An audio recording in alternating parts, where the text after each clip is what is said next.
if he believed his position to be as desperate as Lady Knollys had described it. Was this, after all, improbable? There were strange, wild theories, I had been told, mixed up in his religion. Sometimes, at an hour's interval, a sign of life would come, a moan from that tall, sheeted figure in the bed, a moan and a pattering of the lips. Was it prayer? What was it? Who could guess what thoughts were passing behind that white-filleted forehead? I had peeped at him. A white cloth steeped in vinegar, and water was folded round his head. His great eyes were closed. So were his marble lips, his figure straight, thin, and long, dressed in a white dressing gown, looked like a corpse laid out in the bed. His gaunt bandaged arm lay outside the sheet that covered his body. With this awful image of death, we kept our vigil, until poor Milly grew so sleepy that old Wyatt proposed that she should take her place and watch with me. Little as I liked the crone with the high-cauled cap, she would, at all events, keep awake, which Milly could not. And so, at 1 o'clock, this new arrangement began. Mr. Dudley Ruthven is not at home, I whispered to old Wyatt. He went away himself yesternight, to Cloperton, miss, to see the wrestling. It was to come off this morning. Was he sent for? Not he. And why not? He would leave the sport for this, I'm thinking. And the old woman grinned uglily. When is he to return? When he wants money. So we grew silent. And again I thought of suicide and of the unhappy old man who just then whispered a sentence or two to himself with a sigh. For the next hour he had been quite silent, and old Wyatt informed me that she must go down for candles. Ours were already burnt down to the sockets. There's a candle in the next room, I suggested, hating the idea of being left alone with the patient. Hoot, Miss I dare na set a candle, but wax in his presence, whispered the old woman scornfully. I think if we were to stir the fire and put on a little more coal, we should have a great deal of light. He'll haw the candles, said Dame Wyatt doggedly, and she tottered from the chamber, muttering to herself. And I heard her take her candle from the next room and depart, shutting the outer door after her. Here was I then alone, but for this unearthly companion, whom I feared inexpressibly, at 2 o'clock, in the vast old house of Bartram. I stirred the fire. It was low and would not blaze. I stood up and, with my hand on the mantelpiece, endeavored to think of cheerful things, but it was a struggle against wind and tide vain, and so I drifted away into haunted regions. Uncle Silas was perfectly still. I would not suffer myself to think of the number of dark rooms and passages which now separated me from the other living tenants of the house. Awaited with a false composure the return of old Wyatt. Over the mantelpiece was a looking-glass. At another time, this might have helped to entertain my solitary moments, but now I did not like to venture a peep. A small, thick Bible lay on the chimney-piece, and leaning its back against the mirror, began to read in it with a mind as attentively directed as I could. While so engaged in turning over the leaves, I lighted upon 2 or 3 odd-looking papers which had been folded into it. One was a broad printed thing, with names and dates written into blank spaces, and was about the size of a quarter of a yard of very broad ribbon. The others were mere scraps, with Dudley Ruthven penned in my cousin's vulgar round hand at the foot. While I folded and replaced these, I really don't know what caused me to fancy that something was moving behind me as I stood with my back toward the bed. I do not recollect any sound whatever, but instinctively I glanced into the mirror, and my eyes were instantly fixed by what I saw. The figure of Uncle Silas rose up, and dressed in a long white morning gown, slid over the end of the bed, and with 2 or 3 swift, noiseless steps, stood behind me with a death-like scowl and a simper. Preternaturally tall and thin, he stood for a moment almost touching me, with the white bandage pinned across his forehead, his bandaged arm stiffly by his side, and diving over my shoulder, with his long, thin hand he snatched the Bible and whispered over my head, "The serpent beguiled her, and she did eat." And after a momentary pause, he glided to the farthest window and appeared to look out upon the midnight prospect. It was cold, but he did not seem to feel it. With the same inflexible scowl and smile, he continued to look out for several minutes, and then, with a great sigh, he sat down on the side of his bed, his face immovably turned towards me, with the same painful look.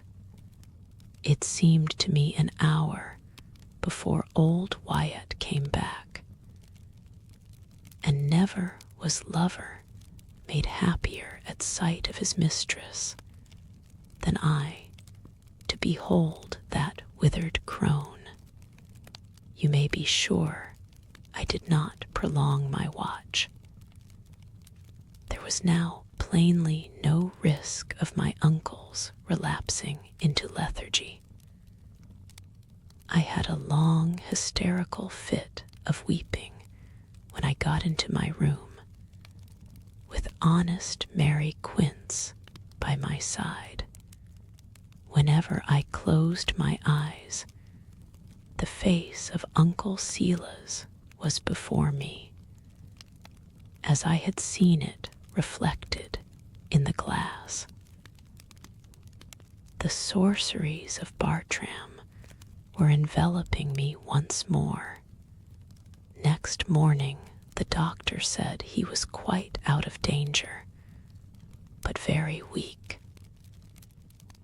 Milly and I saw him, and again, in our afternoon walk, we saw the doctor marching under the trees in the direction of the windmill wood.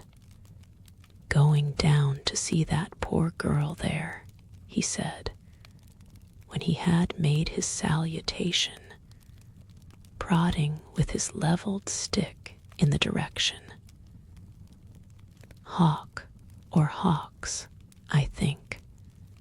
Beauty's sick, Maud," exclaimed Milly. "Hawks, she's upon my dispensary list." "Yes," said the doctor, looking into his little notebook. "Hawks. And what is her complaint?" "Rheumatic fever. Not infectious.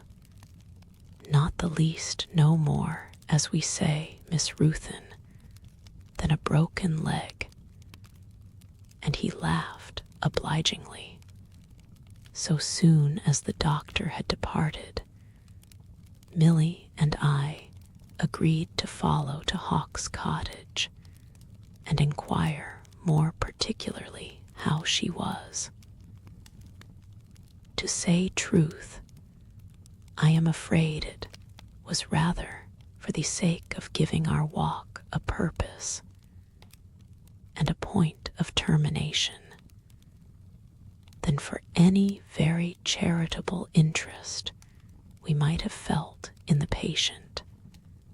Over the inequalities of the upland slope, clumped with trees, we reached the gabled cottage with its neglected little farmyard.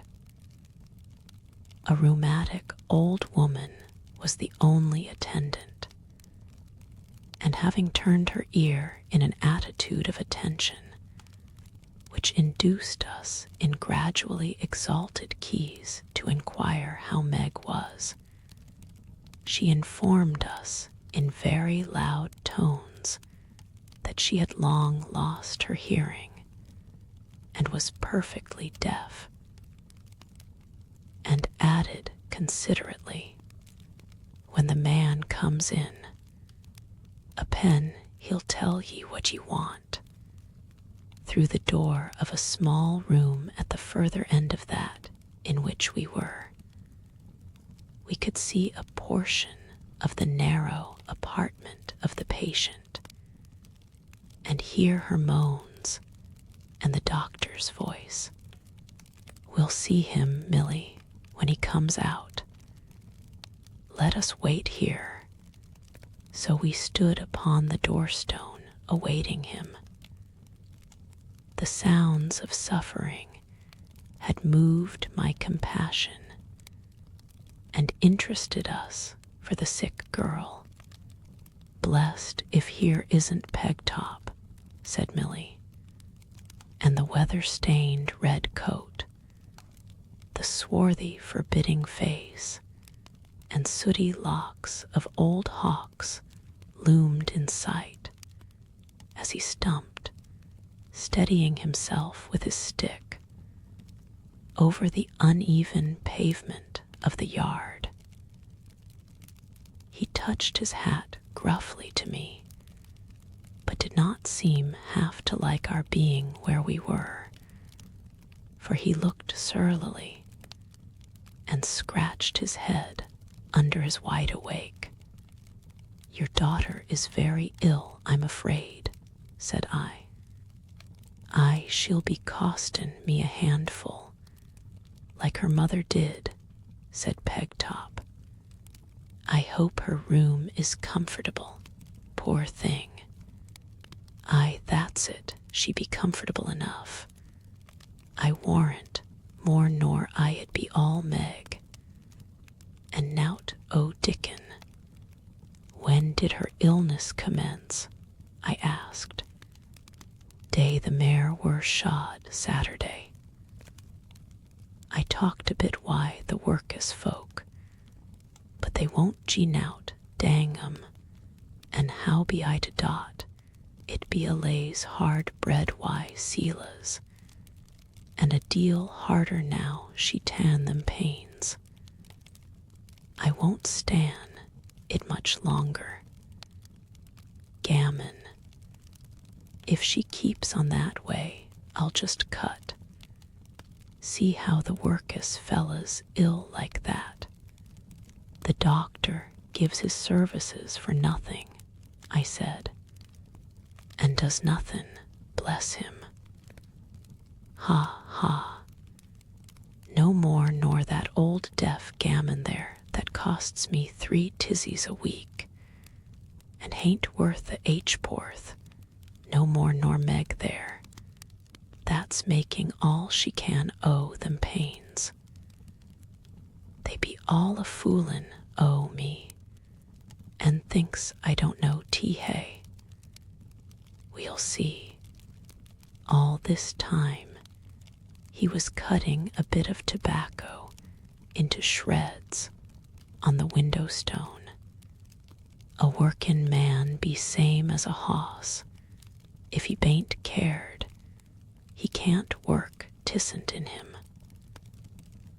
And with these words, having by this time stuffed his pipe with tobacco, he poked the deaf lady, who was pattering about with her back toward him, rather viciously with the point of his stick, and signed for a light. It bain't in him. You can't get it out o' I am. No more nor you'll draw smoke out o' this. And he raised his pipe an inch or two with his thumb on the bowl, without baccy and fire. Tisn't in it. Maybe I can be of some use, I said, thinking. Maybe, he rejoined. By this time, he received from the old deaf Abigail a flaming roll of brown paper, and touching his hat to me, he withdrew, lighting his pipe, and sending up little white puffs, like the salute of a departing ship. So he did not care to hear how his daughter was, and had only come here to light his pipe. Just then the doctor emerged. We have been waiting to hear how your poor patient is today, I said. Very ill indeed, and utterly neglected, I fear. If she were equal to it, but she's not. I think she ought to be removed to the hospital immediately. That poor old woman is quite deaf, and the man is so surly and selfish. Could you recommend a nurse who would stay here till she's better? I will pay her with pleasure, and anything you think might be good for the poor girl. So this was settled on the spot. Dr. Jalks was kind, like most men of his calling, and undertook to send the nurse from Feltram with a few comforts for the patient, and he called Dickon to the yard gate, and I suppose told him of the arrangement, and Milly and I went to the poor girl's door and asked, "May we come in?" There was no answer. So, With the conventional construction of silence, we entered. Her looks showed how ill she was. We adjusted her bedclothes and darkened the room, and did what we could for her, noting, beside, what her comfort chiefly required. She did not answer any questions. She did not thank us. I should almost have fancied that she had not perceived our presence, had I not observed her dark, sunken eyes once or twice turned up towards my face, with a dismal look of wonder and inquiry. The girl was very ill, and we went every day to see her. Sometimes she would answer our questions, sometimes not. Thoughtful, observant, surly she seemed. And as people like to be thanked, I sometimes wonder that we continued to throw our bread upon these ungrateful waters. Milly was specially impatient under this treatment and protested against it, and finally refused to accompany me into poor Beauty's bedroom. "I think, my good Meg," said I one day, as I stood by her bed. She was now recovering with the sure resent of youth, "that you ought to thank Miss Milly." "I'll not thank her," said Beauty doggedly. "Very well, Meg. I only thought I'd ask you, for I think you ought." As I spoke, she very gently took just the tip of my finger, which hung close to her coverlet, in her fingers, and drew it beneath, and before I was aware, burying her head in the clothes, she suddenly clasped my hand in both hers to her lips, and kissed it passionately, again and again, sobbing. I felt her tears. I tried to withdraw my hand, but she held it with an angry pull, continuing to weep and kiss it. "Do you wish to say anything, my poor Meg?" I asked. "Nowt, miss," she sobbed gently, and she continued to kiss my hand and weep. But suddenly she said, "I won't thank Milly, for it's a you, it bain't her." She hadn't the thought, no, it's a you. "Miss, I cried hearty in the dark last night, thinkin' o' the apples, and the way I knocked them why a purr o' my foot, the day father rapped me o'er the head wi' his stick. It was kind o' you, and very bad o' me. I wish you'd beat me. Miss, ye're better to me than father or mother, better to me than Anne. I wish I could die for you, miss, for I'm not fit to look at you." I was surprised. I began to cry. I could have hugged poor Meg. I did not know her history. I have never learned it since. She used to talk with the most utter self-abasement before me. It was no religious feeling. It was a kind of expression of her love and worship of me, all the more strange that she was naturally very proud. There was nothing she would not have borne from me except the slightest suspicion of her entire devotion, or that she could in the most trifling way wrong or deceive me. I am not young now.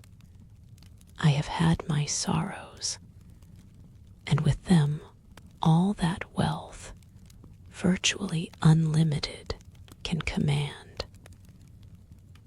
And through the retrospect, a few bright and pure lights quiver along my life's dark stream dark, but for them, and these are shed, not by the splendor of a splendid fortune, but by 2 or 3 of the simplest and kindest remembrances, such as the poorest and homeliest life may count up, and beside which, in the quiet hours of memory, all artificial triumphs pale and disappear, for they are never quenched by time or distance, being founded on the affections, and so far heavenly.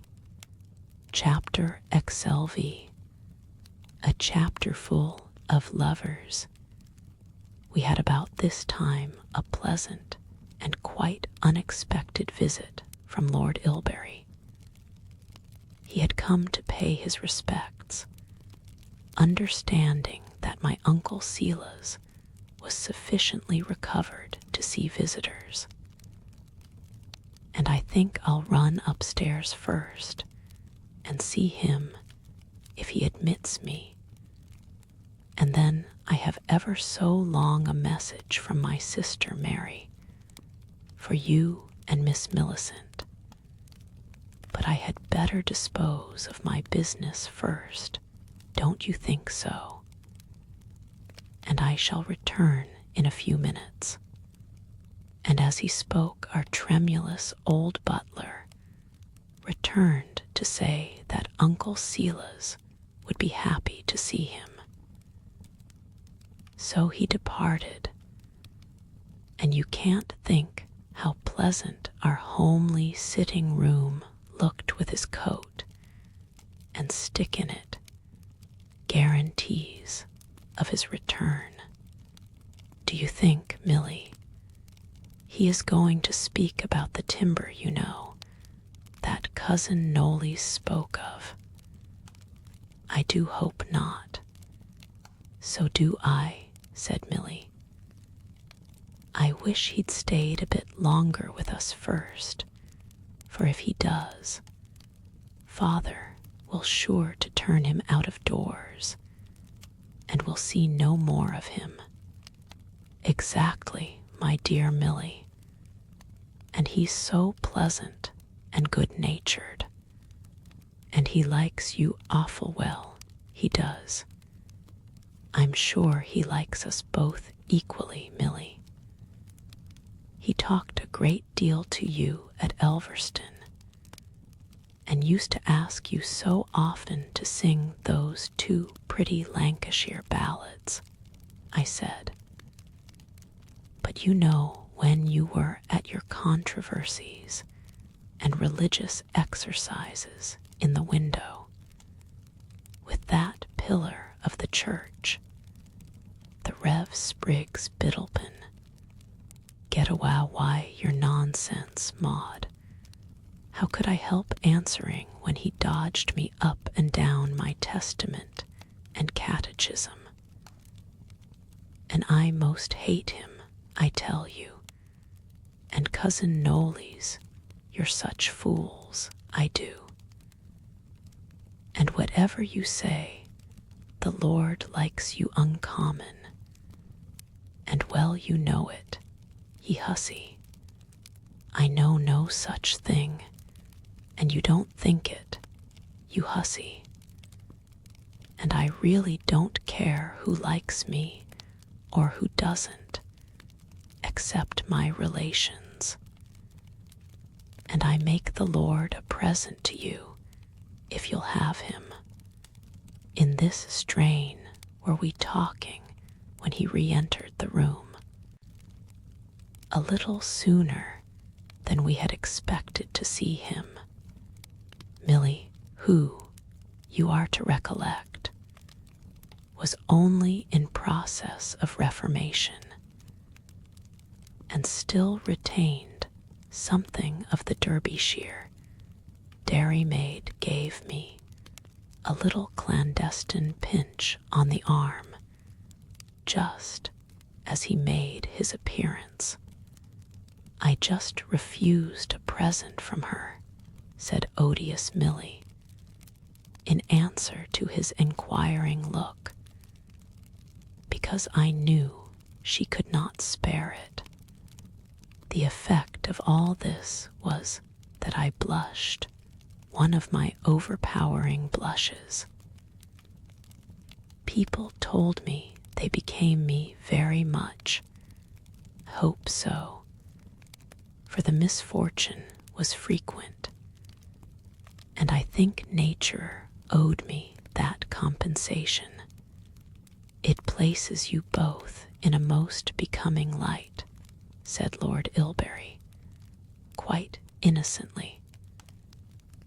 "I really don't know which most to admire, the generosity of the offer or of the refusal. Well, it was kind, if you but knew." "I'm most tempted to tell him," said Milly. I checked her with a really angry look and said, "Perhaps you have not observed it, but I really think, for a sensible person, my cousin Milly here talks more nonsense than any 20 other girls. A 20-girl power. That's an immense compliment. I've the greatest respect for nonsense. I owe it so much. And I really think if nonsense were banished, the earth would grow insupportable." "Thank you, Lord Ilbury," said Milly, who had grown quite easy in his company during our long visit at Elverston. "And I tell you, Miss Maud, if you grow saucy, I'll accept your present. And what will you say then? I really don't know. But just now I want to ask Lord Ilbury how he thinks my uncle looks. Neither I nor Milly have seen him since his illness. Very much weaker, I think, but he may be gaining strength still. As my business was not quite pleasant, I thought it better to postpone it. And if you think it would be right, I'll write to Dr. Brierly to ask him to postpone the discussion for a little time." I at once assented and thanked him. Indeed, if I had had my way, the subject should never have been mentioned. I felt so hard-hearted and rapacious. But Lord Ilbury explained that the trustees were constrained by the provisions of the will, and that I really had no power to release them, and I hoped that Uncle Silas also understood all this. "And now," said he, "we've returned to Grange, my sister and I, and it is nearer than Elverston, so that we are really neighbors, and Mary wants Lady Knollys to fix a time she owes us a visit, you know, and you really must come at the same time. It will be so very pleasant. The same party exactly meeting in a new scene. And we have not half explored our neighborhood, and I've got down all those Spanish engravings I told you of, and the Venetian missals, and all the rest. I think I remember very accurately the things you were most interested by, and they're all there. And really, you must promise. You and Miss Millicent Ruthin. And I forgot to mention, you know you complained that you were ill supplied with books. So Mary thought you would allow her to share her supply. They are the new books, you know. And when you have read yours, you and she can exchange. What girl was ever quite frank about her likings? I don't think I was more of a cheat than others, but I never could tell of myself. It is quite true that this duplicity and reserve seldom deceives. Our hypocrisies are forced upon some of our sex by the acuteness and vigilance of all in this field of inquiry. But if we are sly, we are also lynx-eyed, capital detectives, most ingenious in fitting together the bits and dovetails of a cumulative case, and in those affairs of love and liking have a terrible exploratory instinct. And so, for the most part, when detected, we are found out not only to be in love, but to be rogues moreover. Lady Mary was very kind, but had Lady Mary of her own mere motion taken all this trouble? Was there no more energetic influence at the bottom of that welcome chest of books, which arrived only half an hour later? The circulating library of those days was not the epidemic and ubiquitous influence to which it has grown, and there were many places where it could not find you out. Altogether, that evening Bartram had acquired a peculiar beauty, a bright and mellow glow, in which even its gate-posts and wheelbarrow were interesting. And next day came a little cloud. Dudley appeared. "You may be sure he wants money," said Milly. "He and father had words this morning. He took a chair at our luncheon, found fault with everything in his own laconic dialect, ate a good deal notwithstanding, and was sulky, and with Milly snappish. To me, on the contrary, when Milly went into the hall, he was mild and whimpering, and disposed to be confidential. There's the governor says he hasn't a bob. Danged if I know how an old fella in his bedroom muddles away money at that rate.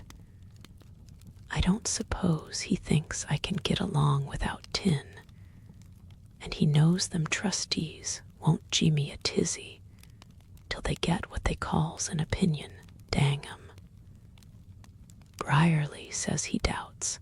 It must all go under settlement.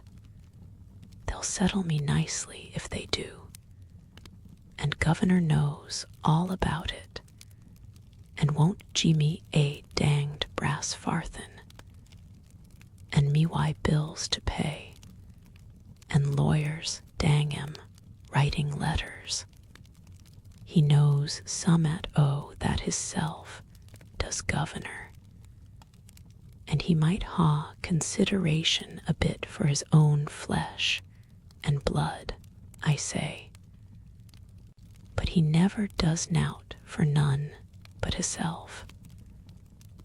I'll sell his books, and his jewels next fit he takes, that's how I'll fit him.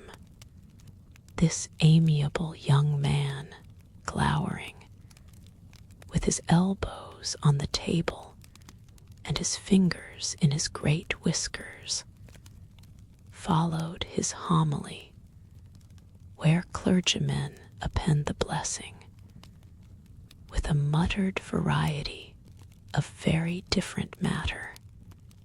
"Now, Maud," said he pathetically, leaning back suddenly in his chair, with all his conscious beauty and misfortunes in his face, "is not it hard lines?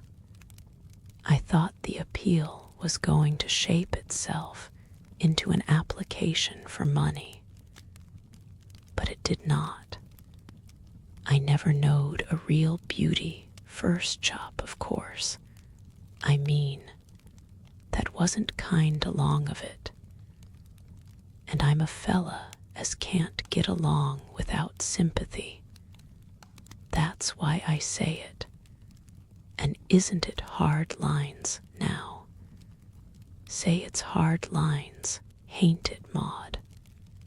I did not know exactly what hard lines meant, but I said, "I suppose it is very disagreeable," and with this concession, not caring to hear any more in the same vein, I rose, intending to take my departure. "No, that's jest it. I knew ye'd say it, Maud. Ye're a kind lass, ye be, 'tis in your pretty face. I like ye awful, I do. There's not a handsomer lass in Liverpool nor Lunnon itself. Nowhere." He had seized my hand, and trying to place his arm about my waist, essayed that salute which I had so narrowly escaped on my first introduction. "Don't, sir," I exclaimed in high indignation, escaping at the same moment from his grasp. "No offense, lass, no harm, Maud. You must not be so shy, we're cousins, you know. And I wouldn't hurt ye, Maud, no more nor I'd knock my head off. I wouldn't." I did not wait to hear the rest of his tender protestations, but, without showing how nervous I was, I glided out of the room quietly, making an orderly retreat, the more meritorious, as I heard him call after me persuasively, "Come back, Maud. What are ye afeard on, lass? Come back, I say, do now. There's a good wench." As Milly and I were taking our walk that day, in the direction of the Windmill Wood, to which, in consequence perhaps of some secret order, we had now free access, we saw Beauty, for the first time since her illness, in the little yard, throwing grain to the poultry. "How do you find yourself today, Meg? I am very glad to see you able to be about again, but I hope it is not too soon." We were standing at the barred gate of the little enclosure, and quite close to Meg, who, however, did not choose to raise her head, but, continuing to shower her grain and potato skins among her hens and chickens, said in a low tone, "Father bain't in sight. Look just round a bit and say if ye see him.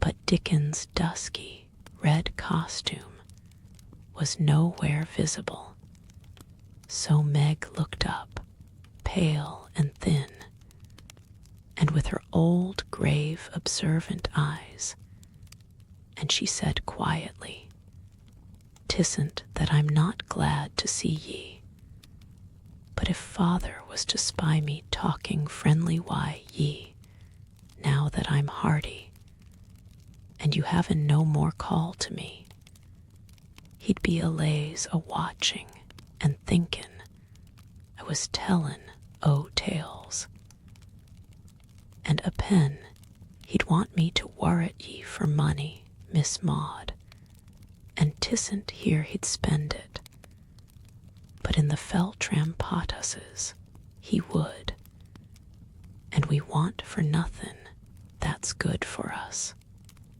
but that's how 'twould be, and he'd allays be a jawing and a lickin' of I. So don't mind me, Miss Maud, and a pen might do ye a good turn some day." A few days after this little interview with Meg, as Milly and I were walking briskly, for it was a clear frosty day, along the pleasant slopes of the sheep walk, we were overtaken by Dudley Ruthven. It was not a pleasant surprise. There was this mitigation, however. We were on foot, and he driving in a dog-cart along the track leading to the moor, with his dogs and gun.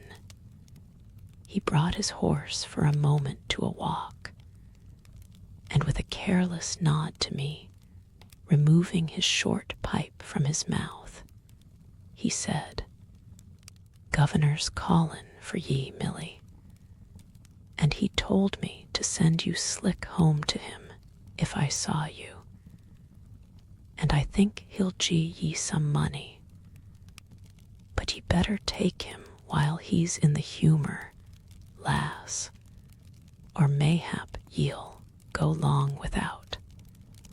And with those words, apparently intent on his game, he nodded again, and, pipe in mouth, drove at a quick trot over the slope of the hill and disappeared. So I agreed to await Milly's return while she ran home, and rejoined me where I was. Away she ran, in high spirits, and I wandered listlessly about in search of some convenient spot to sit down upon, for I was a little tired. She had not been gone 5 minutes when I heard a step approaching, and looking round, saw the dog-cart close by, the horse browsing on the short grass, and Dudley Ruthven within a few paces of me. Ye see, Maud, I've been thinkin' why you're so vexed why me, an' I thought I'd just come back and ask ye what I may a done to anger ye so. There's no sin in that, I think, is there? I'm not angry. I did not say so.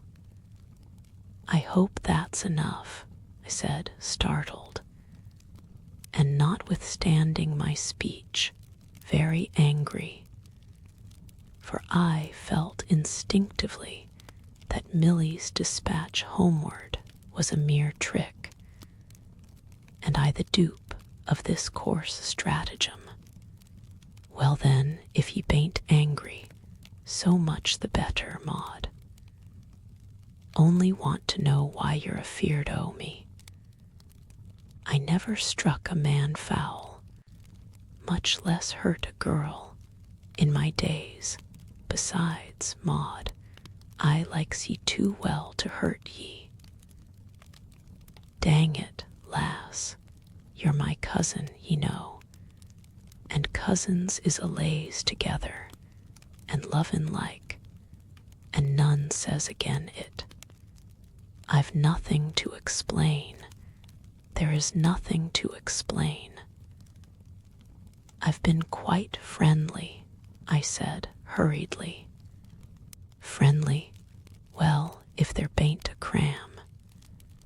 How can ye think it friendly, Maud, when ye won't a'most shake hands? Why, me, it's enough to make a fella swear, or cry a'most.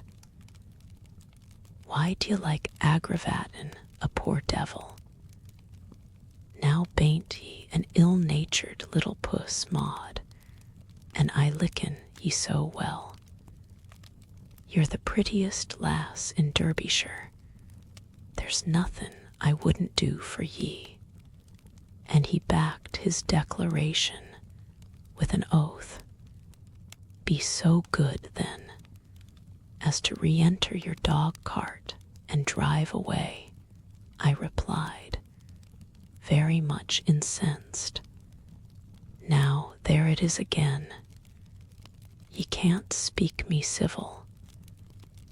Another fella'd fly out, and maybe kiss ye for spite, but I bain't that sort. I'm all for coaxin' and kindness, and ye won't let me. What be you driven at, Maud? I think I've said very plainly, sir, that I wish to be alone. You've nothing to say except utter nonsense, and I've heard quite enough. Once for all, I beg, sir, that you will be so good as to leave me. Well now, look here, Maud.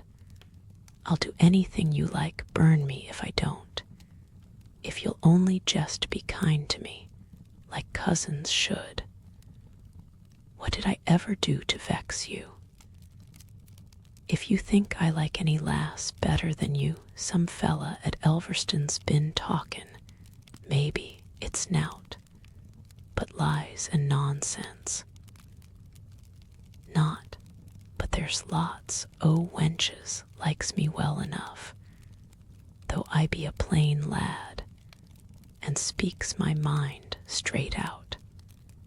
I can't see that you are so frank, sir, as you describe. You have just played a shabby trick to bring about this absurd and most disagreeable interview. And supposin' I did send that fool Milly out o' the way to talk a bit, why, you hear, where's the harm? Dang it, lass, ye mustn't be too hard. Didn't I say I'd do whatever ye wished? And you won't, said I. Ye mean to get along out o' this. Well now, I will, there, no use, of course, askin' you to kiss and be friends before I go as cousins should. Well, don't be riled, lass. I'm not askin' it, only mind. I do like you awful, and a pen I'll find ye in better humor another time. Goodbye, Maud. I'll make ye like me at last. And with these words, to my comfort, he addressed himself to his horse and pipe, and was soon honestly on his way to the moor. Chapter XLVII. The rivals. All the time that Dudley chose to persecute me with his odious society, I continued to walk at a brisk pace toward home, so that I had nearly reached the house when Milly met me, with a note which had arrived for me by the post, in her hand. Here, Milly, are more verses. He is a very persevering poet, whoever he is. So I broke the seal, but this time it was prose, and the first words were Captain Oakley. I confess to an odd sensation as these remarkable words met my eye. It might possibly be a proposal. I did not wait to speculate, however, but read these sentences traced in the identical handwriting which had copied the lines with which I had been twice favored. Captain Oakley presents his compliments to Miss Ruthin, and trusts she will excuse his venturing to ask whether, during his short stay in Feltram, he might be permitted to pay his respects at Bartram-Haugh. He has been making a short visit to his aunt, and could not find himself so near without at least attempting to renew an acquaintance which he has never ceased to cherish in memory. If Miss Ruthin would be so very good as to favor him with ever so short a reply to the question he ventures most respectfully to ask, her decision would reach him at the Hall Hotel, Feltram. Well, he's a roundabout fella anyhow. Couldn't he come up and see you if he wanted to? They poeters, they do love writing long yarns, don't they? And with this reflection, Milly took the note and read it through again. It's jolly polite anyhow, isn't it, Maud? Said Milly, who had conned it over and accepted it as a model composition. I must have been, I think, naturally a rather shrewd girl, and considering how very little I had seen of the world, nothing in fact, I often wonder now at the sage conclusions at which I arrived. Were I to answer this handsome and cunning fool according to his folly, in what position should I find myself? No doubt my reply would induce a rejoinder, and that compel another note from me, and that invite yet another from him. And however his might improve in warmth, they were sure not to abate. Was it his impertinent plan, with this show of respect and ceremony, to drag me into a clandestine correspondence? Inexperienced girl as I was, I fired at the idea of becoming his dupe, and fancying, perhaps, that there was more in merely answering his note than it would have amounted to, I said, that kind of thing may answer very well with button makers, but ladies don't like it. What would your papa think of it if he found that I had been writing to him and seeing him without his permission? If he wanted to see me, he could have. I really did not know exactly what he could have done. He could have timed his visit to Lady Knowles differently. At all events, he has no right to place me in an embarrassing situation, and I am certain Cousin Knowles would say so. And I think his note both shabby and impertinent. Decision was not with me an intellectual process.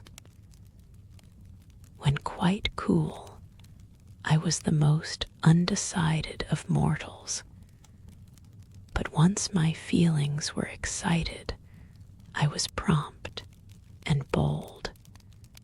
"I'll give the note to Uncle Silas," I said, quickening my pace toward home. "He'll know what to do." But Milly, who, I fancy, had no objection to the little romance which the young officer proposed, told me that she could not see her father, that he was ill and not speaking to anyone, and aren't he making a plaguey row about nothing. I lay a guinea if he had never set eyes on Lord Ilbury, you'd ha' told him to come, and see ye, and welcome.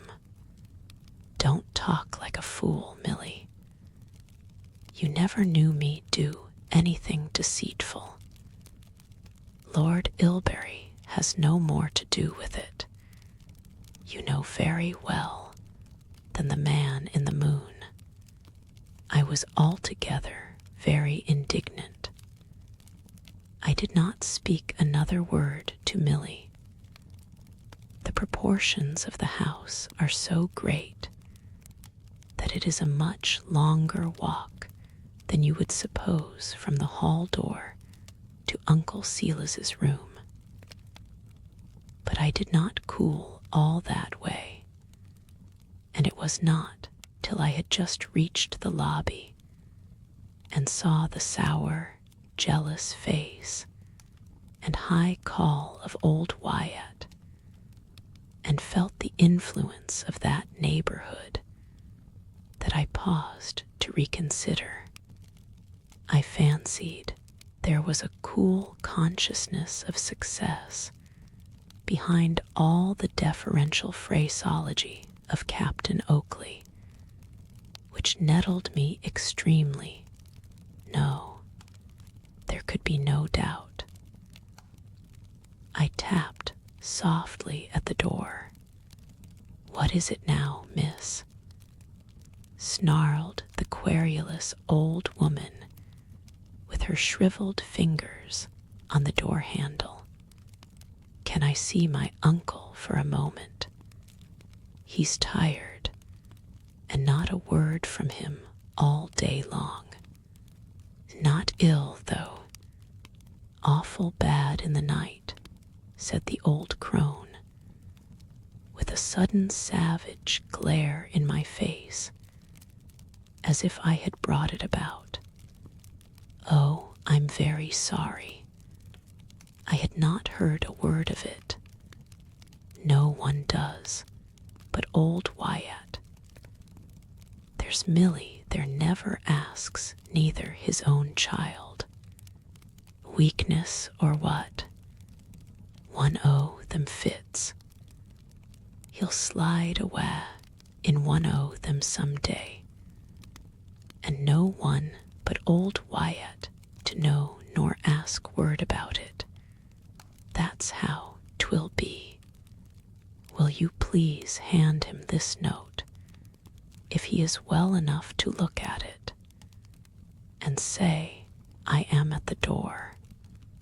She took it with a peevish nod and a grunt, closing the door in my face, and in a few minutes returned.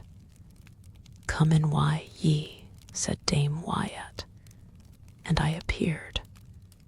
Uncle Silas, who, after his nightly horror or vision, lay extended on a sofa, with his faded yellow silk dressing gown about him, his long white hair hanging toward the ground, and that wild and feeble smile lighting his face.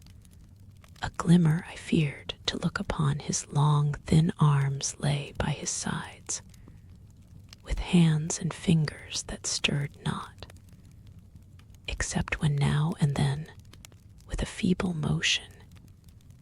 He wet his temples and forehead with eau de cologne from a glass saucer placed beside him. "Excellent girl, dutiful ward and niece," murmured the oracle. "Heaven reward you, your frank dealing is your own safety and my peace. Sit you down and say, who is this Captain Oakley, when you made his acquaintance, what his age, fortune, and expectations, and who the aunt he mentions. Upon all these points, I satisfied him as fully as I was able. Wyatt the White Drops, he called, in a thin, stern tone. I'll write a line presently. I can't see visitors, and of course, you can't receive young captains before you've come out. Farewell. God bless you, dear." Wyatt was dropping the white restorative into a wine glass, and the room was redolent of ether. I was glad to escape. The figures and whole mise en scene were unearthly. "Well, Milly," I said, as I met her in the hall, "your papa is going to write to him. I sometimes wonder whether Milly was right, and how I should have acted a few months earlier. Next day, whom should we meet in the Windmill Wood but Captain Oakley? The spot where this interesting rencontre occurred was near that ruinous bridge on my sketch, of which I had received so many compliments. It was so great a surprise that I had not time to recollect my indignation, and having received him very affably, I found it impossible, during our brief interview, to recover my lost altitude. After our greetings were over, and some compliments neatly made, he said, "I had such a curious note from Mr. Silas Ruthin. I am sure he thinks me a very impertinent fellow, for it was really anything but inviting, extremely rude, in fact. But I could not quite see that because he does not want me to invade his bedroom. An incursion I never dreamed of. I was not to present myself to you, who had already honored me with your acquaintance, with the sanction of those who were most interested in your welfare, and who were just as well qualified as he, I fancy, to say who were qualified for such an honor. My uncle, Mr. Silas Ruthin, you are aware, is my guardian, and this is my cousin, his daughter. This was an opportunity of becoming a little lofty, and I improved it." He raised his hat and bowed to Milly. "I'm afraid I've been very rude and stupid. Mr. Ruthin, of course, has a perfect right to in fact. I was not the least aware that I had the honor of so near a relations. And what exquisite scenery you have. I think this country round Feltram particularly fine, and this Bartram-Haugh is, I venture to say, about the very most beautiful spot in this beautiful region. I do assure you I am tempted beyond measure to make Feltram and the Hall Hotel my headquarters for at least a week. I only regret the foliage, but your trees show wonderfully even in winter. So many of them have got that ivy about them. They say it spoils trees, but it certainly beautifies them. I have just 10 days' leave unexpired.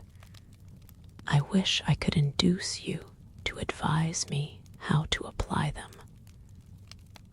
What shall I do, Miss Ruthin? I am the worst person in the world to make plans, even for myself. I find it so troublesome. What do you say? Suppose you try Wales or Scotland and climb up some of those fine mountains that look so well in winter. I should much prefer Feltram. I so wish you would recommend it. What is this pretty plant? We call that Maud's myrtle. She planted it, and it's very pretty when it's full in blow, said Milly. Our visit to Elverston had been of immense use to us both. Oh, planted by you, he said very softly, with a momentary corresponding glance. May I ever so little just a leaf? And without waiting for permission, he held a sprig of it next his waistcoat. Yes, it goes very prettily with those buttons. They are very pretty buttons, are not they, Milly? A present, a souvenir, I dare say. This was a terrible hit at the button maker, and I thought he looked a little oddly at me. But my countenance was so bewitchingly simple that I suppose his suspicions were allayed. Now, it was very odd of me, I must confess, to talk in this way, and to receive all those tender allusions from a gentleman about whom I had spoken and felt so sharply only the evening before. But Bartram was abominably lonely. A civilized person was a valuable waif or stray in that region of the picturesque and the brutal, and to my lady reader especially, because she will probably be hardest upon me. I put it, can you not recollect any such folly in your own past life? Can you not in as many minutes call to mind at least 6 similar inconsistencies of your own practicing? For my part, I really can't see the advantage of being the weaker sex if we are always to be as strong as our masculine neighbors. There was, indeed, no revival of the little sentiment which I had once experienced. When these things once expire, I do believe they are as hard to revive as our dead lapdogs, guinea pigs, and parrots. It was my perfect coolness which enabled me to chat. I flatter myself so agreeably with the refined captain, who plainly thought me his captive, and was probably now. And then, thinking what was to be done to utilize that little bit of Bartram, or to beautify some other, when he should see fit to become its master. As we rambled over these wild but beautiful grounds, it was just about then that Milly nudged me rather vehemently and whispered, "Look there." I followed with mine the direction of her eyes and saw my odious cousin, Dudley, in a flagrant pair of cross-barred peg-tops, and what Milly before her reformation used to call other slops of corresponding atrocity, approaching our refined little party with great strides. I really think that Milly was very nearly ashamed of him. I certainly was. I had no apprehension, however, of the scene which was imminent.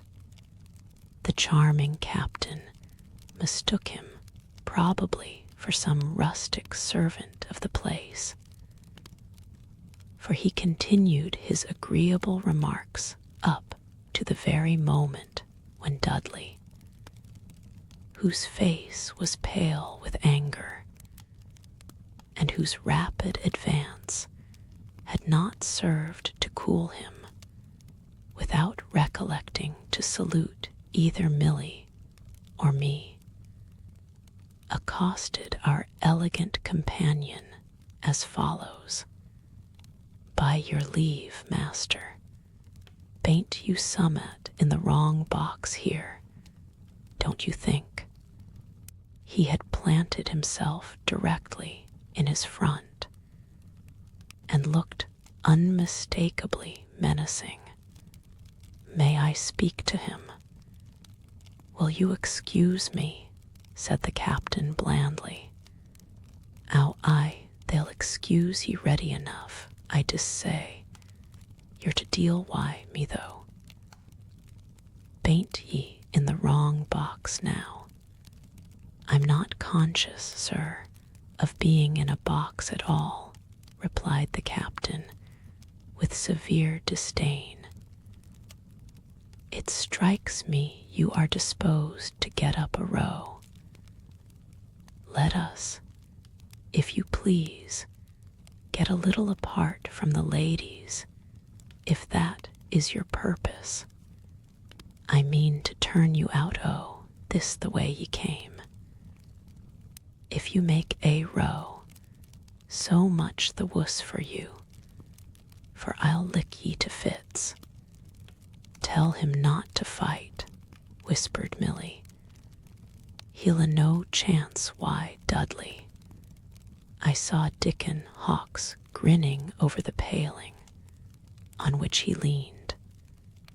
"Mr. Hawkes," I said, drawing Milly with me toward that unpromising mediator, "pray prevent unpleasantness and go between them, and get licked both sides."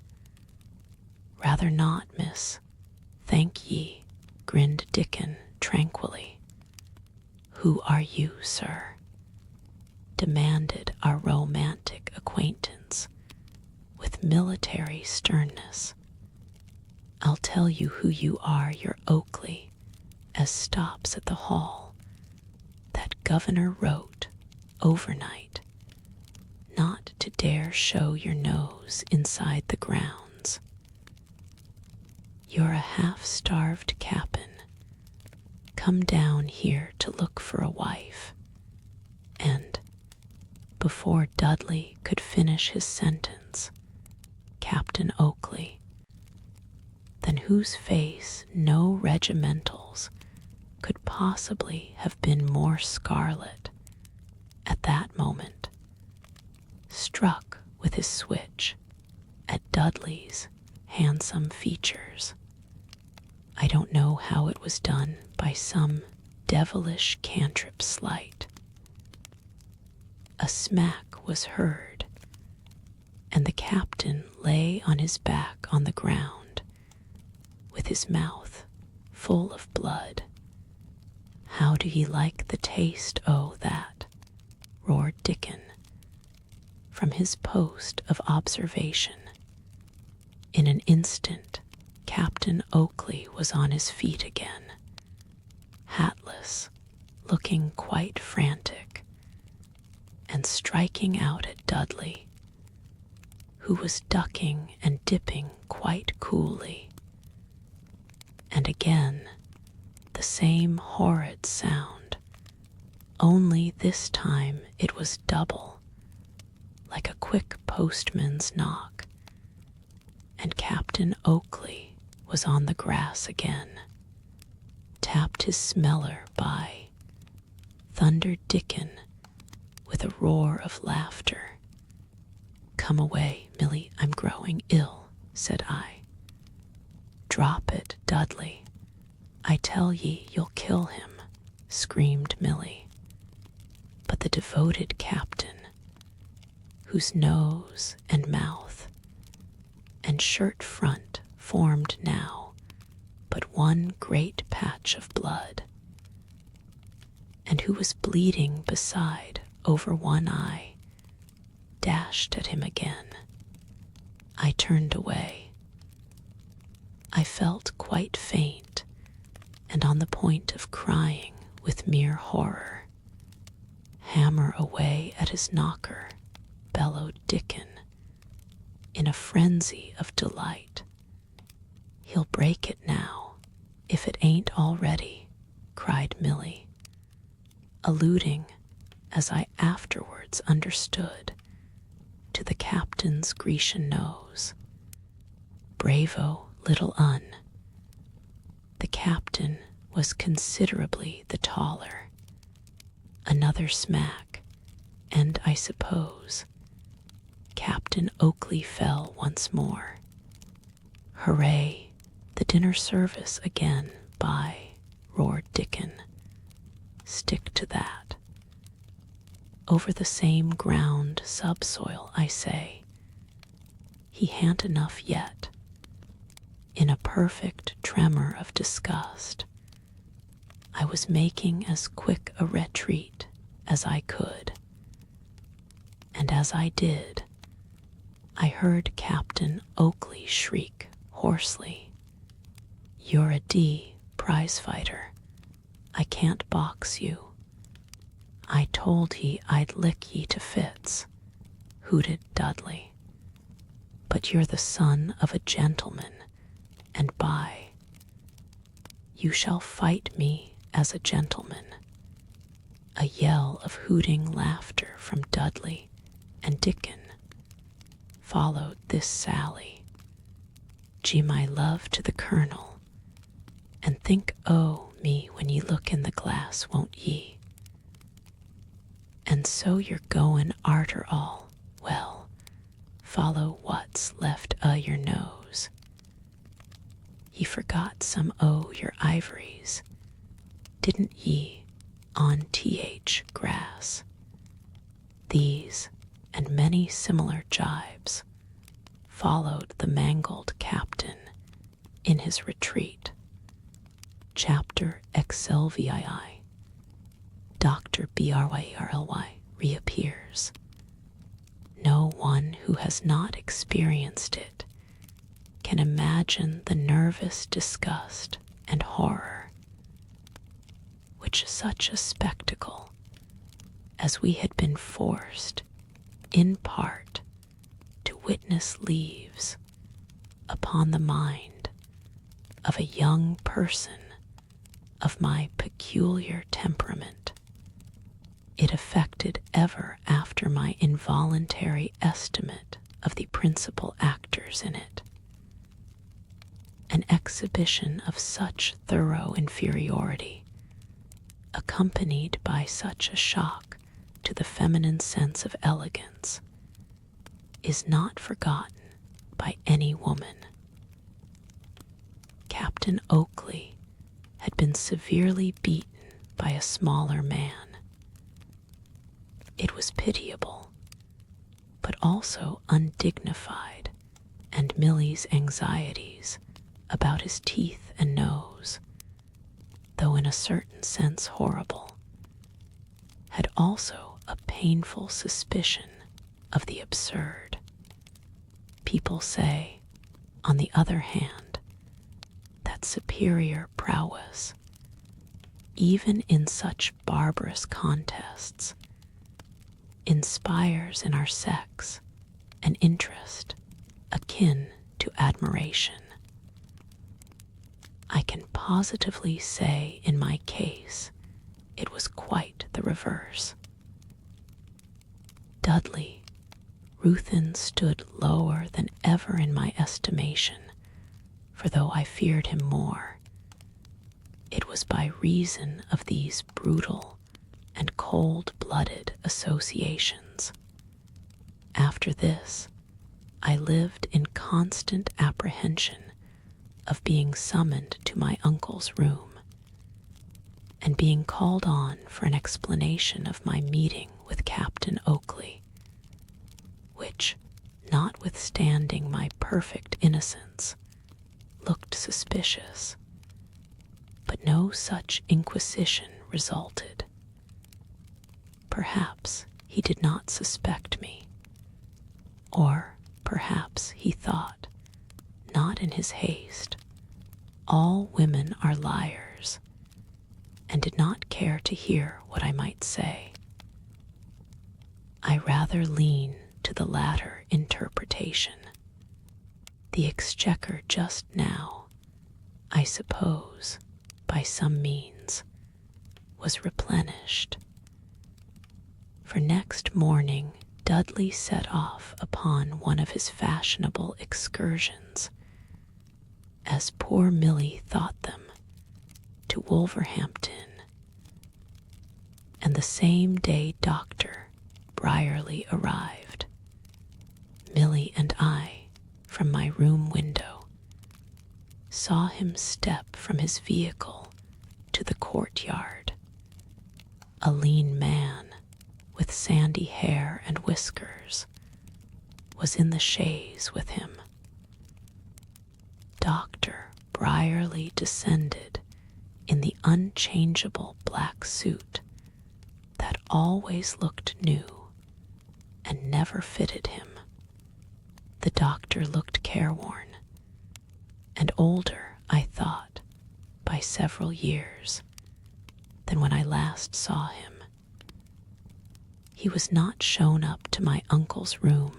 On the contrary, Milly, who was more actively curious than I, ascertained that our tremulous butler informed him that my uncle was not sufficiently well for an interview, whereupon Dr. Brierly had penciled a note, the reply to which was a message from Uncle Silas, saying that he would be happy to see him in 5 minutes.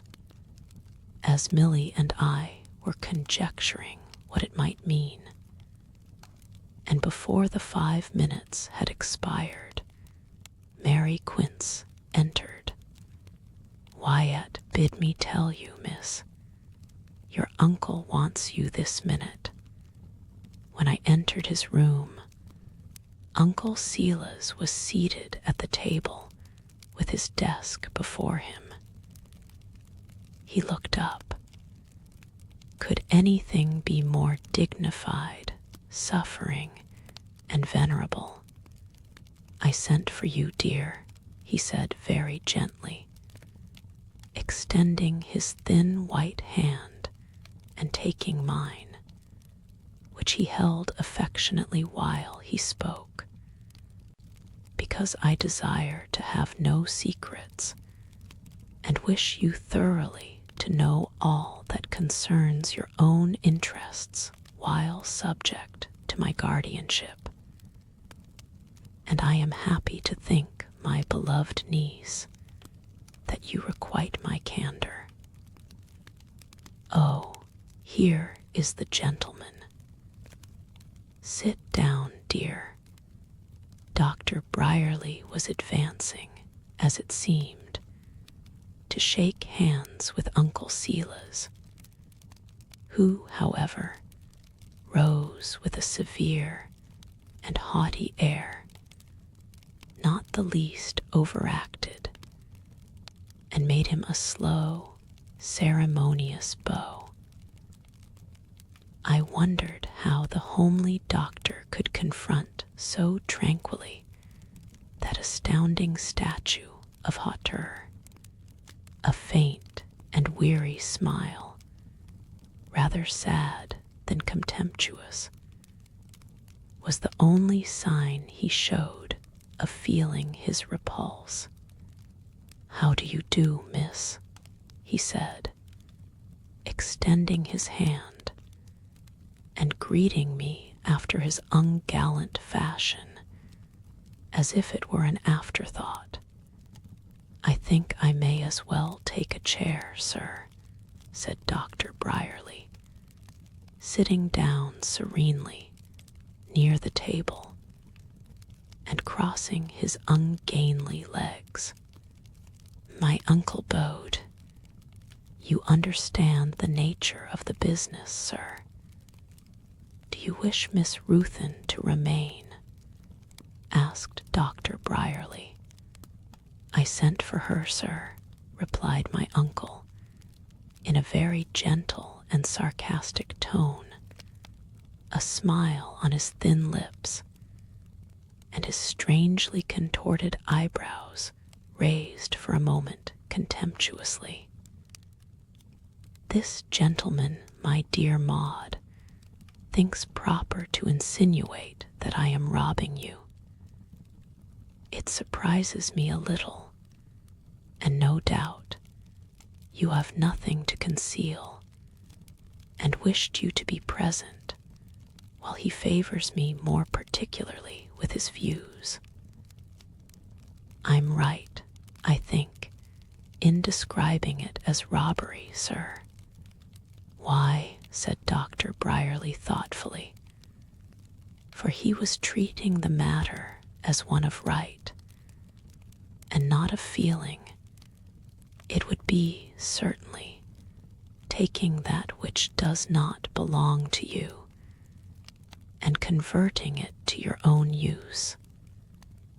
But, at the worst, it would more resemble thieving, I think, than robbery." I saw Uncle Silas's lip, eyelid, and thin cheek quiver and shrink, as if with a thrill of tic-doularoo, as Dr. Brierly spoke this unconsciously insulting answer. My uncle had, however, the self-command which is learned at the gaming table. He shrugged, with a chilly, sarcastic little laugh, and a glance at me. "Your note says waste, I think, sir." "Yes, waste.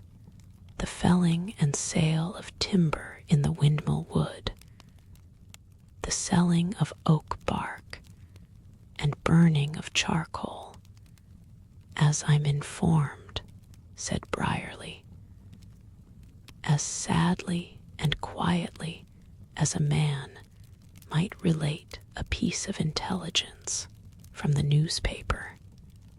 "Detectives, or private spies of your own, or perhaps my servants, bribed with my poor brother's money. A very high-minded procedure." "Nothing of the kind, sir." My uncle sneered. "I mean, sir, there has been no undue canvass for evidence, and the question is simply one of right. And it is our duty to see that this inexperienced young lady is not defrauded by her own uncle, by anyone," said Dr. Brierly, with a natural impenetrability that excited my admiration. "Of course you come armed with an opinion," said my smiling uncle insinuatingly. "The case is before Mr. Sergeant Grinders. These bigwigs don't return their cases, sometimes so quickly as we could wish." "Then you have no opinion," smiled my uncle. "My solicitor is quite clear upon it, and it seems to me there can be no question raised, but for form's sake. Yes, for form's sake you take one, and in the meantime, upon a nice question of law, the surmises of a thick-headed attorney and of an ingenious apoth, I beg pardon, physician, are sufficient warrant for telling my niece and ward, in my presence, that I am defrauding her." My uncle leaned back in his chair and smiled with a contemptuous patience over Dr. Brierly's head as he spoke. "I don't know whether I used that expression, sir, but I am speaking merely in a technical sense. I mean to say that, whether by mistake or otherwise, you are exercising a power which you don't lawfully possess, and that the effect of that is to impoverish the estate, and, by so much as it benefits you, to wrong this young lady. I'm a technical defrauder, I see, and your manner conveys the rest. I thank my God, sir, I am a very different man from what I once was." Uncle Silas was speaking in a low tone and with extraordinary deliberation. "I remember when I should have certainly knocked you down, sir, or tried it at least, for a great deal less. But seriously, sir, what do you propose?" asked Dr. Brierly sternly and a little flushed, for I think the old man was stirred within him, and though he did not raise his voice, his manner was excited. "I propose to defend my rights, sir," murmured Uncle Silas, very grim. "I'm not without an opinion, though you are. You seem to think, sir, that I have a pleasure in annoying you. You are quite wrong. I hate annoying anyone constitutionally. I hate it. But don't you see, sir, the position I'm placed in? I wish I could please everyone and do my duty." Uncle Silas bowed and smiled. "I've brought with me the Scotch steward from Talkington, your estate, miss, and if you let us, we will visit the spot and make a note of what we observe. That is, assuming that you admit waste and merely question our law. If you please, sir, you and your Scotchman shall do no such thing. And, bearing in mind that I neither deny nor admit anything, you will please further never more to present yourself under any pretext whatsoever, either in this house or on the grounds of Bartram-Haugh during my lifetime." Uncle Silas rose up with the same glassy smile and scowl. in token that the interview was ended. "Goodbye, sir," said Dr. Brierly, with a sad and thoughtful air, and hesitating for a moment, he said to me, "Do you think, miss, you could afford me a word in the hall?" "Not a word, sir," snarled Uncle Silas, with a white flash from his eyes. There was a pause. "Sit where you are, Maud." Another pause. "If you have anything to say to my ward, sir, you will please to say it here." Dr. Brierly's dark and homely face was turned on me with an expression of unspeakable compassion.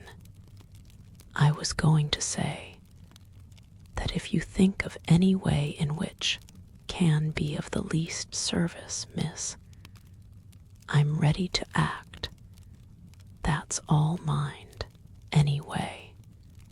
He hesitated, looking at me with the same expression as if he had something more to say. But he only repeated, "That's all, miss. Won't you shake hands, Dr. Brierly, before you go?" I said, eagerly approaching him, without a smile, with the same sad anxiety in his face, with his mind, as it seemed to me, on something else, and irresolute whether to speak it or be silent. He took my fingers in a very cold hand, and holding it so, and slowly shaking it, his grave and troubled glance unconsciously rested on Uncle Silas's face, while in a sad tone and absent way he said, "Goodbye, miss." From before that sad gaze, my uncle averted his strange eyes quickly, and looked, oddly, to the window. In a moment more Dr. Brierly let my hand go with a sigh, and with an abrupt little nod to me, he left the room, and I heard that dismallest of sounds, the retreating footsteps of a true friend, lost. Lead us not into temptation. If we pray so, we must not mock the eternal majesty of heaven by walking into temptation of our own accord. This oracular sentence was not uttered by my uncle until Dr. Brierly had been gone at least 5 minutes. I forbid him my house, Maud first, because his perfectly unconscious insolence tries my patience nearly beyond endurance, and again, because I have heard unfavorable reports of him. On the question of right which he disputes, I am perfectly informed. I am your tenant, my dear niece. When I am gone, you will learn how scrupulous I have been.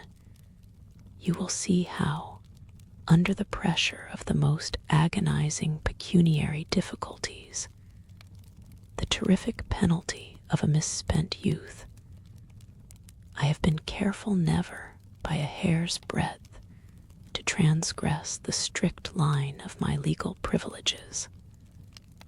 Alike as your tenant, Maud, and as your guardian, how, amid frightful agitations, I have kept myself, by the miraculous strength and grace vouchsafed me, pure. The world he resumed after a short pause, has no faith in any man's conversion. It never forgets what he was. It never believes him anything better. It is an inexorable and stupid judge. What I was I will describe in blacker terms, and with more heartfelt detestation than my traducers, a reckless prodigal, a godless profligate. Such I was. What I am, I am. If I had no hope beyond this world, of all men most miserable, but with that hope, a sinner saved. Then he waxed eloquent and mystical. I think his Swedenborgian studies had crossed his notions of religion with strange lights. I never could follow him quite in these excursions into the region of symbolism.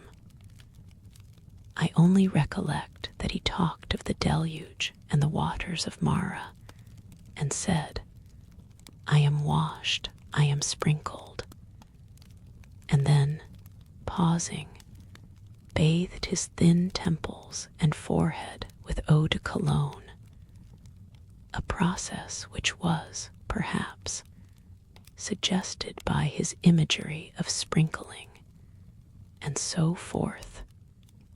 Thus refreshed, he sighed and smiled, and passed to the subject of Dr. Brierly.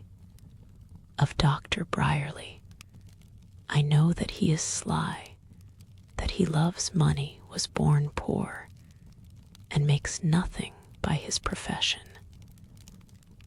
But he possesses many £1,000 under my poor brother's will of your money, and he has glided with, of course, a modest nolo episcopari into the acting trusteeship, with all its multitudinous opportunities of your immense property. That is not doing so badly for a visionary Swedenborgian. Such a man must prosper, but if he expected to make money of me, he is disappointed. Money, however, he will make of his trusteeship, as you will see. It is a dangerous resolution, but if he will seek the life of Dives, the worst I wish him is to find the death of Lazarus. But whether, like Lazarus, he be born of angels into Abraham's bosom, or, like the rich man, only dies and is buried, and the rest, neither living nor dying do I desire his company. Uncle Silas here seemed suddenly overtaken by exhaustion. He leaned back with a ghastly look, and his lean features glistened with the dew of faintness. I screamed for Wyatt, but he soon recovered sufficiently to smile his odd smile, and with it and his frown, nodded and waved me away. Chapter XLVII. Question and answer. My uncle, after all, was not ill that day, after the strange fashion of his malady, be it what it might. Old Wyatt repeated in her sour, laconic way that there was nothing to speak of amiss with him. But there remained with me a sense of pain and fear.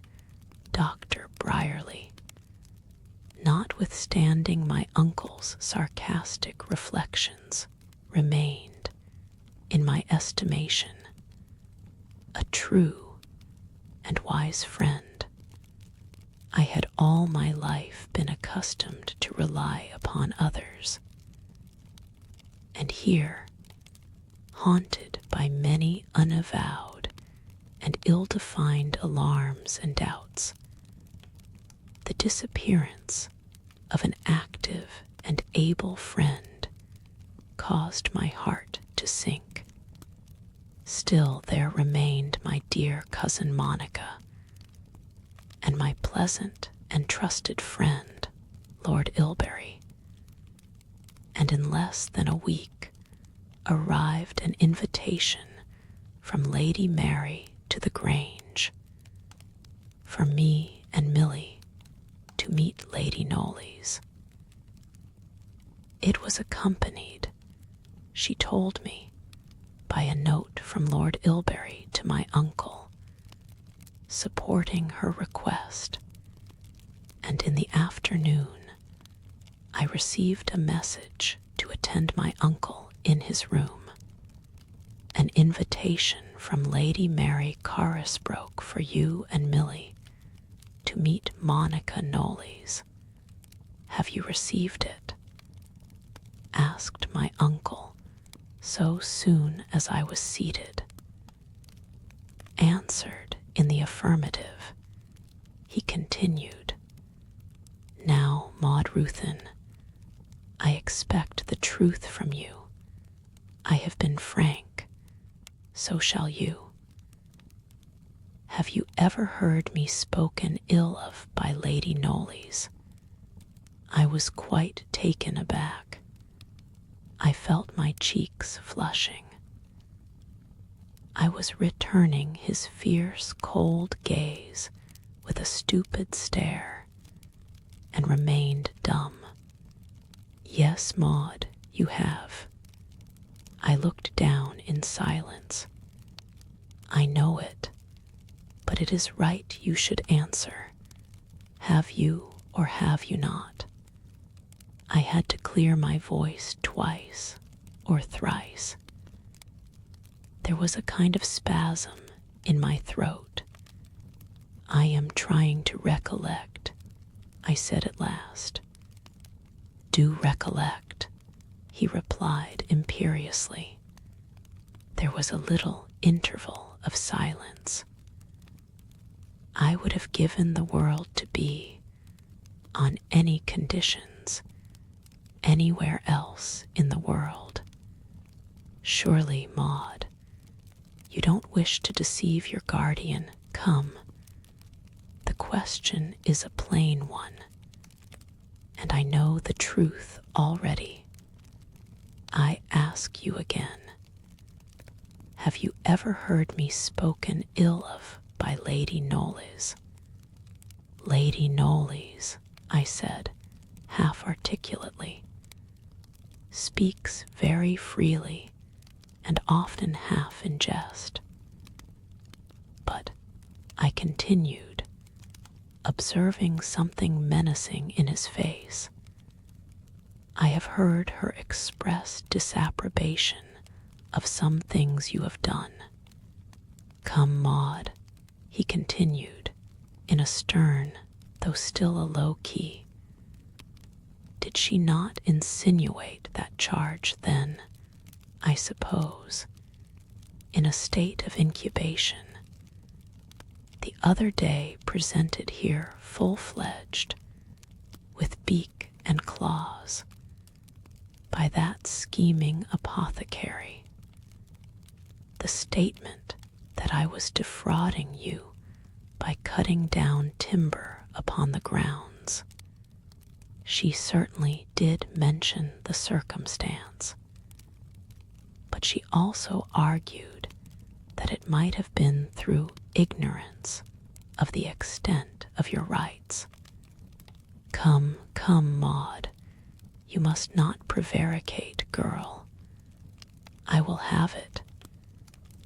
Does she not habitually speak disparagingly of me in your presence and to you?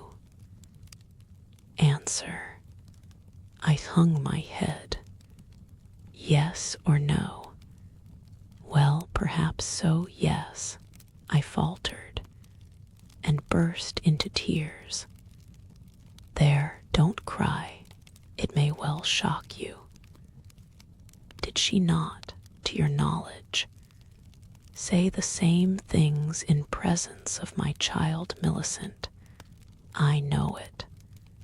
I repeat, there is no use in hesitating, and I command you to answer.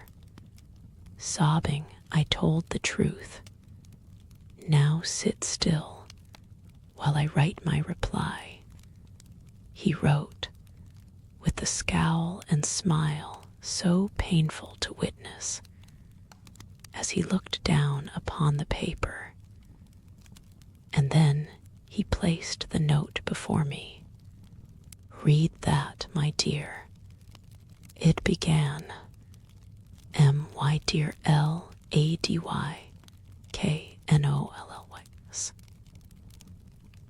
You have favored me with a note, adding your request to that of Lord Ilbury, that I should permit my ward and my daughter to avail themselves of Lady Mary's invitation, being perfectly cognizant of the ill feeling you have always and unaccountably cherished toward me, and also of the terms in which you have had the delicacy and the conscience to speak of me before and to my child and my ward. I can only express my amazement at the modesty of your request, while peremptorily refusing it, and I shall conscientiously adopt effectual measures to prevent your ever again having an opportunity of endeavoring to destroy my influence and authority over my ward and my child by direct or insinuated slander. Your defamed and injured kinsman, SILAS RUTHYN. I was stunned, yet what could I plead against the blow that was to isolate me? I wept aloud, with my hands clasped, looking on the marble face of the old man. Without seeming to hear, he folded and sealed his note, and then proceeded to answer Lord Ilbury. When that note was written, he placed it likewise before me, and I read it also through. It simply referred him to Lady Knollys for an explanation of the unhappy circumstances which compelled him to decline an invitation which it would have made his niece and his daughter so happy to accept.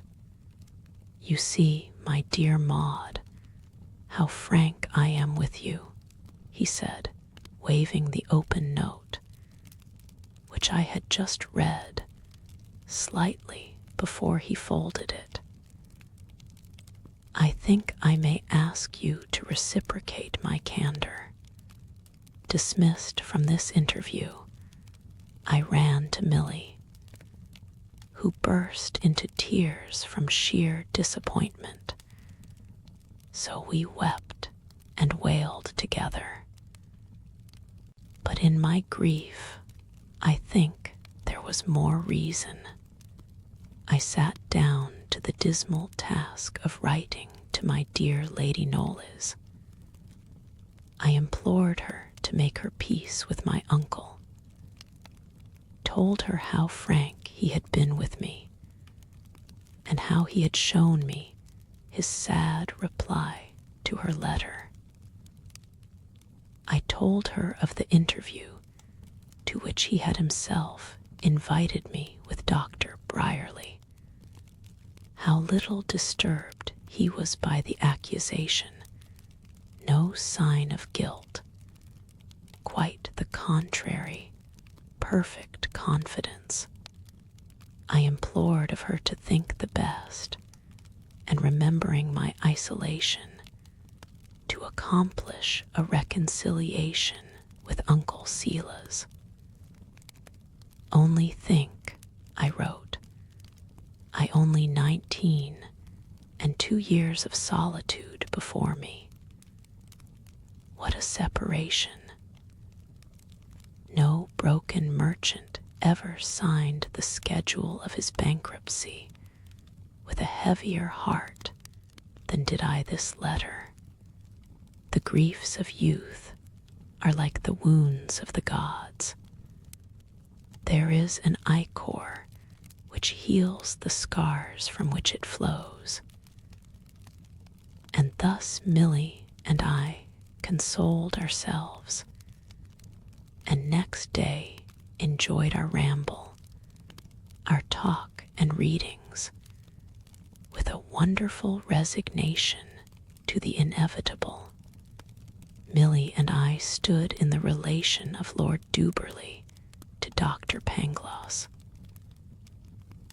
I was to mend her cackleology, and the occupation amused us both.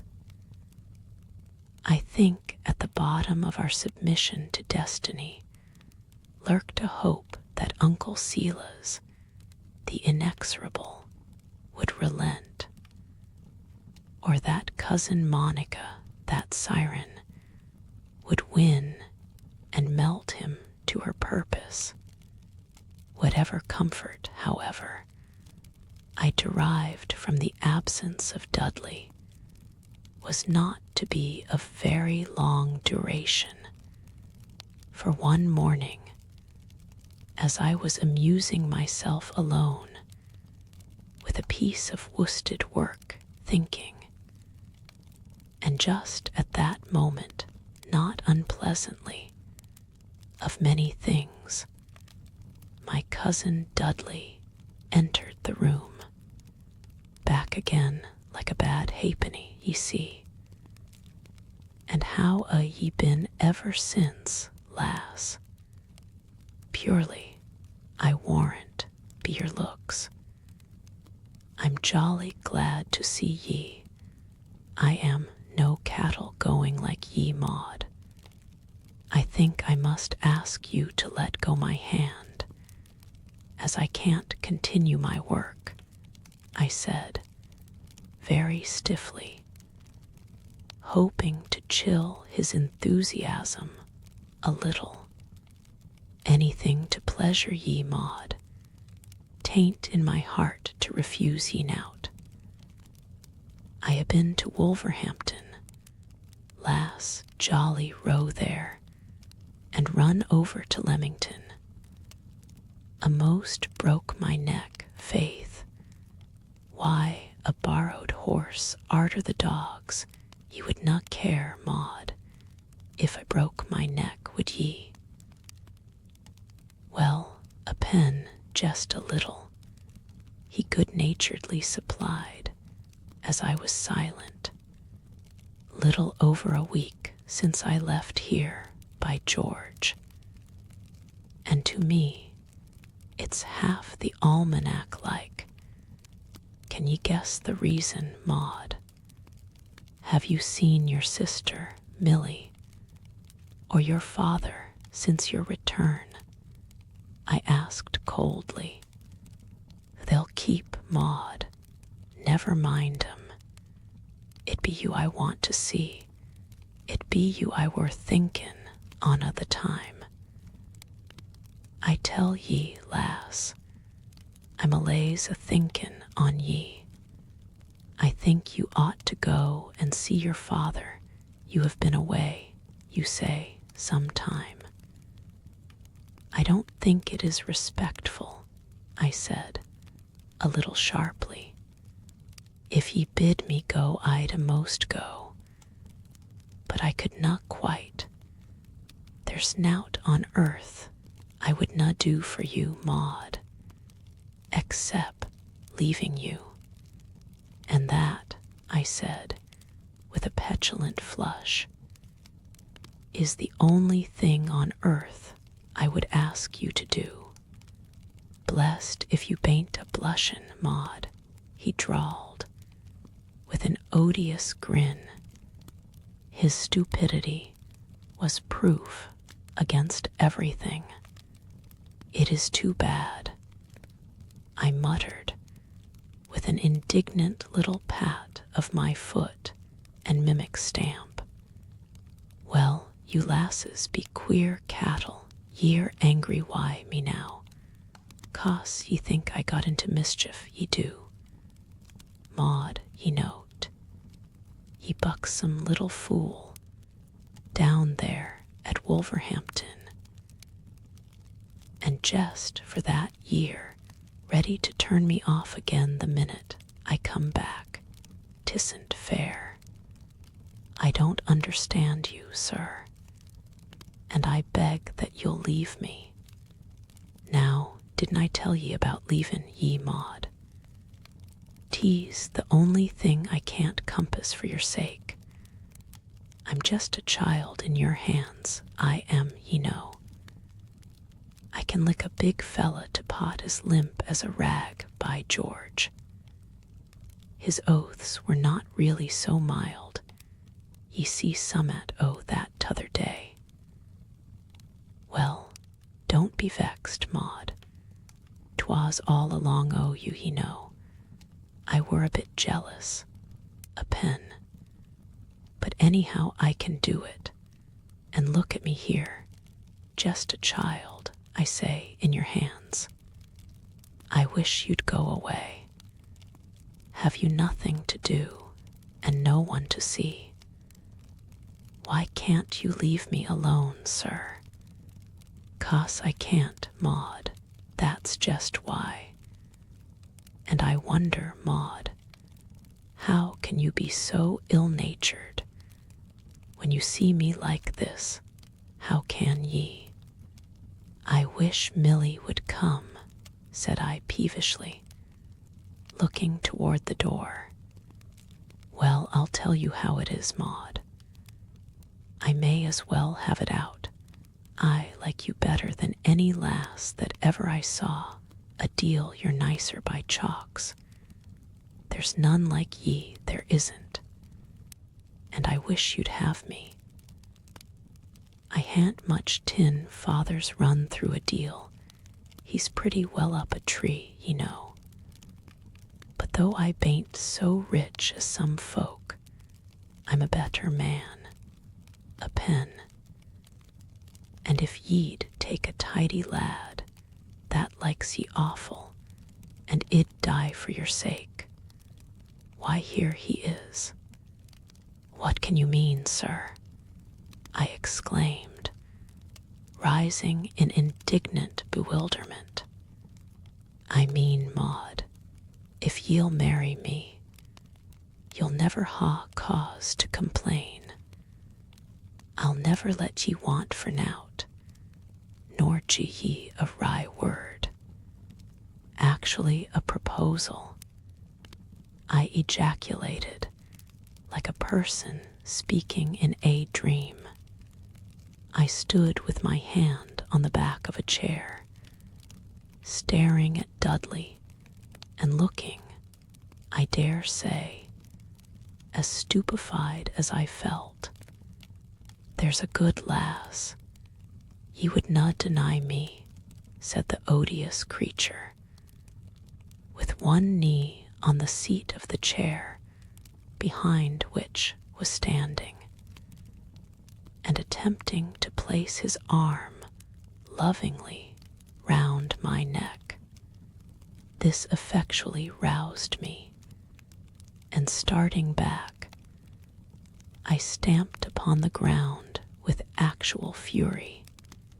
What has there ever been, sir, in my conduct, words, or looks, to warrant this unparalleled audacity? But that you are as stupid as you are impertinent, brutal, and ugly.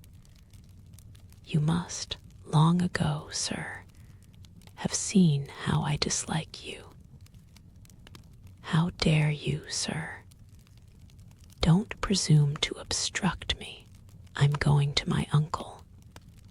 I had never spoken so violently to mortal before. He in turn looked a little confounded, and I passed his extended but motionless arm with a quick and angry step. He followed me a pace or two, however, before I reached the door, looking horridly angry, but stopped, and only swore after me some of those wry words, which I was never to have heard. I was myself, however, too much incensed, and moving at too rapid a pace to catch their import, and I had knocked at my uncle's door before I began to collect my thoughts. "Come in," replied my uncle's voice, clear, thin, and peevish. I entered and confronted him. "Your son, sir, has insulted me." He looked at me with a cold curiosity steadily for a few seconds, as I stood panting before him with flaming cheeks. "Insulted you," repeated he. "Egad, you surprise me." The ejaculation savored of the old man, to borrow his scriptural phrase, more than anything I had heard from him before. "How," he continued, "how has Dudley insulted you, my dear child? Come, you're excited. Sit down, take time, and tell me all about it." I did not know that Dudley was here. It is an insult. He knew very well. He must dislike him, and he presumed to make a proposal of marriage to me. "Oh, oh, oh," exclaimed my uncle, with a prolonged intonation which plainly said, "Is that the mighty matter?" He looked at me as he leaned back with the same steady curiosity, this time smiling, which somehow frightened me, and his countenance looked to me wicked, like the face of a witch, with a guilt I could not understand. "And that is the amount of your complaint. He made you a formal proposal of marriage." "Yes, he proposed for me." As I cooled, I began to feel just a very little disconcerted, and a suspicion was troubling me that possibly an indifferent person might think that, having no more to complain of, my language was perhaps a little exaggerated, and my demeanor a little too tempestuous. My uncle, I dare say, saw some symptoms of this misgiving, for smiling still, he said, "My dear Maud, however just, you appear to me a little cruel. You don't seem to remember how much you are yourself to blame. You have one faithful friend at least, whom I advise your consulting. I mean your looking-glass. The foolish fellow is young, quite ignorant in the world's ways. He is in love, desperately enamored, and suffering prompts to desperate remedies. We must not be too hard on a rough, but romantic young fool, who talks according to his folly and his pain. Chapter XLIX. An apparition. But after all, he suddenly resumed, as if a new thought had struck him. Is it quite such folly, after all? It really strikes me, dear Maud, that the subject may be worth a second thought. No, no, you won't refuse to hear me, he said, observing me on the point of protesting. I am, of course, assuming that you are fancy-free. I am assuming, too, that you don't care twopence about Dudley, and even that you fancy you dislike him. You know, in that pleasant play, poor Sheridan, delightful fellow, all our fine spirits are dead. He makes Mrs. Malaprop say there is nothing like beginning with a little aversion. Now, though in matrimony, of course, that is only a joke, yet in love, believe me, it is no such thing. His own marriage with Miss Ogle, I know, was a case in point. She expressed a positive horror of him at their first acquaintance, and yet, I believe, she would, a few months later, have died rather than not have married him. I was again about to speak, but with a smile he beckoned me into silence. There are 2 or 3 points you must bear in mind. One of the happiest privileges of your fortune is that you may, without imprudence, marry simply for love. There are few men in England who could offer you an estate comparable with that you already possess, or, in fact, appreciably increase the splendor of your fortune. If, therefore, he were in all other respects eligible, I can't see that his poverty would be an objection to weigh for one moment. He is quite a rough diamond. He has been, like many young men of the highest rank, too much given up to athletic sports, to that society which constitutes the aristocracy of the ring and the turf, and all that kind of thing. You see, I am putting all the worst points first. But I have known so many young men in my day, after a madcap career of a few years among prize fighters, wrestlers, and jockeys, learning their slang and affecting their manners, take up and cultivate the graces and the decencies. There was poor dear Newgate, many degrees lower in that kind of frolic, who, when he grew tired of it, became one of the most elegant and accomplished men in the House of Peers. Poor Newgate, he's gone too. I could reckon up 50 of my early friends who all began like Dudley, and all turned out, more or less, like Newgate. At this moment came a knock at the door, and Dudley put in his head, most inopportunely, for the vision of his future graces and accomplishments. My good fellow, said his father, with a sharp sort of playfulness, I happen to be talking about my son, and should rather not be overheard.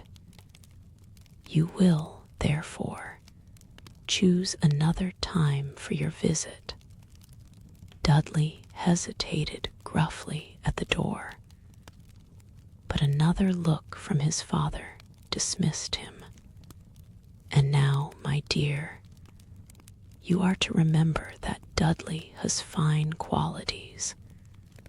The most affectionate son in his rough way that ever father was blessed with, most admirable qualities, indomitable courage, and a high sense of honor.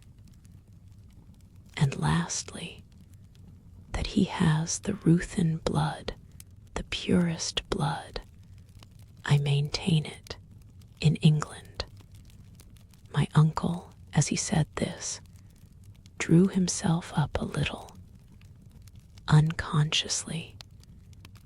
His thin hand laid lightly over his heart with a little patting motion, and his countenance looked so strangely dignified and melancholy that in admiring contemplation of it I lost some sentences which followed next.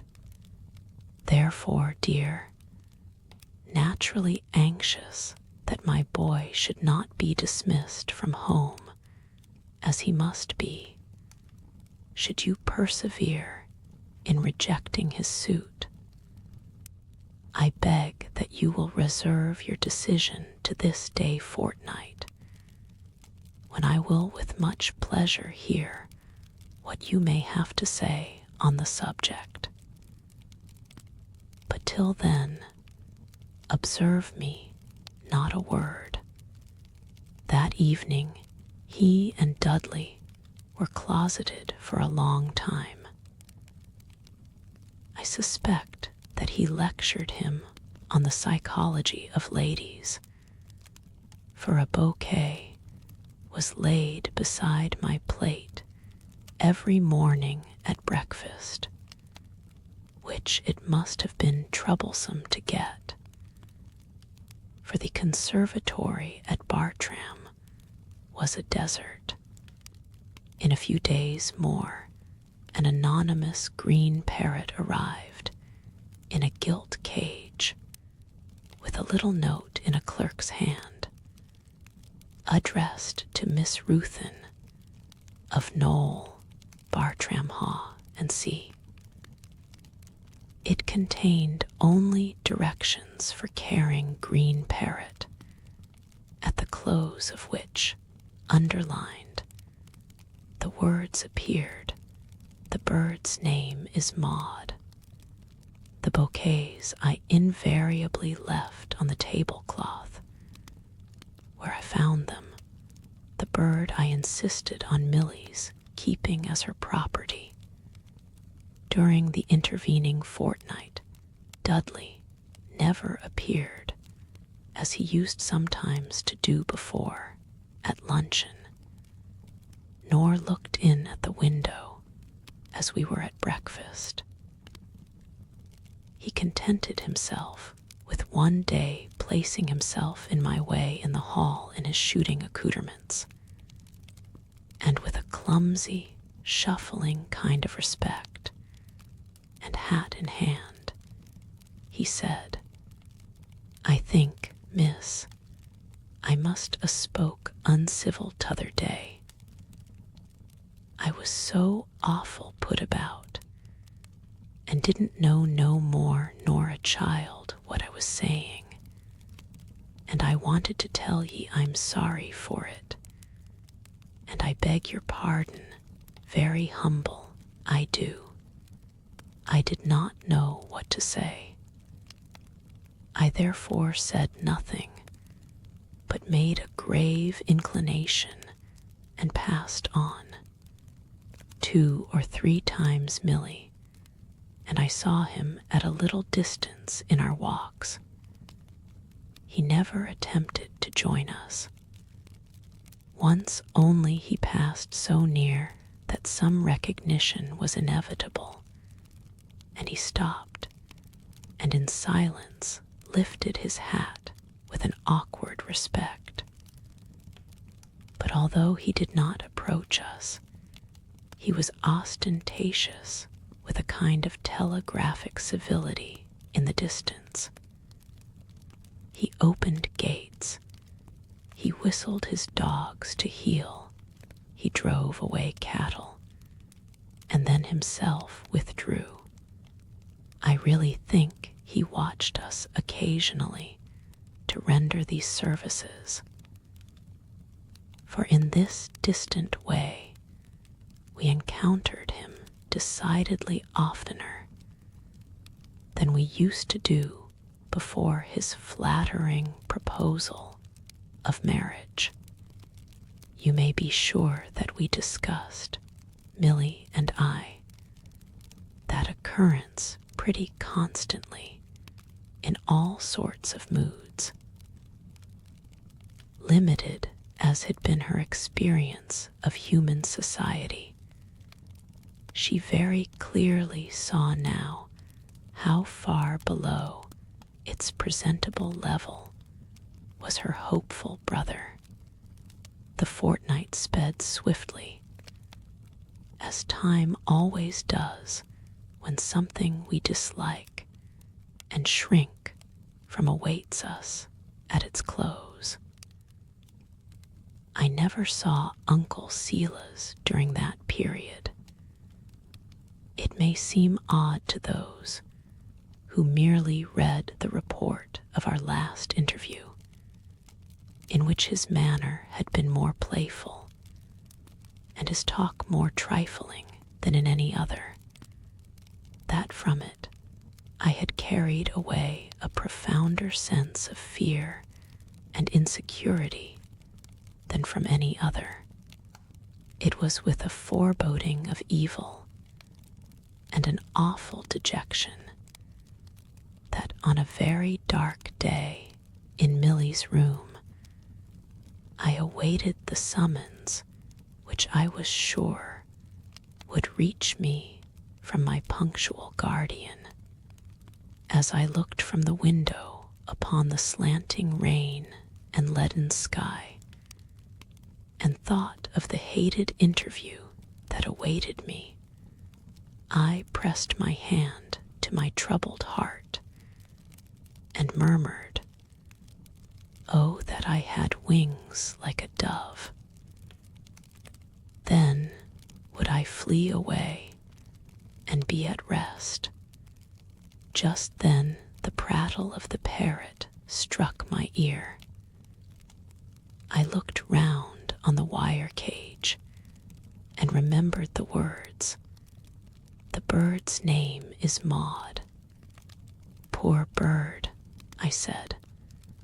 I dare say, Milly, it longs to get out. If it were a native of this country, would not you like to open the window, and then the door of that cruel cage, and let the poor thing fly away? Master wants Miss Maud, said Wyatt's disagreeable tones at the half-open door. I followed in silence, with the pressure of a near alarm at my heart, like a person going to an operation. When I entered the room, my heart beat so fast that I could hardly speak. The tall form of Uncle Silas rose before me, and I made him a faltering reverence. He darted from under his brows a wild, fierce glance at old Wyatt, and pointed to the door imperiously with his skeleton finger. The door shut, and we were alone. "A chair," he said, pointing to a seat. "Thank you, Uncle. I prefer standing," I faltered. He also stood, his white head bowed forward. The phosphoric glare of his strange eyes shone upon me from under his brows. His fingernails, just rested on the table. You saw the luggage corded and addressed. As it stands ready for removal in the hall, he asked. I had. Milly and I had read the cards which dangled from the trunk handles and gun case. The address was Mr. Dudley R. Ruthin, Paris, via Dover. I am old, agitated, on the eve of a decision on which much depends. Pray relieve my suspense. Is my son to leave Bartram today in sorrow, or to remain in joy? Pray answer quickly. I stammered I know not what.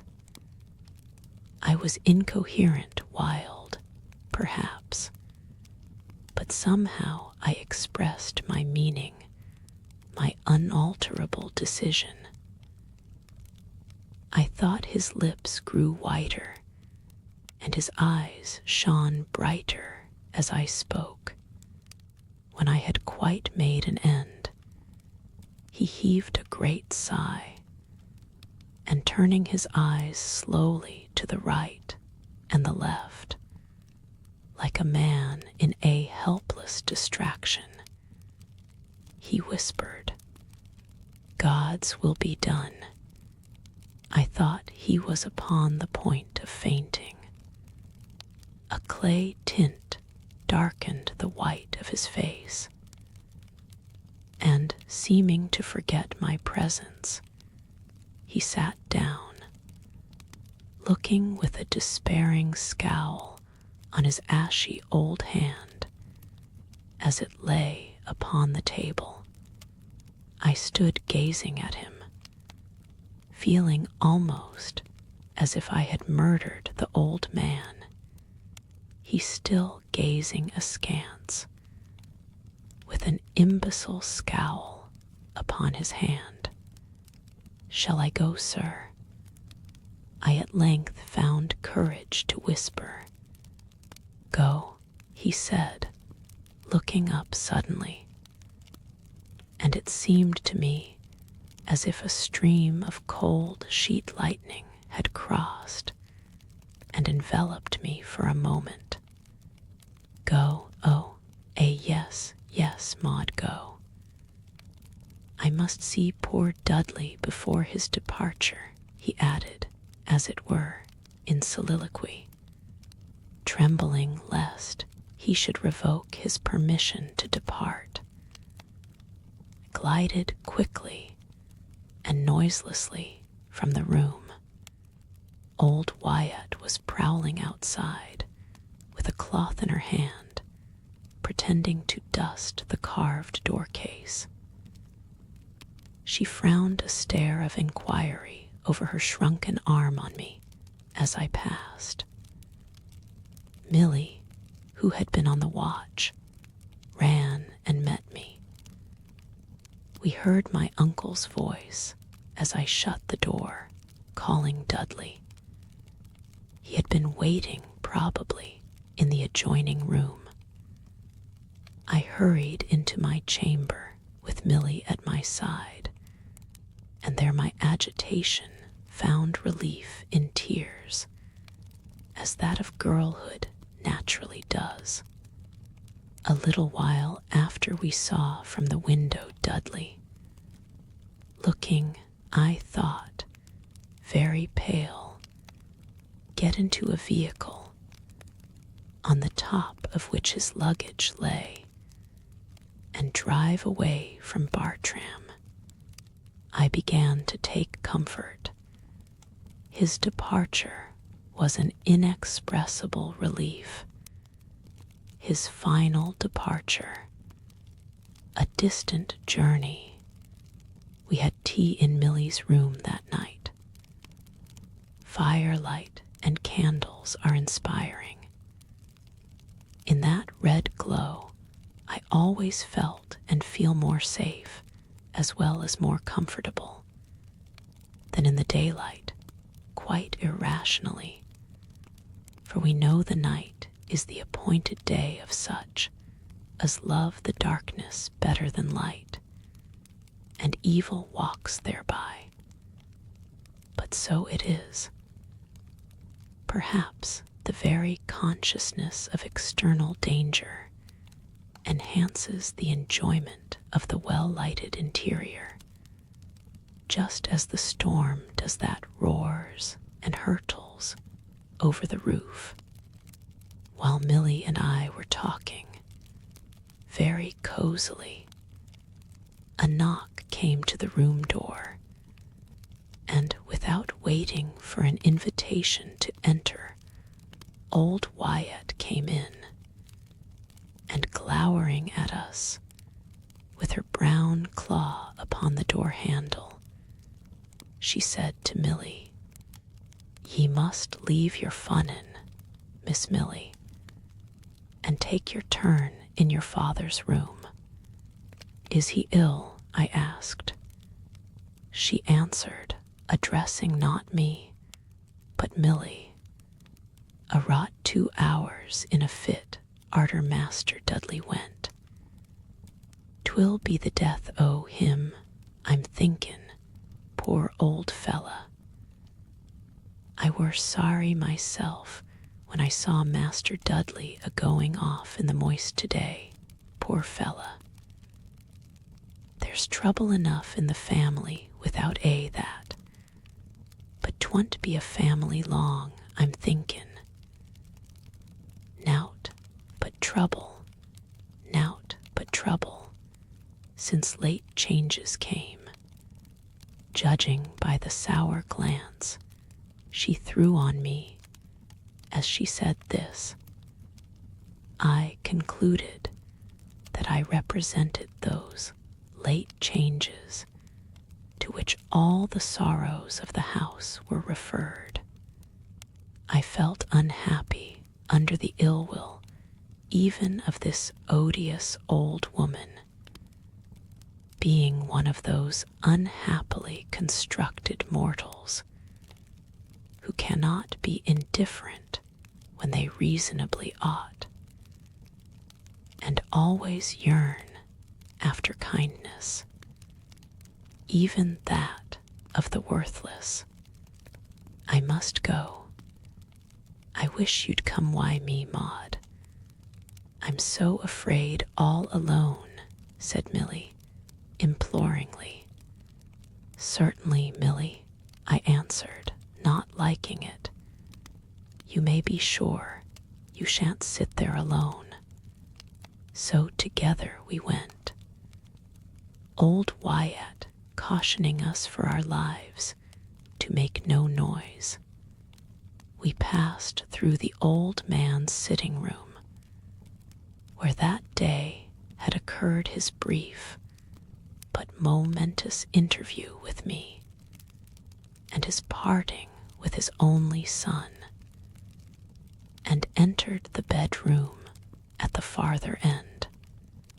A low fire burned in the grate. The room was in a sort of twilight. A dim lamp near the foot of the bed at the farther side was the only light burning there. Old Wyatt whispered an injunction not to speak above our breaths, nor to leave the fireside unless the sick man called or showed signs of weariness. These were the directions of the doctor, who had been there. So Millie and I sat ourselves down near the hearth, and old Wyatt left us to our resources. We could hear the patient breathe, but he was quite still. In whispers we talked, but our conversation flagged. I was, after my wont, upbraiding myself for the suffering I had inflicted. After about half an hour's desultory whispering and intervals growing longer and longer, of silence. It was plain that Milly was falling asleep. She strove against it, and I tried hard to keep her talking, but it would not do. Sleep overcame her, and I was the only person in that ghastly room in a state of perfect consciousness. There were associations connected with my last vigil there to make my situation very nervous and disagreeable. Had I not had so much to occupy my mind of a distinctly practical kind, Dudley's audacious suit, my uncle's questionable toleration of it, and my own conduct throughout that most disagreeable period of my existence, I should have felt my present situation a great deal more. As it was, I thought of my real troubles and something of Cousin Nolly's, and I confess, a good deal of Lord Ilbury when looking towards the door. I thought I saw a human face, about the most terrible my fancy could have called up, looking fixedly into the room. It was only a 3/4, and not the whole figure. The door hid that in a great measure, and I fancied I saw, too, a portion of the fingers. The face gazed toward the bed, and in the imperfect light looked like a livid mask with chalky eyes. I had so often been startled by similar apparitions formed by accidental lights and shadows disguising homely objects, that I stooped forward, expecting, though tremulously, to see this tremendous one in like manner dissolve itself into its harmless elements. And now, to my unspeakable terror, I became perfectly certain that I saw the countenance of Madame de la Raugière. With a cry, I started back and shook Milly furiously from her trance. "Look, look," I cried. But the apparition or illusion was gone. I clung so fast to Milly's arm, cowering behind her, that she could not rise. "Milly, Milly, Milly, Milly," I went on crying, like one struck with idiocy, and unable to say anything else. In a panic, Milly, who had seen nothing, and could conjecture nothing of the cause of my terror, jumped up, and clinging to one another, we huddled together into the corner of the room, I still crying wildly, "Milly, Milly, Milly," and nothing else. "What is it? Where is it? What do you see?" cried Milly, clinging to me as I did to her. "It will come again. It will come. Oh, heaven! What is it, Maud?" The face, I cried. "Oh, Milly, Milly, Milly." We heard a step softly approaching the open door, and in a horrible sauve-qui-pute, we rushed and stumbled together toward the light by Uncle Silas's bed. But old Wyatt's voice and figure reassured us. "Milly," I said, so soon as, pale and very faint, I reached my apartment. No power on earth shall ever tempt me to enter that room again after dark. Why, Maud dear, what in heaven's name did you see? Said Milly, scarcely less terrified. Oh, I can't, Milly. Never ask me. It is haunted. The room is haunted horribly. Was it Chark? Whispered Milly, looking over her shoulder all aghast. No, no, don't ask me. A fiend in a worse shape. I was relieved at last by a long fit of weeping, and all night good Mary Quince sat by me, and Milly slept by my side. Starting and screaming, and drugged with sal volatile, I got through that night of supernatural terror, and saw the blessed light of heaven again. Dr. Jalks, when he came to see my uncle in the morning, visited me also.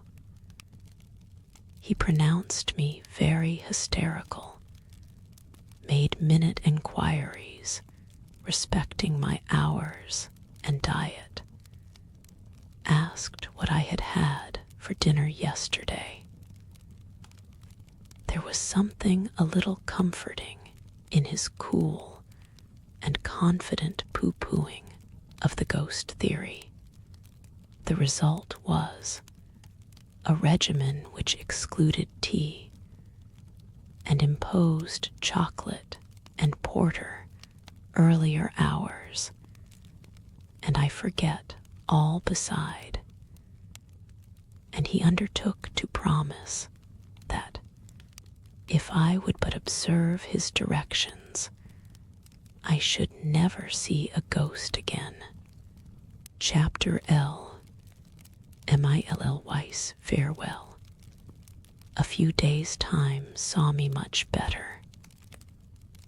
Dr. Jalks was so contemptuously sturdy and positive on the point that I began to have comfortable doubts about the reality of my ghost, and having still a horror indescribable of the illusion, if such it were, the room in which it appeared, and everything concerning it, I would neither speak, nor, so far as I could, think of it. So, though Bartram-Haugh was gloomy as well as beautiful, and some of its associations awful, and the solitude that reigned there sometimes almost terrible, yet early hours, bracing exercise, and the fine air that predominates that region soon restored my nerves to a healthier tone. But it seemed to me that Bartram-Haugh was to be to me a vale of tears, or rather, in my sad pilgrimage, that valley of the shadow of death, through which poor Christian fared alone and in the dark. One day Milly ran into the parlor, pale, with wet cheeks, and without saying a word, threw her arms about my neck and burst into a paroxysm of weeping. What is it, Milly? What's the matter, dear, what is it? Cried aghast, but returning her close embrace heartily. Oh, Maud, darling, he's going to send me away. Away, dear, where away? And leave me alone in this dreadful solitude where he knows I shall die of fear and grief without you. Oh, no, no, it must be a mistake. I'm going to France, Maud, I'm going away. Mrs. Jolks is going to London, day arter tomorrow, and I'm to go wy her. And an old French lady, he says, from the school will meet me there, and bring me the rest o' the way. Oh ho, ho, ho, ho, oh, oh, oh, cried poor Milly, hugging me closer still, with her head buried in my shoulder, and swaying me about like a wrestler in her agony. I never were away from home afore, except that little bit why you over there at Elverston. And you were why me then, Maud, and I love ye better than Bartram, better than and I think I'll die, Maud, if they take me away. I was just as wild in my woe as poor Milly, and it was not until we had wept together for a full hour, sometimes standing, sometimes walking up and down the room, sometimes sitting, and getting up in turns to fall on one another's necks, that Milly, plucking her handkerchief from her pocket, drew a note from it at the same time, which, as it fell upon the floor, she at once recollected to be one from Uncle Silas to me. It was to this effect: I wish to apprise my dear niece and ward of my plans. Milly proceeds to an admirable French school as a pensionaire, and leaves this on Thursday next. If after 3 months' trial she finds it in any way objectionable, she returns to us. If, on the contrary, she finds it in all respects the charming residence it has been presented to me, you, on the expiration of that period, join her there, until the temporary complication of my affairs shall have been so far adjusted as to enable me to receive you once more at Bartram,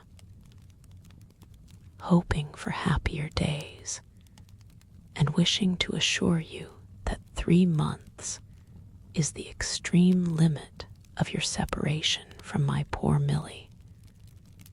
I have written this, feeling, alas, unequal to seeing you at present. Bartram, Tuesday. P.S. I can have no objection to your apprising Monica Knollys of these arrangements. You will understand, of course, not a copy of this letter, but its substance. Over this document, scanning it as lawyers do a new Act of Parliament, we took comfort. After all, it was limited, a separation not to exceed 3 months, possibly much shorter. On the whole, too, I pleased myself with thinking Uncle Silas's note, though peremptory, was kind. Our paroxysms subsided into sadness. A close correspondence was arranged. Something of the bustle and excitement of change supervened. If it turned out to be, in truth, a charming residence, how very delightful our meeting in France, with the interest of foreign scenery ways and faces would be. So Thursday arrived, a new gush of sorrow, a new brightening up. And amid regrets and anticipations, we parted at the gate at the farther end of the Windmill Wood. Then, of course, were more goodbyes, more embraces, and tearful smiles. Good Mrs. Jalks, who met us there, was in a huge fuss. I believe it was her first visit to the metropolis, and she was in proportion heated and important, and terrified about the train. So we had not many last words. I watched poor Milly, whose head was stretched from the window, her hand waving many adieus, until the curve of the road and the clump of old ash trees, thick with ivy, hid Milly, carriage and all, from view. My eyes filled again with tears. I turned towards Bartram. At my side stood honest Mary Quince. "Don't take on so, miss. 'Twon't be no time passing. 3 months is nothing at all," she said, smiling kindly. I smiled through my tears and kissed the good creature. And so side by side we re-entered the gate. The lithe young man in fustian, whom I had seen talking with Beauty on the morning of our first encounter with that youthful Amazon, was awaiting our re-entrance with the key in his hand. He stood half behind the open wicket. One lean brown cheek, one shy eye, and his sharp upturned nose I saw as we passed. He was treating me to a stealthy scrutiny, and seemed to shun my glance, for he shut the door quickly and busied himself locking it, and then began stubbing up some thistles which grew close by, with the toe of his thick shoe, his back to us all the time. It struck me that I recognized his features, and I asked Mary Quince, "Have you seen that young man before, Quince? He brings up game for your uncle, sometimes, miss, and lends a hand in the garden, I believe. Do you know his name, Mary? They call him Tom. I don't know what more, miss. Tom, I called, please, Tom, come here for a moment." Tom turned about and approached slowly. He was more civil than the Bartram people usually were, for he plucked off his shapeless cap of rabbit skin with a clownish respect. "Tom, what is your other name?" "Tom what, my good man?" I asked. "Tom Bryce, ma'am." "Haven't I seen you before, Tom Bryce?" I pursued, for my curiosity was excited, and with it much graver feelings. For there certainly was a resemblance in Tom's features to those of the postilion who had looked so hard at me as I passed the carriage in the Warren at Knoll. On the evening of the outrage, which had scared that quiet place. "A pen you may have, ma'am," he answered, quite coolly, looking down the buttons of his gaiters. Are you a good whip? Do you drive well? I'll drive a plough why most lads hear about, answered Tom. Have you ever been to Knoll, Tom? Tom gaped very innocently. Onnen, he said. Here, Tom, is half a crown. He took it readily enough. That be very good, said Tom, with a nod, having glanced sharply at the coin. I can't say whether he applied that term to the coin, or to his luck, or to my generous self. Now, Tom, you'll tell me, have you ever been to Knoll? Mought a been, ma'am, but I don't mind no sich place, no. As Tom spoke this with great deliberation, like a man who loves truth, putting a strain upon his memory for its sake, he spun the silver coin 2 or 3 times into the air and caught it, staring at it the while with all his might. Now, Tom, recollect yourself and tell me the truth, and I'll be a friend to you.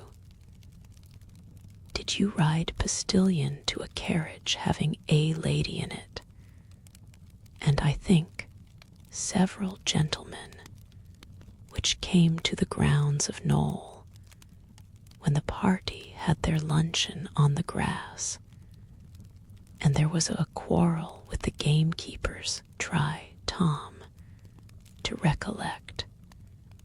You shall, upon my honor, have no trouble about it, and I'll try to serve you.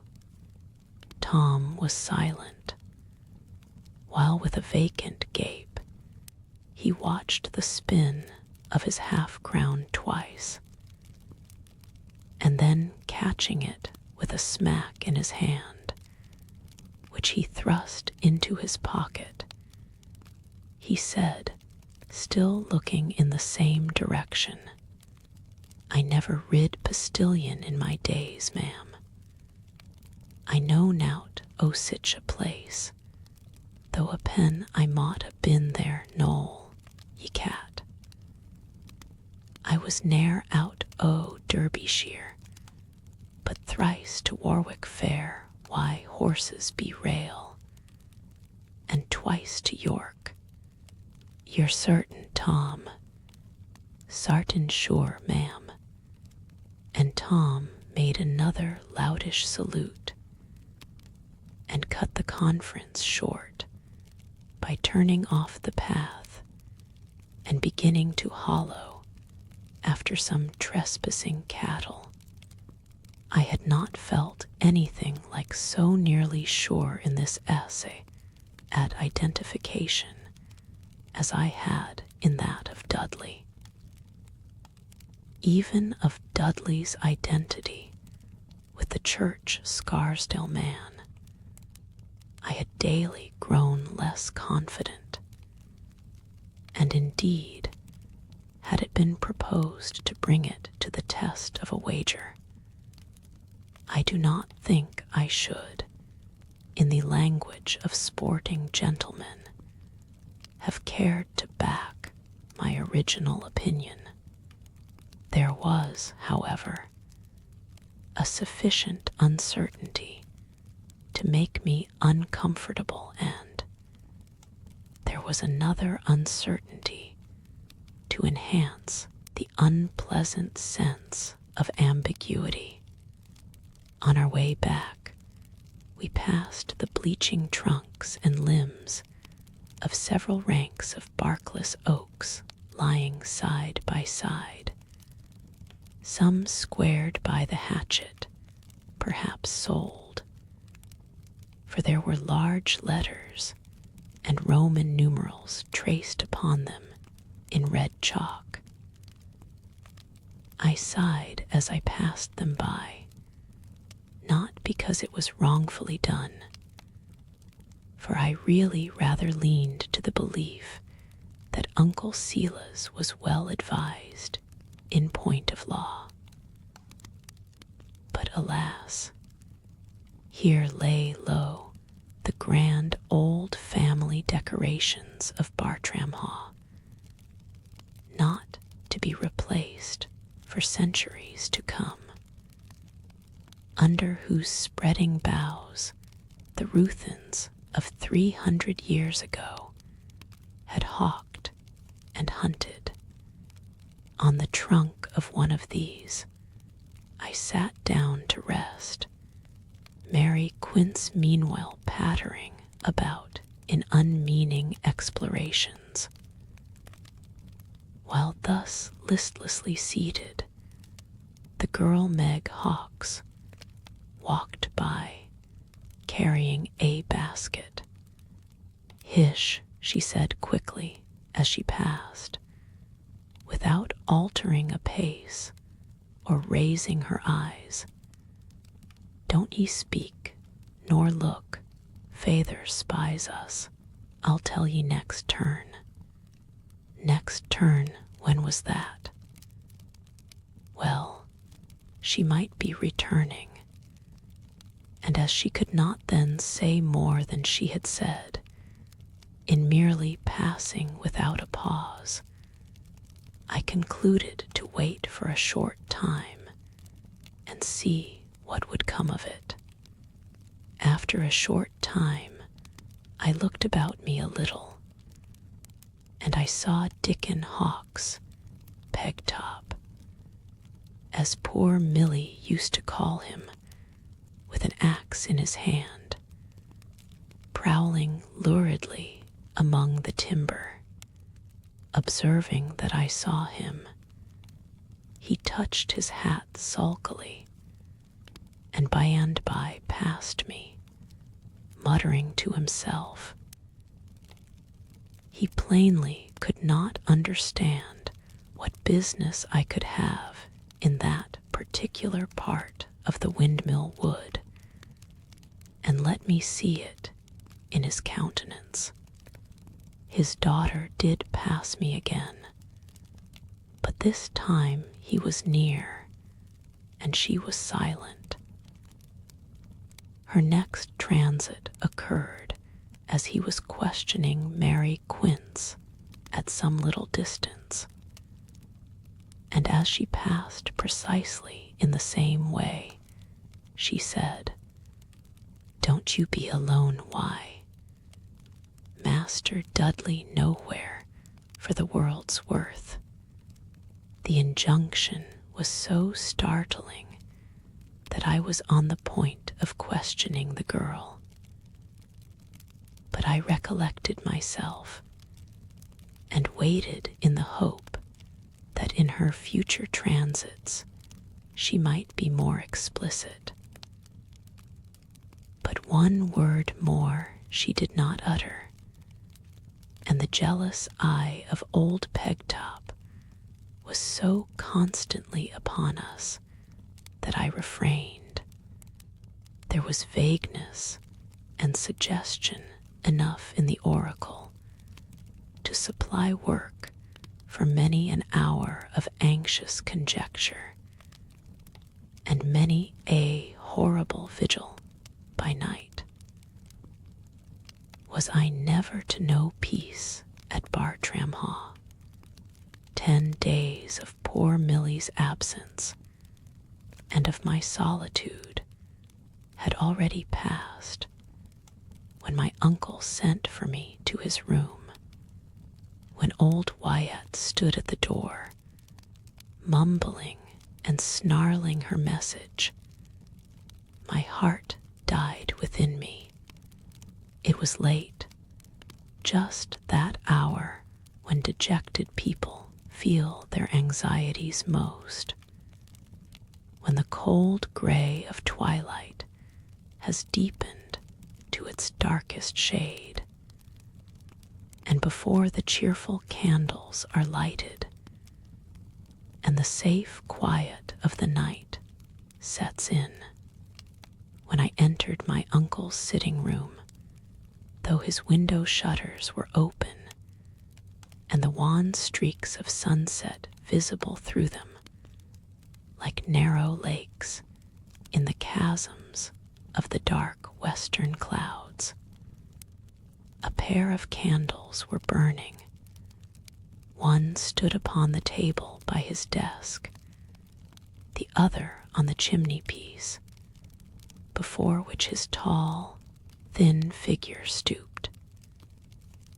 His hand leaned on the mantelpiece, and the light from the candle just above his bowed head touched his silvery hair.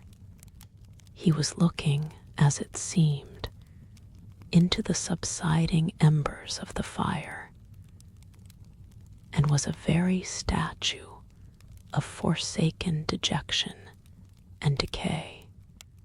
"Uncle," I ventured to say, having stood for some time unperceived near his table.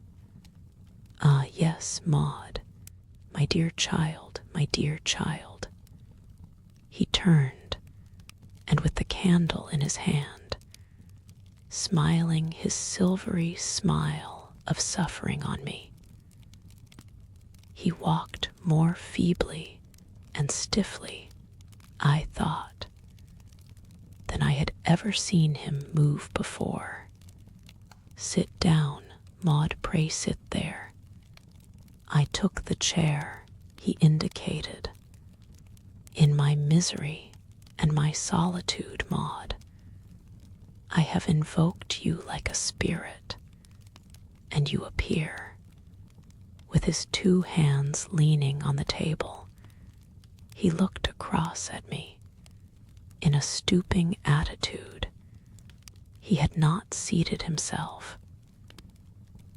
I continued silent until it should be his pleasure to question or address me. At last he said, raising himself and looking upward with a wild adoration, his fingertips elevated and glimmering in the faint mixed light, "No, I thank my Creator. I am not quite forsaken." Another silence, during which he looked steadfastly at me and muttered, as if thinking aloud, my guardian angel, Maud, you have a heart." He addressed me suddenly, "Listen, for a few moments, to the appeal of an old and broken-hearted man, your guardian, your uncle, your suppliant. I had resolved never to speak to you more on this subject, but I was wrong. It was pride that inspired me, mere pride. I felt myself growing pale and flushed by turns during the pause that followed. I'm very miserable, very nearly desperate.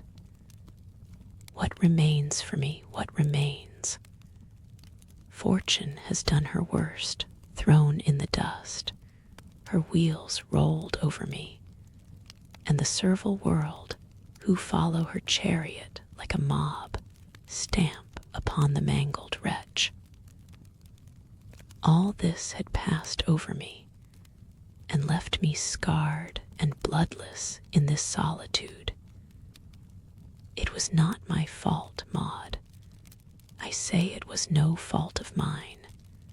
I have no remorse, though more regrets than I can count, and all scored with fire.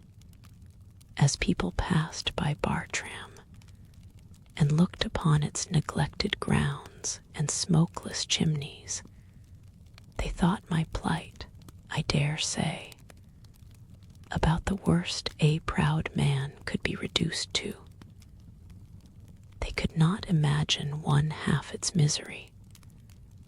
But this old hectic, this old epileptic, this old spectre of wrongs, calamities, and follies, had still one hope, my manly though untutored son, the last male scion of the Ruthens.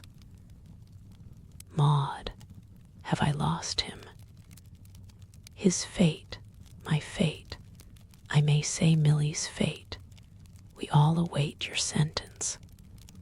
He loves you, as none but the very young can love, and that once only in a life. He loves you desperately, a most affectionate nature, a Ruthen, the best blood in England, the last man of the race. And if I lose him, I lose all, and you will see me in my coffin, Maud, before many months. I stand before you in the attitude of a suppliant. Shall I kneel? His eyes were fixed on me with the light of despair, his knotted hands clasped, his whole figure bowed toward me. Was inexpressibly shocked and pained. "Oh, uncle, uncle," I cried, and from very excitement I burst into tears. I saw that his eyes were fixed on me with a dismal scrutiny. I think he divined the nature of my agitation, but he determined, notwithstanding, to press me while my helpless agitation continued. You see my suspense. You see my miserable and frightful suspense. You are kind, Maud. You love your father's memory, you pity your father's brother. You would not say no, and place a pistol at his head. Oh, I must say no. Oh, spare me, uncle, for heaven's sake. Don't question me, don't press me. I could not do what you ask. I yield, Maud, I yield, my dear. I will not press you. You shall have time, your own time, to think. I will accept no answer now. No, none, Maud. He said this, raising his thin hand to silence me. There, Maud, enough. I have spoken, as I always do to you, frankly, perhaps too frankly. But agony and despair will speak out and plead, even with the most obdurate and cruel. With these words, Uncle Silas entered his bedchamber and shut the door, not violently, but with a resolute hand, and I thought I heard a cry. I hastened to my own room. I threw myself on my knees and thanked heaven for the firmness vouchsafed me. I could not believe it to have been my own. I was more miserable in consequence of this renewed suit on behalf of my odious cousin than I can describe. My uncle had taken such a line of importunity that it became a sort of agony to resist. I thought of the possibility of my hearing, of his having made away with himself, and was every morning relieved when I heard that he was still as usual. I have often wondered since at my own firmness. In that dreadful interview with my uncle, I had felt, in the whirl and horror of my mind, on the very point of of submitting. Just as nervous people are said to throw themselves over precipices through sheer dread of falling. Chapter LI. Sarah Matilda comes to light. Sometime after this interview, one day as I sat, sad enough, in my room, looking listlessly from the window, with good Mary Quince, whom, whether in the house or in my melancholy rambles, I always had by my side, I was startled by the sound of a loud and shrill female voice in violent hysterical action, gabbling with great rapidity, sobbing, and very nearly screaming in a sort of fury. I started up, staring at the door. "Lord bless us," cried honest Mary Quince, with round eyes and mouth agape, staring in the same direction. "Mary, Mary, what can it be? Are they beating some one down yonder?" "I don't know where it comes from," gasped Quince. I'll see her. It's her I want. Ooh, ooh, oh, Miss Maud Ruthin of Knoll. Miss Ruthin of Knoll. Ooh. What on earth can it be?" I exclaimed in great bewilderment and terror. It was now plainly very near indeed, and I heard the voice of our mild and shaky butler evidently remonstrating with the distressed damsel. "I'll see her," she continued, pouring a torrent of vile abuse upon me, which stung me with a sudden sense of anger. What had I done to be afraid of anyone? How dared anyone in my uncle's house, in my house, mix my name up with her detestable scurrilities? "For heaven's sake, miss, don't ye go out," cried poor Quince. "It's some drunken creature." But I was very angry, and like a fool as I was, I threw open the door, exclaiming in a loud and haughty key, "Here is Miss Ruthin of Knoll. Who wants to see her? A pink and white young lady with black tresses, violent, weeping, shrill, voluble, was flouncing up the last stair, and shook her dress out on the lobby, and poor old Giblets, as Milly used to call him, was following in her wake, with many small remonstrances and entreaties, perfectly unheeded. The moment I looked at this person, it struck me that she was the identical lady whom I had seen in the carriage at Knoll Warren. The next moment I was in doubt, the next, still more so. She was decidedly thinner, and dressed by no means in such ladylike taste. Perhaps she was hardly like her at all. Began to distrust all these resemblances, and to fancy, with a shudder, that they originated, perhaps, only in my own sick brain.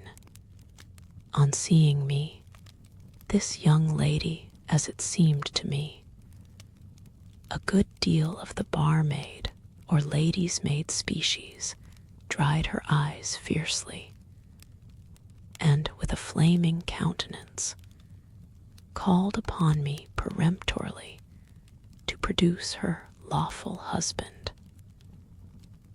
Her loud, insolent, outrageous attack had the effect of enhancing my indignation, and I quite forget what I said to her, but I well remember that her manner became a good deal more decent. She was plainly under the impression that I wanted to appropriate her husband, or at least that he wanted to marry me, and she ran on at such a pace, and her harangue was so passionate, incoherent, and unintelligible that I thought her out of her mind. She was far from it, however. I think if she had allowed me even a second for reflection, I should have hit upon her meaning.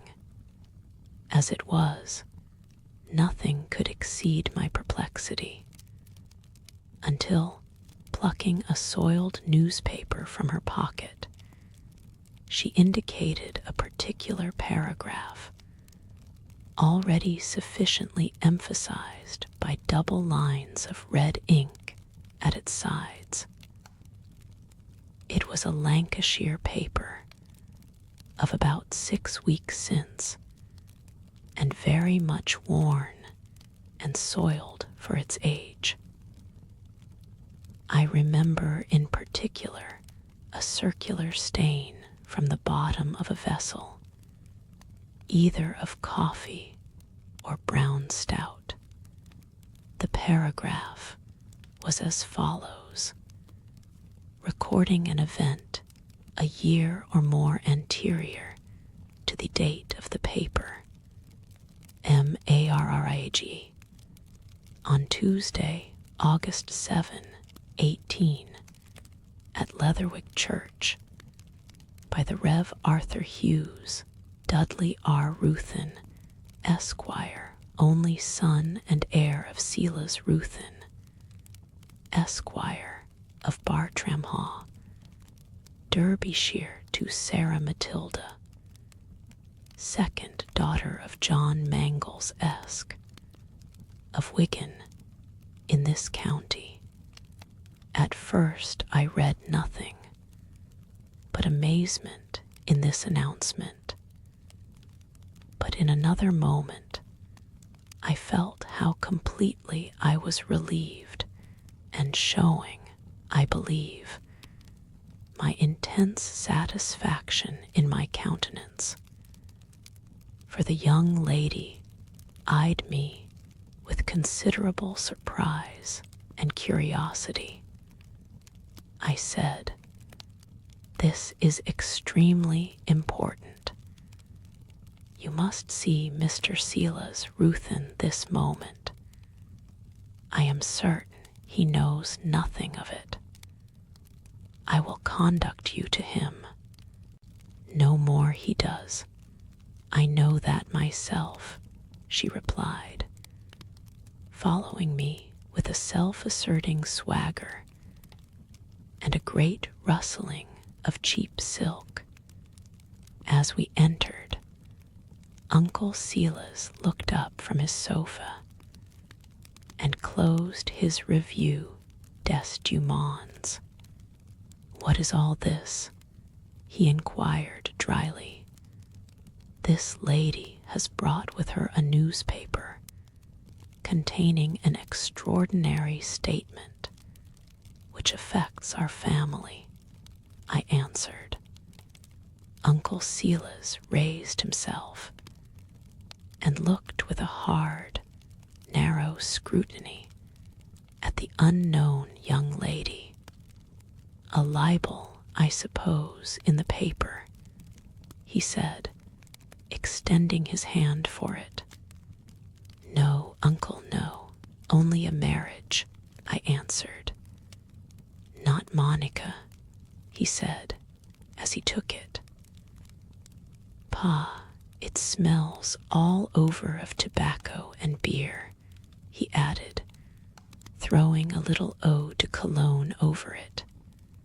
He raised it with a mixture of curiosity and disgust, saying again, "Pa," as he did so. He read the paragraph, and as he did his face changed from white all over to lead color. He raised his eyes and looked steadily for some seconds at the young lady, who seemed a little awed by his strange presence.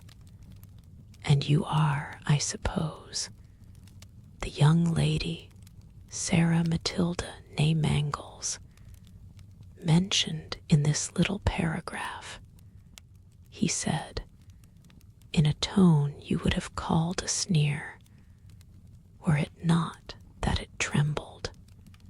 Sarah Matilda assented. "My son is, I dare say, within reach.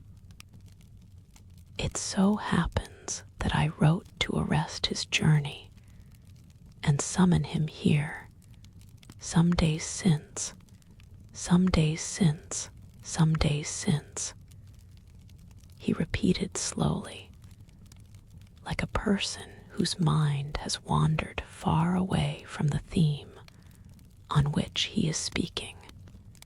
He had rung his bell, and old Wyatt, always hovering about his rooms, entered. "I want my son immediately. If not in the house, send Harry to the stables. If not there, let him be followed instantly. Bryce is an active fellow and will know where to find him. If he is in Feltram or at a distance, let Bryce take a horse, and Master Dudley can ride it back. He must be here without the loss of one moment." There intervened nearly a quarter of an hour, during which, whenever he recollected her, Uncle Silas treated the young lady with a hyper-refined and ceremonious politeness, which appeared to make her uneasy and even a little shy, and certainly prevented a renewal of those lamentations and invectives which he had heard faintly from the stairhead. But for the most part, Uncle Silas seemed to forget us and his book, and all that surrounded him, lying back in the corner of his sofa, his chin upon his breast, and such a fearful shade and carving on his features as made me prefer looking in any direction but his. At length we heard the tread of Dudley's thick boots on the oak boards, and faint and muffled the sound of his voice as he cross-examined old Wyatt before entering the chamber of audience. I think he suspected quite another visitor, and had no expectation of seeing the particular young lady, who rose from her chair as he entered in an opportune flood of tears, crying, "Oh, Dudley, Dudley, oh, Dudley, could you? Oh, Dudley, your own poor Sal. You could not, you would not, your lawful wife." This and a good deal more, with cheeks that streamed like a window pane in a thunder shower, spoke Sarah Matilda with all her oratory, working his arm, which she clung to, up and down all the time, like the handle of a pump. But Dudley was manifestly confounded and dumbfoundered. He stood for a long time gaping at his father, and stole just one sheepish glance at me, and, with red face and forehead, looked down at his boots, and then again at his father, who remained just in the attitude I have described, and with the same forbidding and dreary intensity in his strange face, like a quarrelsome man worried in his sleep by a noise. Dudley suddenly woke up, as it were, with a start, in a half-suppressed exasperation, and shook her off with a jerk and a muttered curse as she whisked involuntarily into a chair, with more violence than could have been pleasant.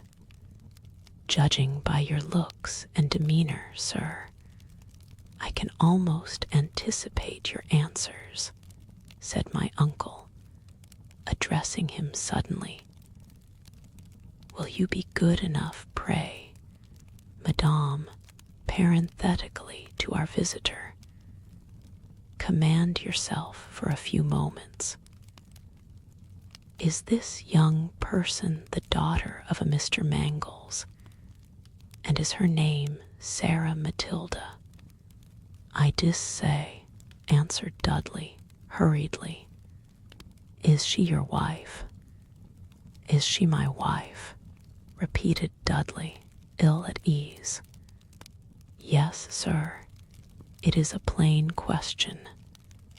All this time, Sarah Matilda was perpetually breaking into talk, and with difficulty silenced by my uncle. Well, append she says I am, does she? Replied Dudley. Is she your wife, sir? Mayhap she so considers it, after a fashion, he replied, with an impudent swagger, seating himself as he did so. What do you think, sir? Persisted Uncle Silas. I don't think nowt about it, replied Dudley surlily. Is that account true? Said my uncle, handing him the paper. They wishes us to believe so, at any rate. Answer directly, sir. We have our thoughts upon it. If it be true, it is capable of every proof. For expedition's sake, I ask you, there is no use in prevaricating. Who wants to deny it? It is true there. There, I knew he would, screamed the young woman, hysterically, with a laugh of strange joy. Shut up, will ye? Growled Dudley, savagely. Oh, Dudley, Dudley, darling, what have I done? Been and ruined me, jest, that's all. Oh, no, no, no, Dudley. Ye know I wouldn't. I could not hurt ye, Dudley. No, no, no.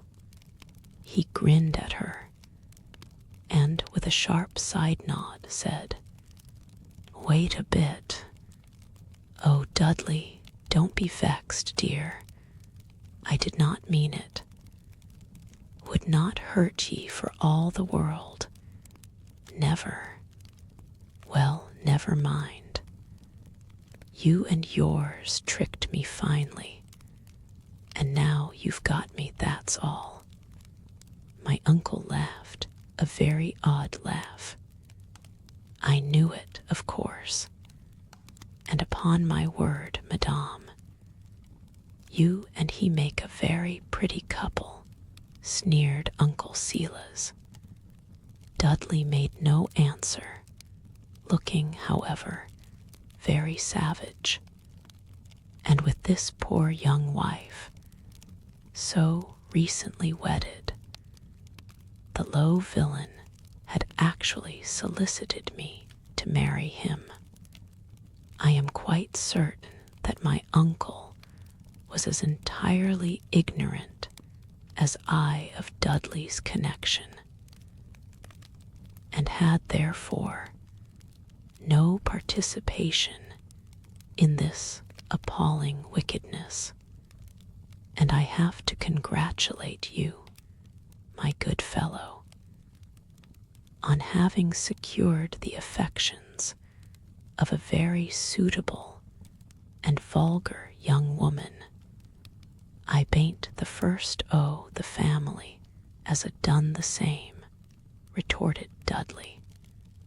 At this taunt, the old man's fury for a moment overpowered him. In an instant, he was on his feet, quivering from head to foot. I never saw such a countenance, like one of those demon grotesques we see in the gothic side-aisles and groinings, a dreadful grimace, monkey-like and insane, and his thin hand caught up his ebony stick and shook it paralytically in the air. If ye touch me, why, that I'll smash ye by, shouted Dudley, furious, raising his hands and hitching his shoulder, just as I had seen him when he fought Captain Oakley. For a moment, this picture was suspended before me, and I screamed, I know not what, in my terror. But the old man, the veteran of many a scene of excitement, where men disguise their ferocity in calm tones and varnish their fury with smiles, had not quite lost his self-command.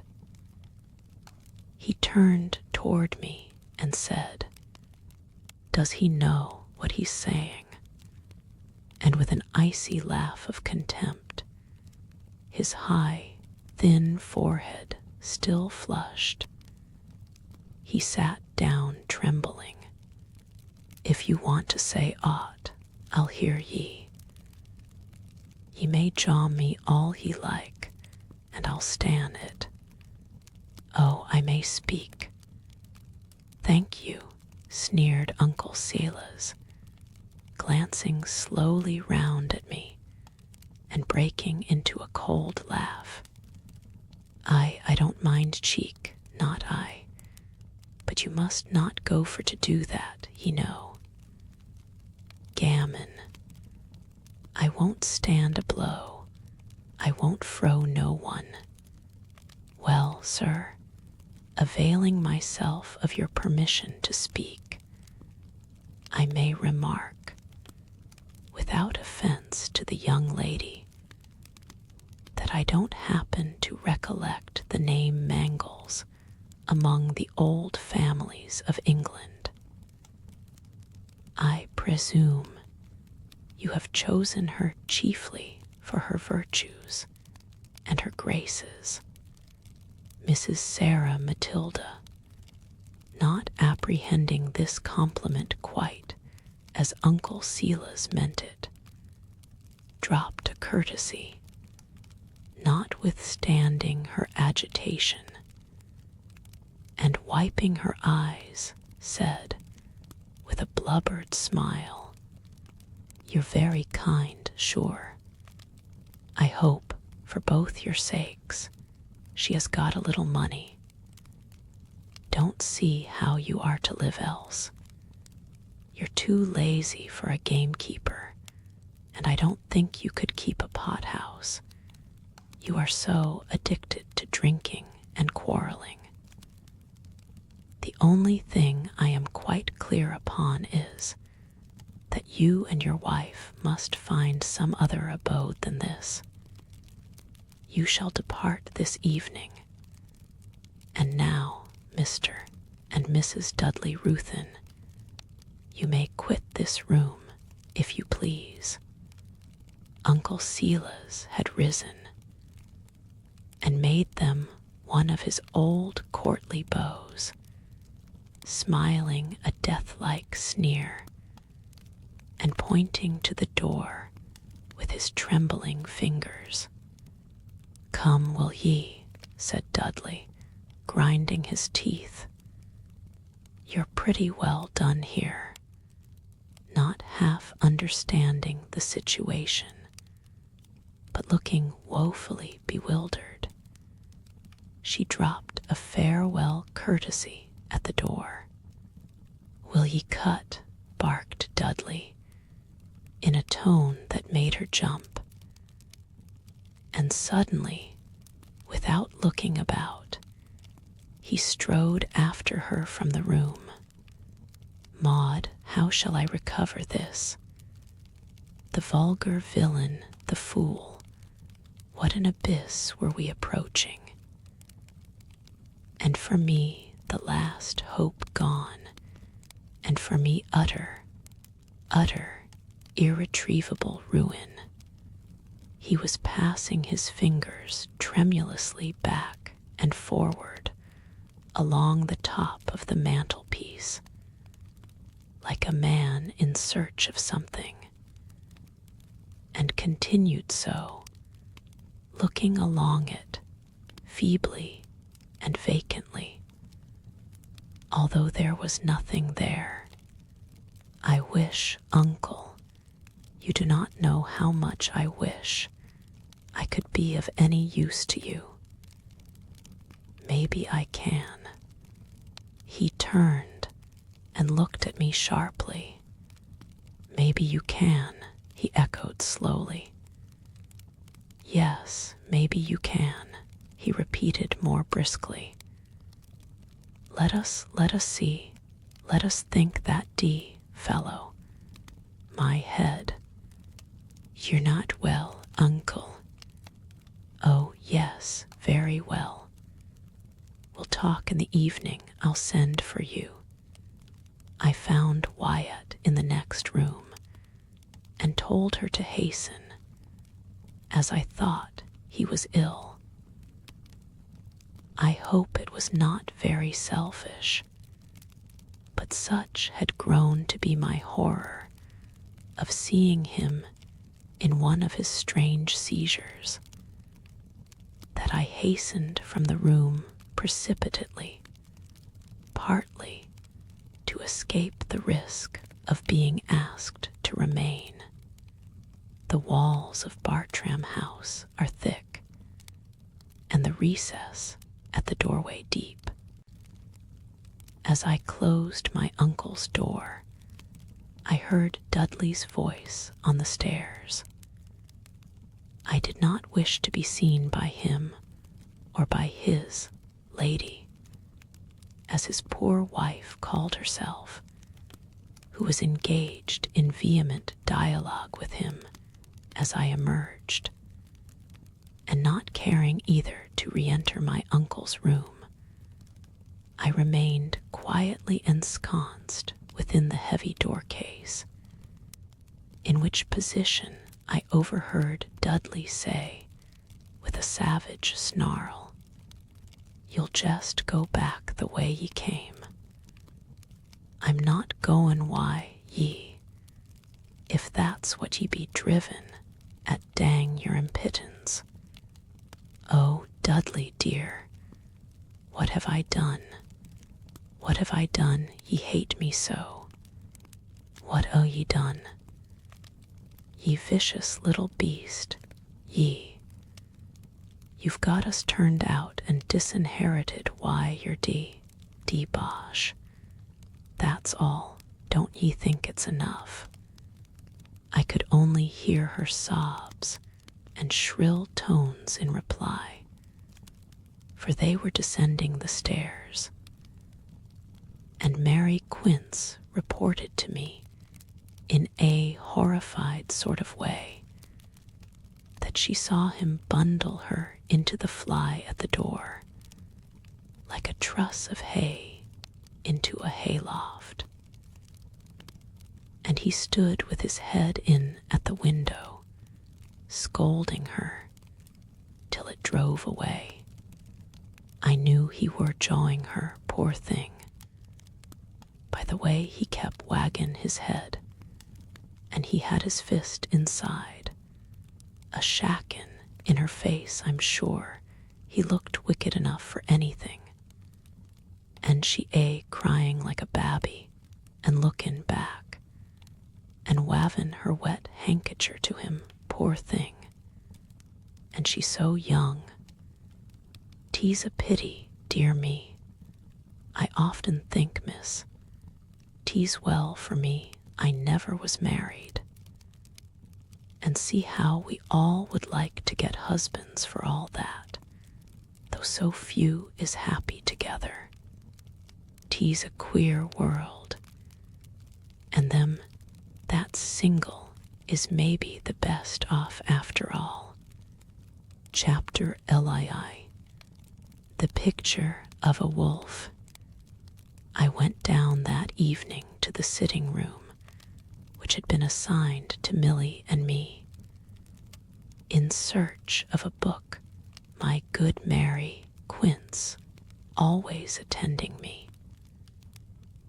The door was a little open, and I was startled by the light of a candle proceeding from the fireside together, with a considerable aroma of tobacco and brandy, on my little work table, which he had drawn beside the hearth, lay Dudley's pipe, his brandy flask, and an empty tumbler, and he was sitting with one foot on the fender, his elbow on his knee, and his head resting in his hand, weeping.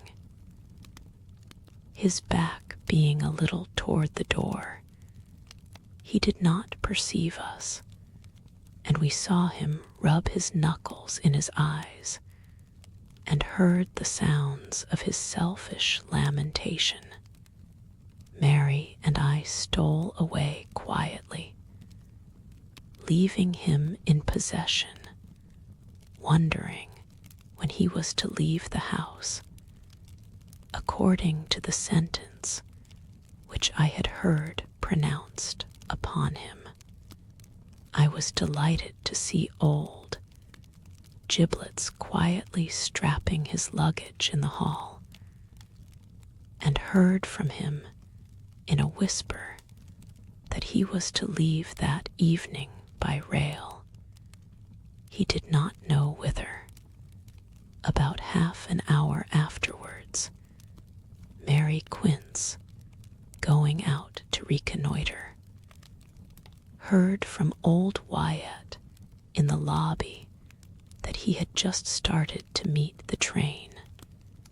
Blessed be heaven for that deliverance. An evil spirit had been cast out, and the house looked lighter and happier.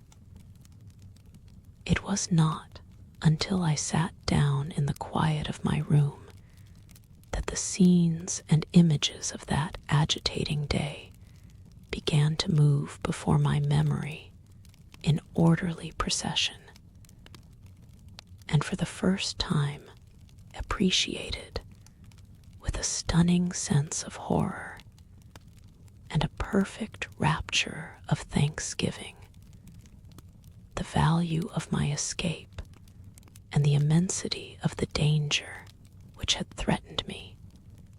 It may have been miserable weakness, I think it was, but I was young, nervous, and afflicted with a troublesome sort of conscience, which occasionally went mad, and insisted in small things as well as grate upon sacrifices, which my reason now assures me were absurd. Of Dudley I had a perfect horror, and yet had that system of solicitation, that dreadful and direct appeal to my compassion, that placing of my feeble girlhood in the seat of the arbiter of my aged uncle's hope or despair, been long persisted in. My resistance might have been worn out, who can tell? And I self-sacrificed, just as criminals in Germany are teased and watched and cross-examined year after year, incessantly into a sort of madness, and worn out with the suspense, the iteration, the self-restraint, and insupportable fatigue, they at last cut all short, accuse themselves, and go infinitely relieved to the scaffold, you may guess. Then, for me, nervous, self-diffident, and alone, how intense was the comfort of knowing that Dudley was actually married, and the harrowing importunity which had just commenced forever silenced. That night I saw my uncle. I pitied him, though I feared him. I was longing to tell him how anxious I was to help him, if only he could point out the way. It was in substance what I had already said, but now strongly urged. He brightened. He sat up perpendicularly in his chair with a countenance, not weak or fatuous now, but resolute and searching, and which contracted into dark thought or calculation as I talked. I dare say I spoke confusedly enough. I was always nervous in his presence. There was, I fancy, something mesmeric in the odd sort of influence which, without effort, he exercised over my imagination. Sometimes this grew into a dismal panic, and Uncle Silas, polished, mild, seemed unaccountably horrible to me. Then it was no longer an accidental fascination of electrobiology. It was something more. His nature was incomprehensible by me. He was without the nobleness, without the freshness, without the softness, without the frivolities of such human nature as I had experienced, either within myself or in other persons. I instinctively felt that appeals to sympathies or feelings could no more affect him than a marble monument. He seemed to accommodate his conversation to the moral structure of others, just as spirits are said to assume the shape of mortals. There were the sensualities of the gourmet for his body, and there ended his human nature, as it seemed to me. Through that semi-transparent structure, I thought I could now and then discern the light or the glare of his inner life. But I understood it not. He never scoffed at what was good or noble. His hardest critic could not nail him to one such sentence. And yet, it seemed somehow to me that his unknown nature was was a systematic blasphemy against it all. If fiend he was yet something higher than the garrulous, and withal feeble demon of Goth. He assumed the limbs and features of our mortal nature. He shrouded his own, and was a profoundly reticent Mephistopheles.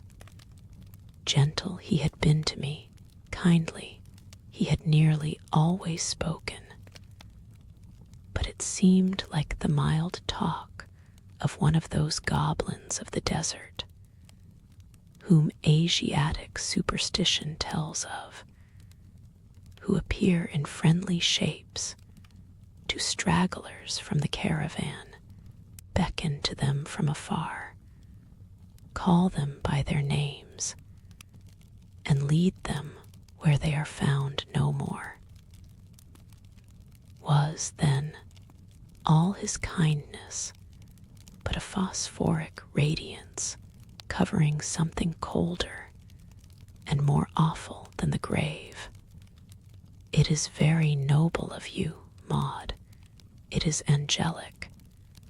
Your sympathy with a ruined and despairing old man. But I fear you will recoil. I tell you frankly that less than £20,000 will not extricate me from the quag of ruin in which I am entangled lost. Recoil far from it, I'll do it. There must be some way.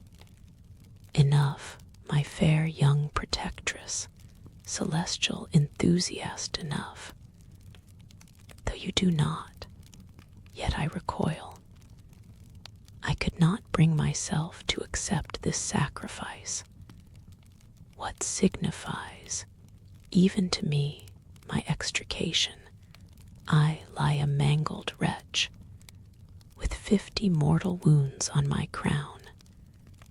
What avails the healing of one wound, when there are so many beyond all cure? Better to let me perish where I fall, and reserve your money for the worthier objects whom, perhaps, hereafter may avail to save. But I will do this. I must. I cannot see you suffer with the power in my hands, unemployed to help you, I exclaimed. Enough, dear Maud, the will is here, enough. There is balm in your compassion and goodwill. Leave me, ministering angel, for the present I cannot. If you will, we can talk of it again. Good night. And so we parted. The attorney from Feltram, I afterwards heard, was with him nearly all that night, trying in vain to devise, by their joint ingenuity, any means by which I might tie myself up. But there were none. I could not bind myself. I was myself full of the hope of helping him. What was this sum to me, great as it seemed? Truly nothing. I could have spared it and never felt the loss. I took up a large quarto with colored prints, one of the few books I had brought with me from dear old Knoll. Too much excited to hope for sleep in bed, I opened it and turned over the leaves, my mind still full of Uncle Silas and the sum I hoped to help him with. Unaccountably, one of those colored engravings arrested my attention. It represented the solemn solitude of a lofty forest A girl in Swiss costume was flying in terror, and as she fled, flinging a piece of meat behind her, which she had taken from a little market basket hanging upon her arm. Through the glade a pack of wolves were pursuing her.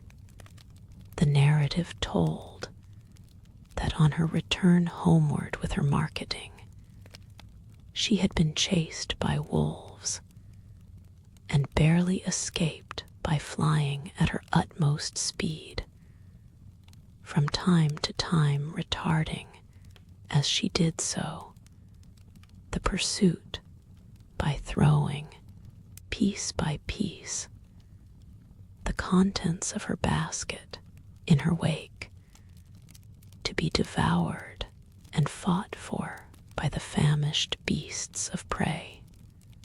This print had seized my imagination.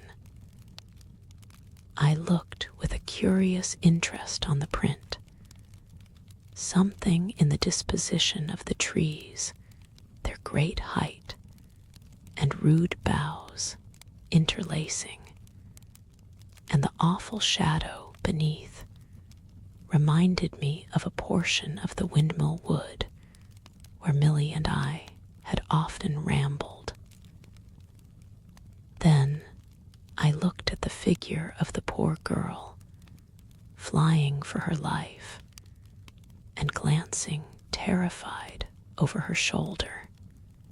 Then I gazed on the gaping, murderous pack, and the hoary brute that led the van. And then I leaned back in my chair, and I thought perhaps some latent association suggested what seemed a thing so unlikely of a fine print in my portfolio from Van Dyck's noble picture of Belisarius. Idly I traced with my pencil, as I leaned back, on an envelope that lay upon the table, this little inscription. It was mere fiddling and, absurd as it looked, there was nothing but an honest meaning in it. 20000L. Date Obolum Belisario. My dear father had translated the little Latin inscription for me, and I had written it down as a sort of exercise of memory, and also, perhaps, as expressive of that sort of compassion which my uncle's fall and miserable fate excited invariably in me. So I threw this queer little memorandum upon the open leaf of the book, and again the flight, the pursuit, and the bait to stay it engaged my eye.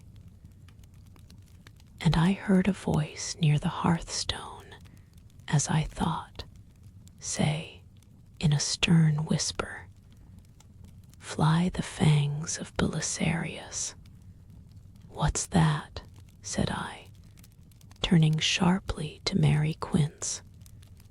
Mary rose from her work at the fireside, staring at me with that odd sort of frown that accompanies fear and curiosity. "You spoke. Did you speak?" I said, catching her by the arm, very much frightened myself. "No, miss, no, dear," answered she, plainly thinking that I was a little wrong in my head. There could be no doubt it was a trick of the imagination. And yet, to this hour, I could recognize that clear, stern voice among 1,000, were it to speak again. Jaded after a night of broken sleep, and much agitation. I was summoned next morning to my uncle's room. He received me oddly, I thought. His manner had changed and made an uncomfortable impression upon me. He was gentle, kind, smiling, submissive as usual, but it seemed to me that he experienced henceforth toward me the same half-superstitious repulsion which I had always felt from him. Dream or voice or vision which had done it, there seemed to be an unconscious antipathy and fear. When he thought I was not looking, his eyes were sometimes grimly fixed for a moment upon me. When I looked at him, his eyes were upon the book before him, and when he spoke, a person not heeding what he uttered would have fancied that he was reading aloud from it. There was nothing tangible but this shrinking from the encounter of our eyes. I said he was kind as usual. He was even more so. But there was this new sign of our silently repellent natures. Dislike it could not be. He knew I longed to serve him. Was it shame? Was there not a shade of horror in it? I have not slept, said he. For me, the night has passed in thought, and the fruit of it is this: I cannot, Maud, accept your noble offer. I am very sorry, exclaimed I, in all honesty. I know it, my dear niece, and appreciate your goodness. But there are many reasons, none of them, I trust, ignoble, and which together render it impossible. No, it would be misunderstood. My honor shall not be impugned. But, sir, that could not be. You have never proposed it. It would be all, from first to last, my doing. True, dear Maud, but I know, alas, more of this evil and slanderous world than your happy inexperience can do. Who will receive our testimony? None, no, not one. The difficulty, the insuperable moral difficulty is this: that I should expose myself to the plausible imputation of having worked upon you unduly for this end, and more, that I could not hold myself quite free from blame. It is your voluntary goodness, Maud, but you are young, inexperienced, and it is, I hold it, my duty to stand between you and any dealing with your property at so unripe an age. Some people may call this quixotic. In my mind, it is an imperious mandate of conscience, and I peremptorily refuse to disobey it. Although within 3 weeks an execution will be in this house, I did not quite know what an execution meant, but from 2 harrowing novels with whose distresses I was familiar, I knew that it indicated some direful process of legal torture and spoliation.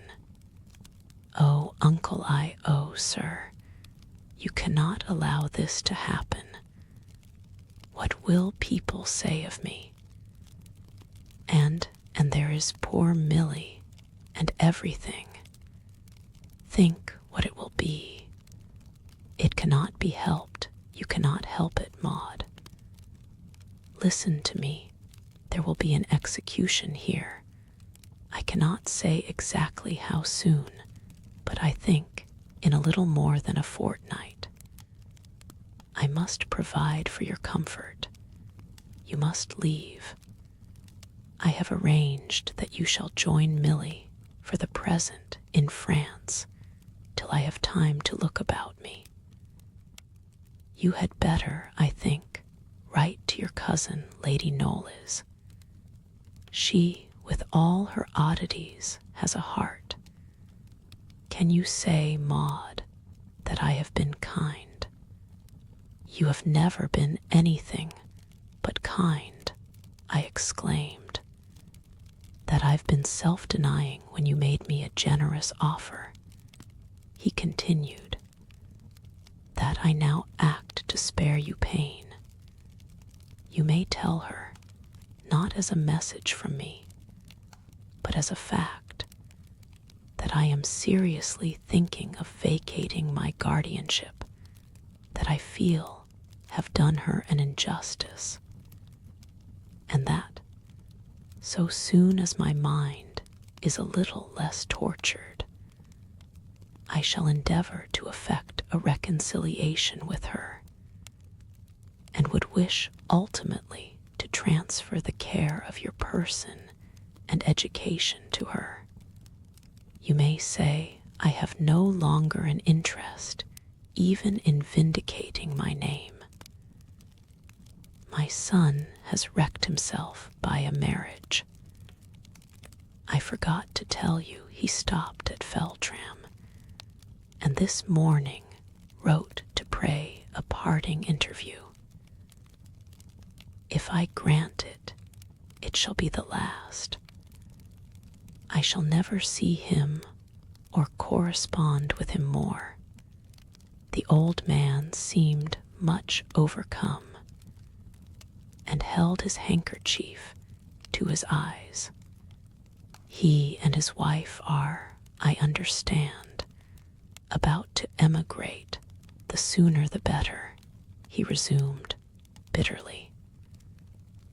Deeply, Maud, I regret having tolerated his suit to you, even for a moment.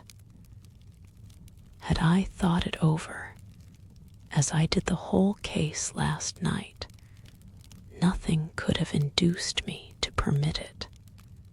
But I have lived for so long like a monk in his cell, my wants and observation limited to the narrow compass of this chamber, that my knowledge of the world has died out with my youth and my hopes, and I did not, as I ought to have done, consider many objections. Therefore, dear Maud, on this one subject, I entreat, be silent. Its discussion can effect nothing now. I was wrong, and frankly ask you to forget my mistake. I had been on the point of writing to Lady Knollys on this odious subject, when happily it was set at rest by the disclosure of yesterday, and being so, I could have no difficulty in acceding to my uncle's request. He was conceding so much that I could not withhold so trifling a concession in return. I hope Monica will continue to be kind to poor Milly after I am gone. Here there were a few seconds of meditation. Maud, you will not, I think, refuse to convey the substance of what I have just said in a letter to Lady Knollys. And perhaps you would have no objection to let me see it when it is written. It will prevent the possibility of its containing any misconception of what I have just spoken.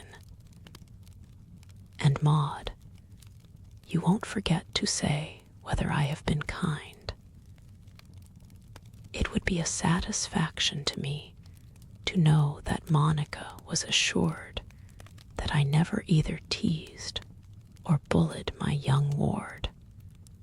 With these words he dismissed me, and forthwith I completed such a letter as would quite embody what he had said, and in my own glowing terms, being in high good humor with Uncle Silas, recorded my estimate of his gentleness and good nature. And when I submitted it to him, he expressed his admiration of what he was pleased to call my cleverness in so exactly conveying what he wished, and his gratitude for the handsome terms in which I had spoken of my old guardian. Chapter LXII. An odd proposal. As I and Mary Quince returned from our walk that day and had entered the hall, I was surprised most disagreeably by Dudley's emerging from the vestibule at the foot of the great staircase.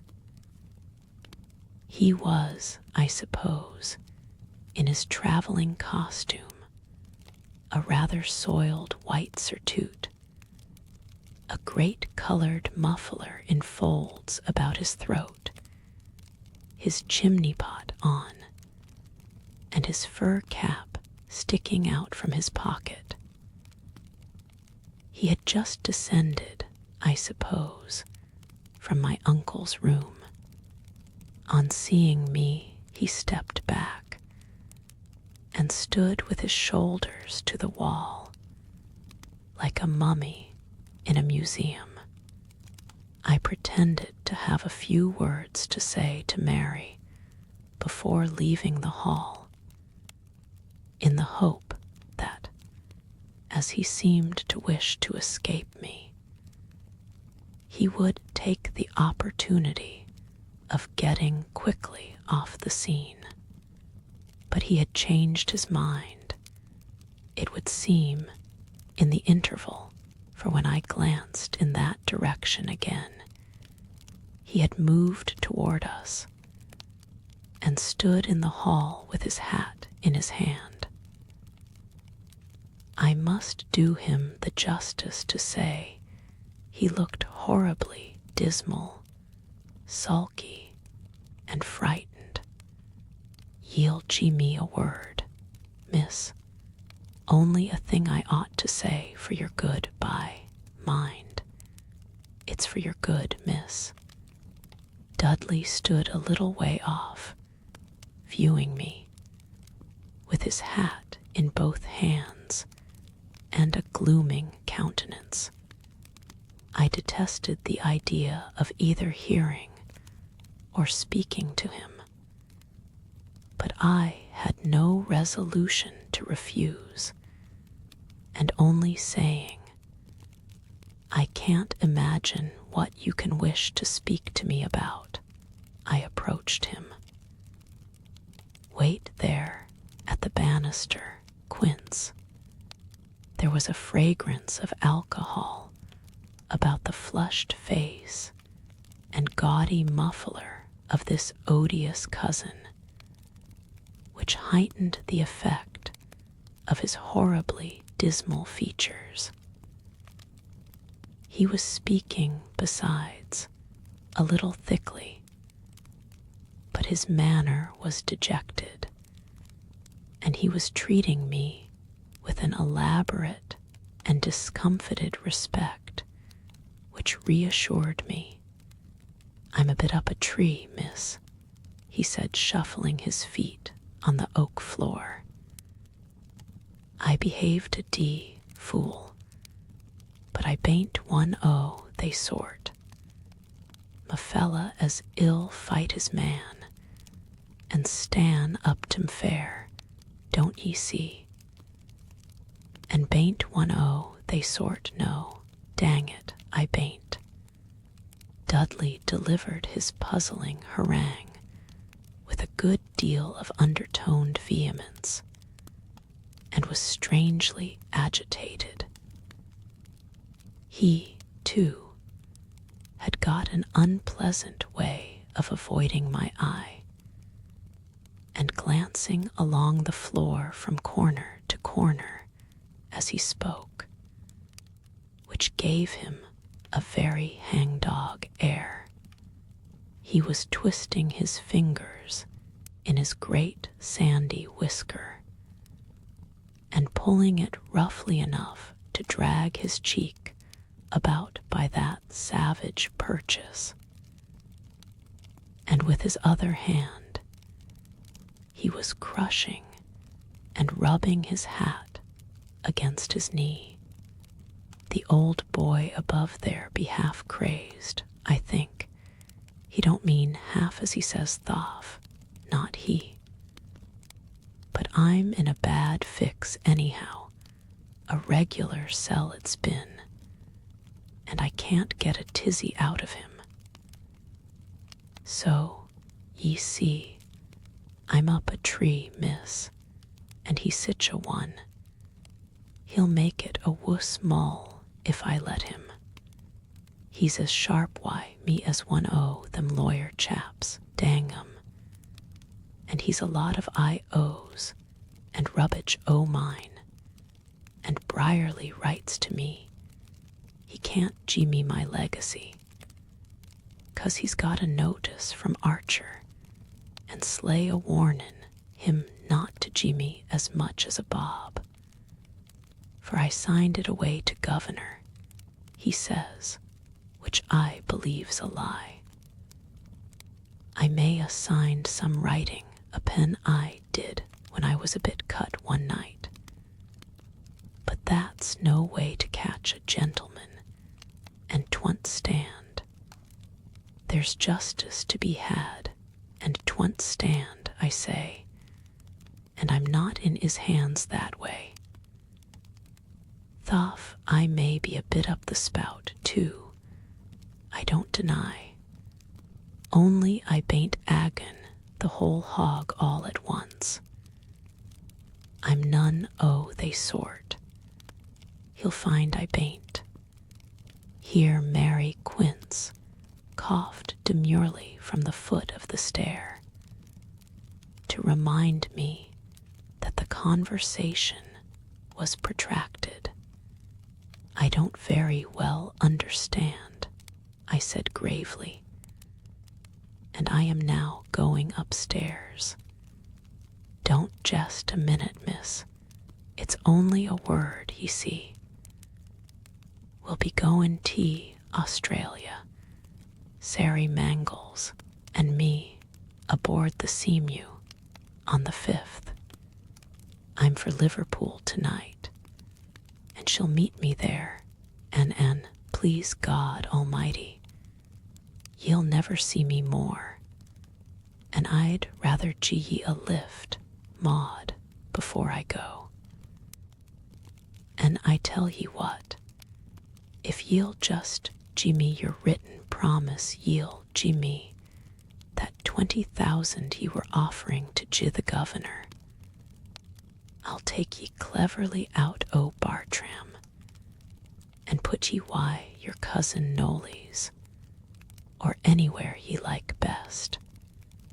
Take me from Bartram for 20,000 pounds. Take me away from my guardian. You seem to forget, sir, my indignation rising as I spoke, that I can visit my cousin, Lady Knollys, whenever I please.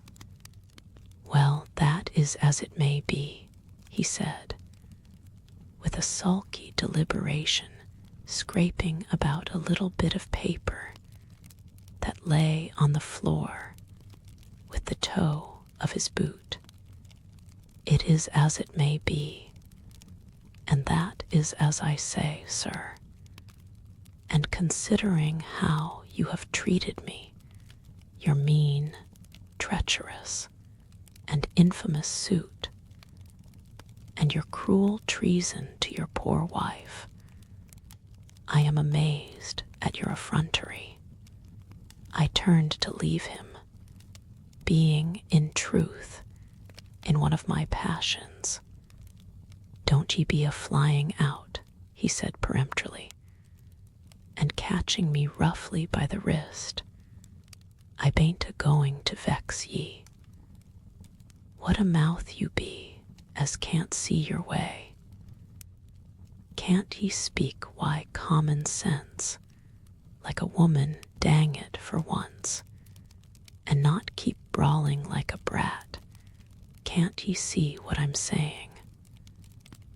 I'll take ye out o' all this, and put ye wy your cousin, or wheresoever you list, if you'll gie me what I say." He was, for the first time, looking me in the face, but with contracted eyes, and a countenance very much agitated. "Money," said I, with a prompt disdain. "Aye, money, 20,000 pounds there." "On or off?" he replied, with an unpleasant sort of effort. "You ask my promise for 20,000 pounds, and you shan't have it." My cheeks were flaming, and I stamped on the ground as I spoke. If he had known how to appeal to my better feelings, I am sure I should have done. Perhaps not quite that, all at once at least, but something handsome to assist him. But this application was so shabby and insolent. What could he take me for, that I should suppose his placing me with cousin Monica constituted her my guardian? Why, he must fancy me the merest baby. There was a kind of stupid cunning in this that disgusted my good nature and outraged my self-importance.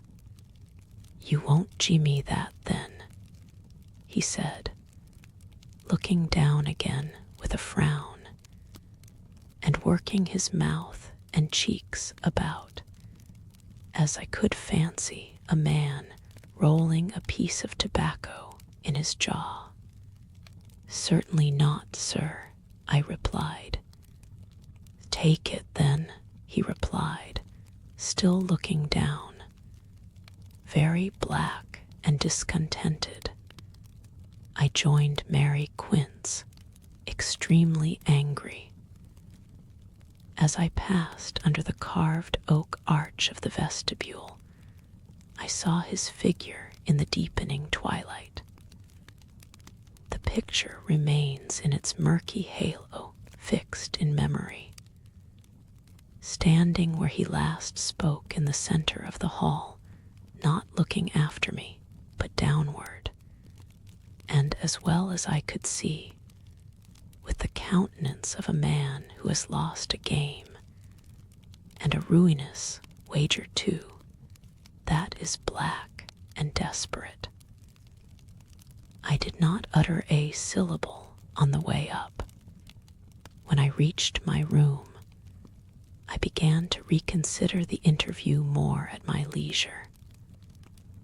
I was, such were my ruminations, to have agreed at once to his preposterous offer, and to have been driven, while he smirked and grimaced behind my back at his acquaintances, through Feltram in his dog-cart to Elverston, and then, to the just indignation of my uncle, to have been delivered up to Lady Nolly's guardianship, and to have handed my driver, as I alighted, the handsome fare of 20,000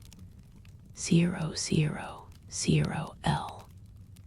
It required the impudence of Tony Lumpkin, without either his fun or his shrewdness, to have conceived such a prodigious practical joke. "Maybe you'd like a little tea, miss," insinuated Mary Quince. "What impertinence!" I exclaimed, with one of my angry stamps on the floor. "Not you, dear old Quince," I added. "No tea just now," and I resumed my ruminations, which soon led me to this train of thought, stupid and insulting as Dudley's proposition was. It yet involved a great treason against my uncle. Should I be weak enough to be silent? May he not, wishing to forestall me, misrepresent all that has passed, so as to throw the blame altogether upon me?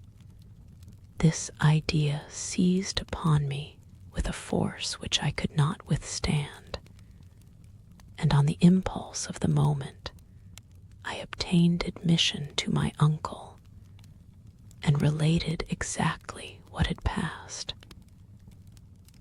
When I had finished my narrative, which he listened to without once raising his eyes, my uncle cleared his throat once or twice, as if to speak. He was smiling, I thought, with an effort, and with elevated brows. When I concluded, he hummed one of those sliding notes, which a less refined man might have expressed by a whistle of surprise and contempt. And again he essayed to speak, but continued silent. The fact is, he seemed to me very much disconcerted. He rose from his seat and shuffled about the room in his slippers, I believe affecting only to be in search of something, opening and shutting 2 or 3 drawers, and turning over some books and papers, and at length taking up some loose sheets of manuscript. He appeared to have found what he was looking for, and began to read them carelessly, with his back towards me, and with another effort to clear his voice, he said at last, "And pray, what could the fool mean by all that?" "I think he must have taken me for an idiot, sir," I answered. "Not unlikely. He has lived in a stable, among horses and ostlers. He has always seemed to me something like a centaur. That is a centaur composed not of man and horse, but of an ape and an ass." And upon this jibe he laughed, not coldly and sarcastically, as was his wont, but I thought flurriedly.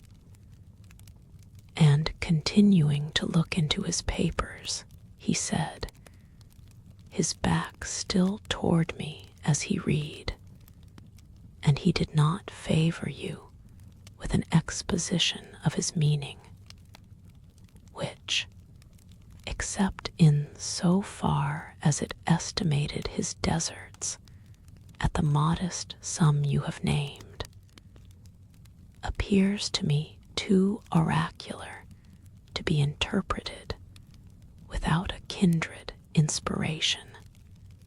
And again he laughed.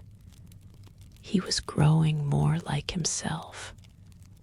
"As to your visiting your cousin, Lady Knollys, the stupid rogue had only 5 minutes before heard me express my wish that you should do so before leaving this.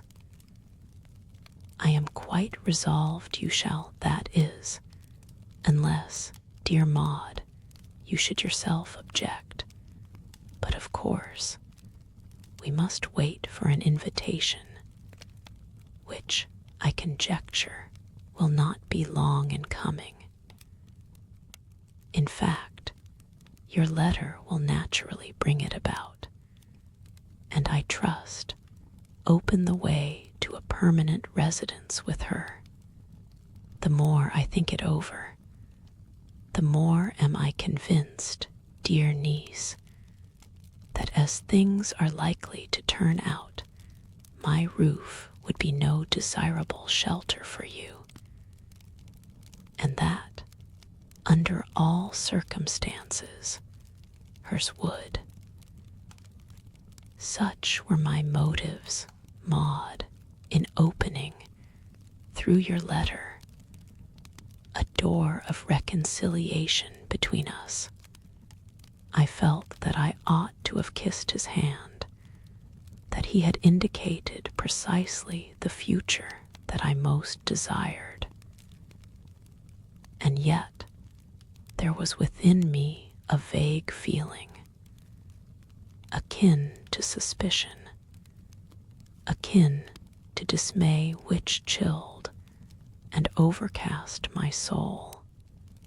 But Maud, he said, I am disquieted to think of that stupid jackanapes presuming to make you such an offer.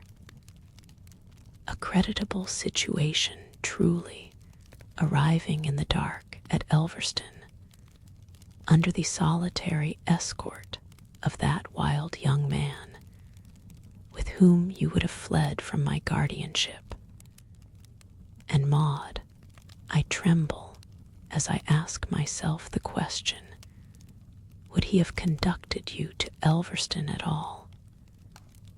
When you have lived as long in the world as I, you will appreciate its wickedness more justly. Here there was a little pause. I know, my dear, that were he convinced of his legal marriage with that young woman, he resumed, perceiving how startled I looked, such an idea, of course, would not have entered his head. But he does not believe any such thing. Contrary to fact and logic, he does honestly think that his hand is still at his disposal, and I certainly do suspect that he would have employed that excursion in endeavoring to persuade you to think as he does. Be that how it may, however, it is satisfactory to me to know that you shall never more be troubled by one word from that ill-regulated young man. I made him my adieus, such as they were, this evening, and never more shall he enter the walls of Bartram-Haugh while we two live. Uncle Silas replaced the papers which had ostensibly interested him so much, and returned. There was a vein which was visible near the angle of his lofty temple, and in moments of agitation stood out against the surrounding pallor in a knotted blue cord. And as he came back smiling askance, I saw this sign of inward tumult. We can, however, afford to despise the follies and knaveries of the world, Maud, as long as we act, as we have hitherto done, with perfect confidence in each other. Heaven bless you, dear Maud. Your report troubled me, I believe, more than it need troubled me a good deal. but reflection assures me it is nothing. He is gone. In a few days' time, he will be on the sea.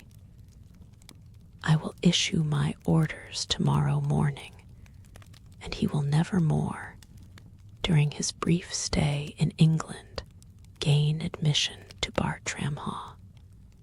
Good night, my good niece, I thank you.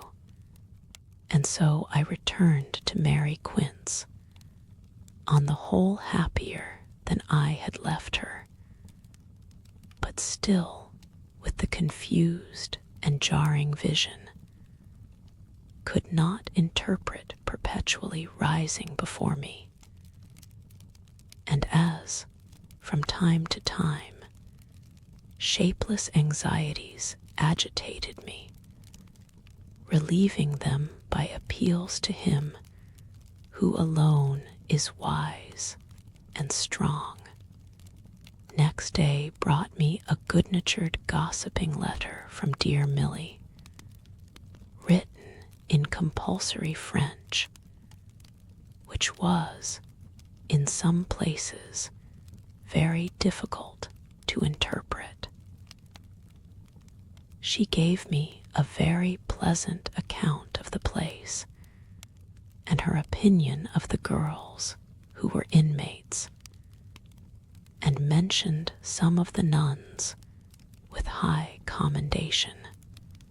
The language plainly cramped poor Milly's genius, but although there was by no means so much fun as an honest English letter would have brought me, there could be no mistake about her liking the place, and she expressed her honest longing to see me in the most affectionate terms.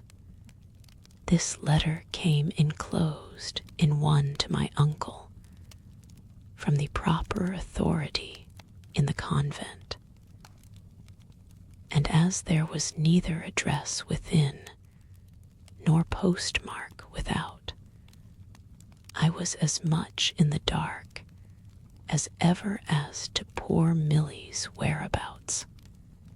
Penciled across the envelope of this letter in my uncle's hand were the words, "Let me have your answer when sealed, and I will transmit it. S.R." When accordingly, some days later, I did place my letter to Milly in my uncle's hands, he told me the reason of his reserves on the subject. I thought it best, dear Maud, not to plague you with a secret, and Milly's present address is one. It will in a few weeks become the rallying point of our diverse routes, when you shall meet her, and I join you both. Nobody, until the storm shall have blown over, must know where I am to be found, except my lawyer, and I think you would prefer ignorance to the trouble of keeping a secret on which so much may depend. This being reasonable, and even considerate, I acquiesced. In that interval, there reached me such a charming, gay, and affectionate letter, a very long letter, too, though the writer was scarcely 7 miles away, from dear cousin Monica, full of pleasant gossip, and rose-colored and golden castles in the air, and the kindest interest in poor Milly, and the warmest affection for me. One other incident varied that interval, if possible more pleasantly than those.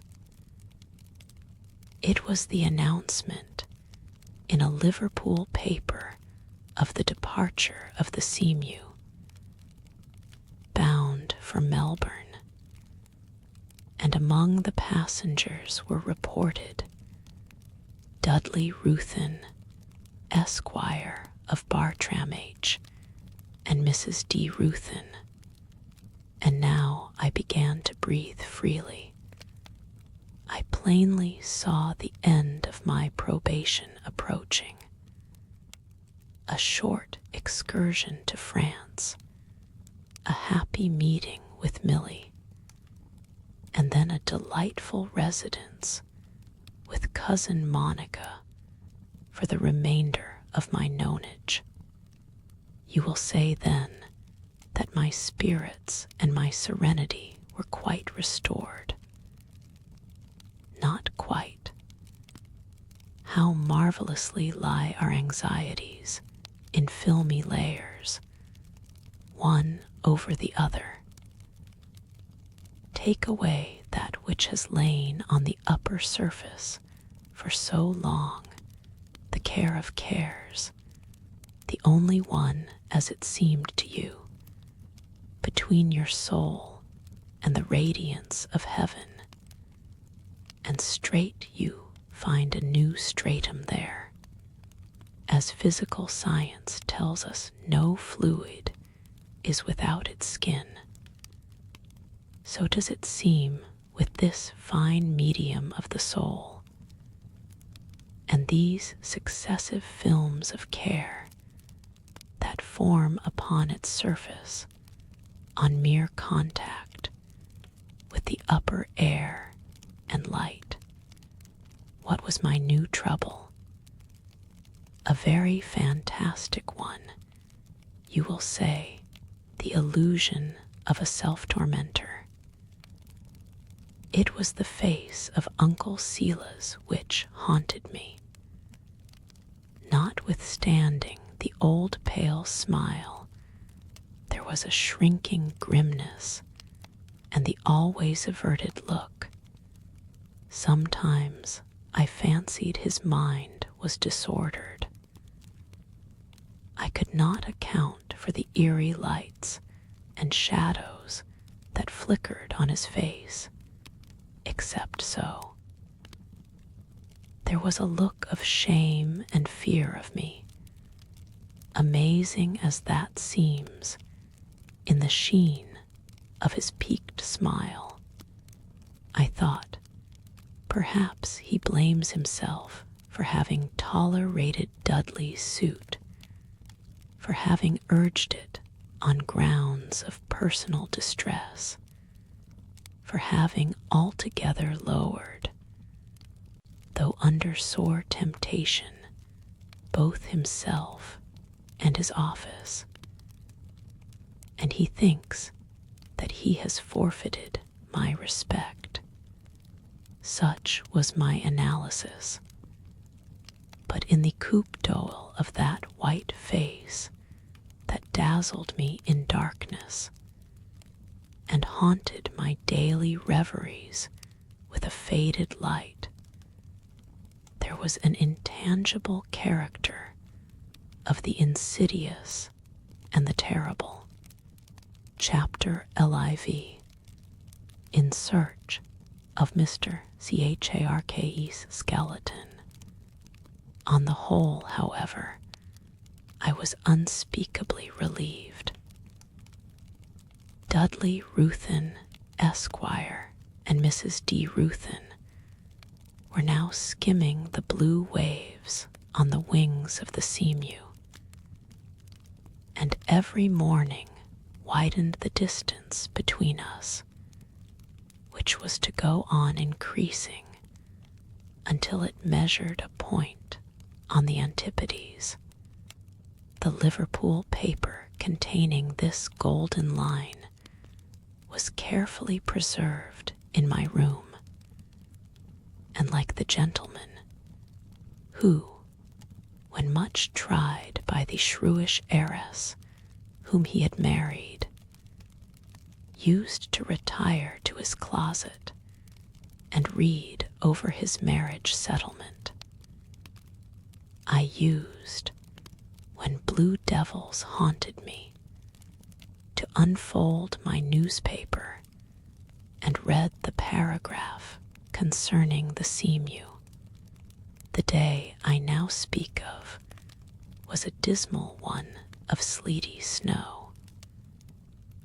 My own room seemed to me cheerier than the lonely parlor, where I could not have had good Mary Quince so decorously, a good fire, that kind and trusty face, the peep I had just indulged in at my favorite paragraph, and the certainty of soon seeing my dear cousin Monica, and afterwards affectionate Milly, raised my spirits.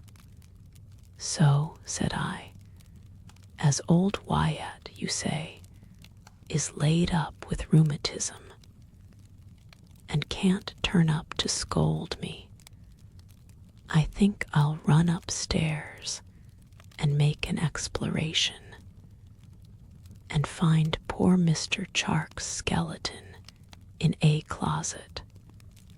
Oh, law, Miss Maud, how can you say such things? Exclaimed good old Quince, lifting up her honest grey head and round eyes from her knitting. I had grown so familiar with the frightful tradition of Mr.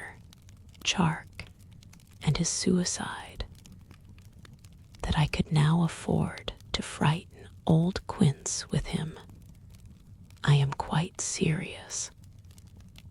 I am going to have a ramble upstairs and downstairs like goosey gander, and if I do light upon his chamber, it is all the more interesting.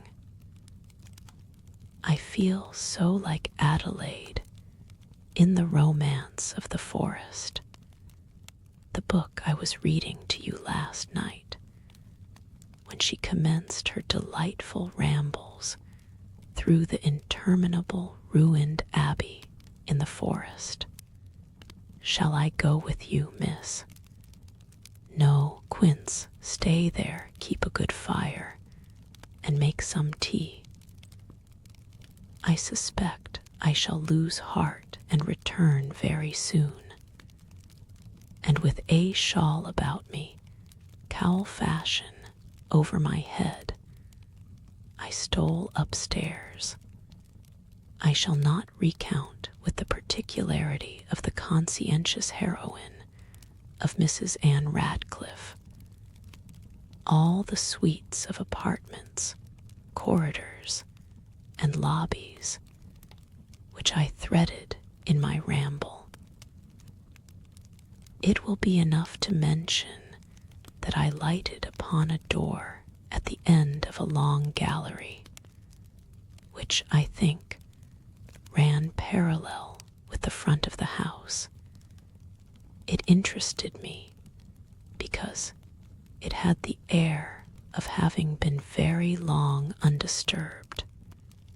There were 2 rusty bolts, which did not evidently belong to its original securities, and had been, though very long ago, somewhat clumsily superadded. Dusty and rusty they were, but I had no difficulty in drawing them back. There was a rusty key, I remember it well, with a crooked handle in the lock. I tried to turn it, but could not. My curiosity was piqued. I was thinking of going back and getting Mary Quince's assistance. It struck me, however, that possibly it was not locked, so I pulled the door, and it opened quite easily. Did not find myself in a strangely furnished suite of apartments, but at the entrance of a gallery which diverged at right angles from that through which I had just passed. It was very imperfectly lighted and ended in total darkness. I began to think how far I had already come, and to consider whether I could retrace my steps with accuracy in case of a panic, and I had serious thoughts of returning. The idea of Mr. Charke was growing unpleasantly sharp and menacing, and as I looked down the long space before me, losing itself among ambiguous shadows, lulled in a sinister silence, and as it were inviting my entrance like a trap, I was very near yielding to the cowardly impulse. But I took heart of grace and determined to see a little more. I opened a side door and entered a large room where were in a corner some rusty and cobwebbed bird cages, but nothing more.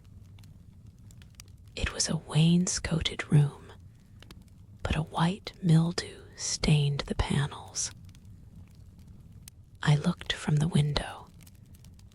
It commanded that dismal, weed-choked quadrangle into which I had once looked from another window. I opened a door at its farther end and entered another chamber, not quite so large, but equally dismal, with the same prison-like lookout, not very easily discerned through the grimy panes, and the sleet that was falling thickly outside. The door through which I had entered made a little accidental creak, and with my heart at my lips, I gazed at it, expecting to see Charke, or the skeleton of which I had talked so lightly, stalk in at the half-open aperture. But I had an odd sort of courage which was always fighting against my cowardly nerves, and I walked to the door, and looking up and down the dismal passage, was reassured. Well, one room more, just that whose deep-set door fronted me, with a melancholy frown. At the opposite end of the chamber, so to it I glided, shoved it open, advancing one step, and the great bony figure of Madame de la Raugière was before me. I could see nothing else. The drowsy traveler who opens his sheets to slip into bed and sees a scorpion coiled between them may have experienced a shock the same in kind, but immeasurably less in degree. She sat in a clumsy old armchair with an ancient shawl about her and her bare feet in a delft tub. She looked a thought more withered. Her wig shoved back disclosed her bald, wrinkled forehead and enhanced the ugly effect of her exaggerated features and the gaunt hollows of her face.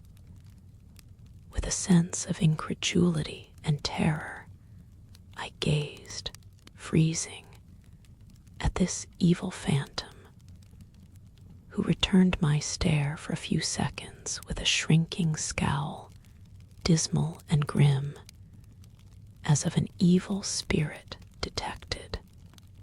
The meeting, at least then and there, was as complete a surprise for her as for me. She could not tell how I might take it, but she quickly rallied.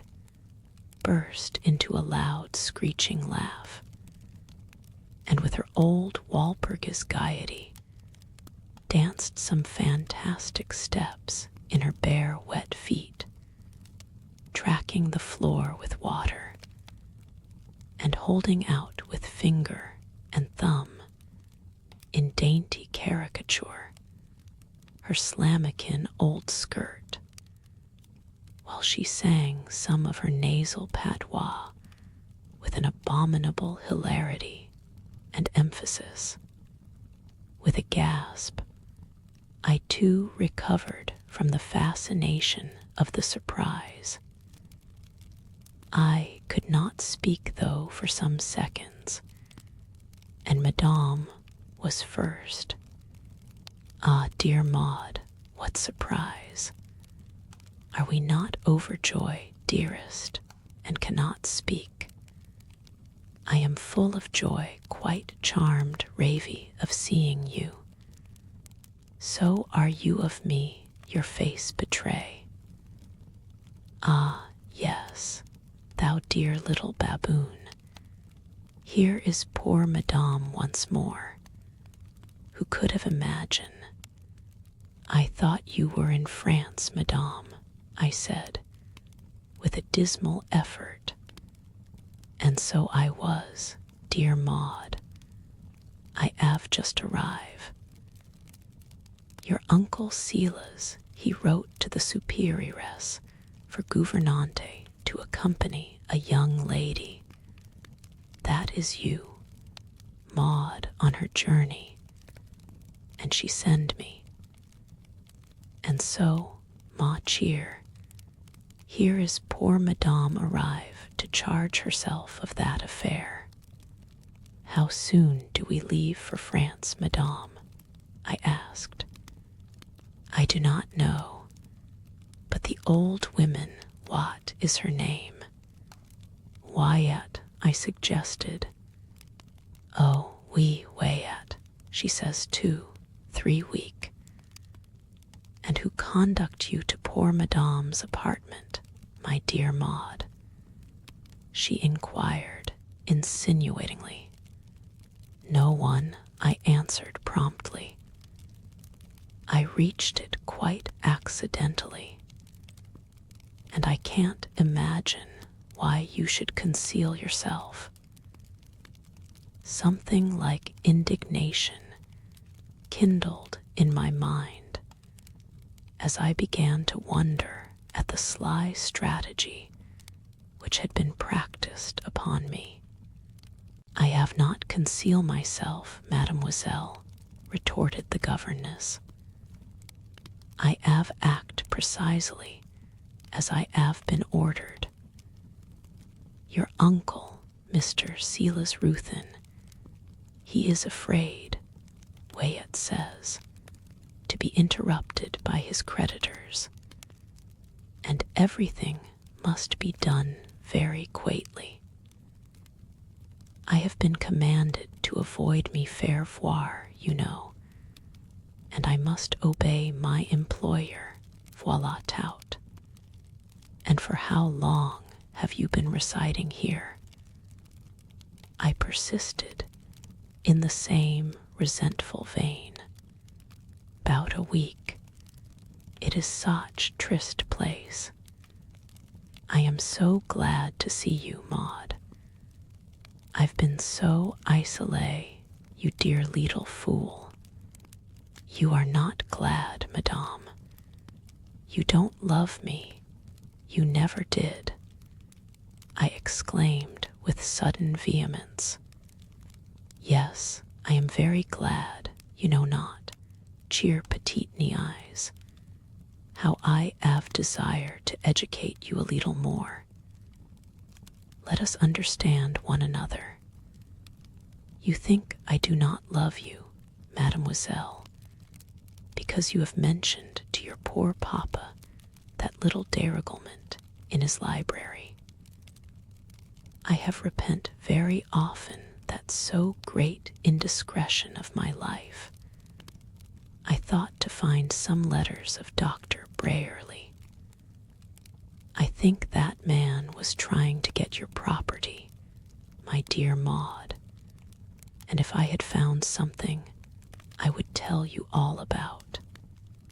But it was very great sottize, and you were very right to denounce me to Monsieur. Gni point de rancune contre vous. No, none at all. On the contrary, I shall be your guardian tutelare, what you call guardian angel. Ah, yes, that is it. You think I speak par dérision, not at all.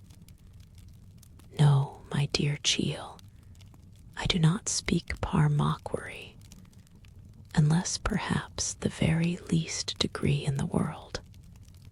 And with these words, Madame laughed unpleasantly, showing the black caverns at the side of her mouth, and with a cold, steady malignity in her gaze.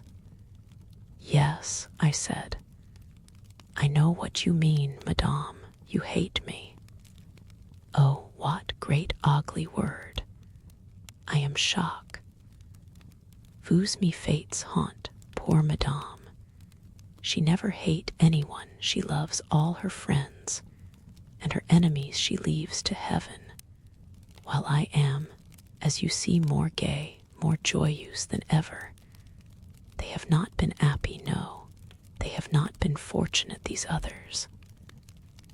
When I return, I find always some of my enemy they have die, and some they have put themselves into embarrassment, or there has arrived to them some misfortune. And Madame shrugged and laughed a little scornfully. A kind of horror chilled my rising anger, and I was silent. You see, my dear Maud, it is very natural you should think I hate you. When I was with Mr. Austen Ruthin at Knoll, you know you did not like me, never. But in consequence of our intimacy, I confide you that which I have of most dear in the world, my reputation. It is always so. The pupil can calumniate without been discover the gouvernante. Have I not been always kind to you, Maud? Which have I use of violence or of sweetness the most? I am, like other persons, jealous de ma reputation, and it was difficult to suffer with patience the banishment which was invoked by you, because chiefly for your good, and for an indiscretion to which I was excited by motives the most pure and laudable. It was you who spied so cleverly, and denounced me to Monsieur Ruthin. Hellas, what bad world it is! I do not mean to speak at all about that occurrence, Madame. I will not discuss it. I dare say what you tell me of the cause of your engagement here is true, and I suppose we must travel, as you say, in company. But you must know that the less we see of each other while in this house the better. I am not so sure of that, my sweet little bait. Your education has been neglected, or rather entirely abandoned, since you have arrived at this place. I am told you must not be a bestiole. We must do, you and I, as we are ordered. Mr. Silas Ruthin, he will tell us. All this time, Madame was pulling on her stockings, getting her boots on, and otherwise proceeding with her dowdy toilet. I do not know why I stood there talking to her. We often act very differently from what we would have done upon reflection.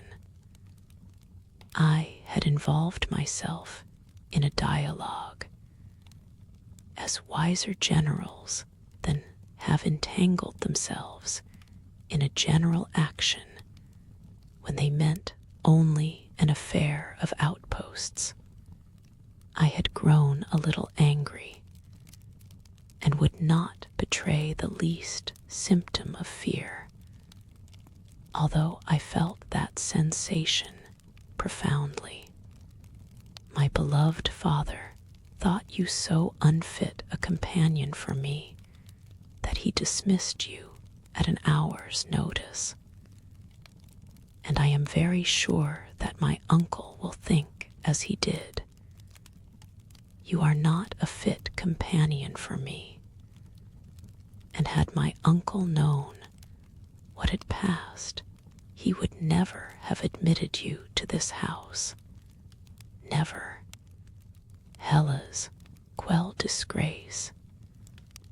And you really think so, my dear Maud, exclaimed Madame, adjusting her wig before her glass, in the corner of which I could see half of her sly, grinning face, as she ogled herself in it.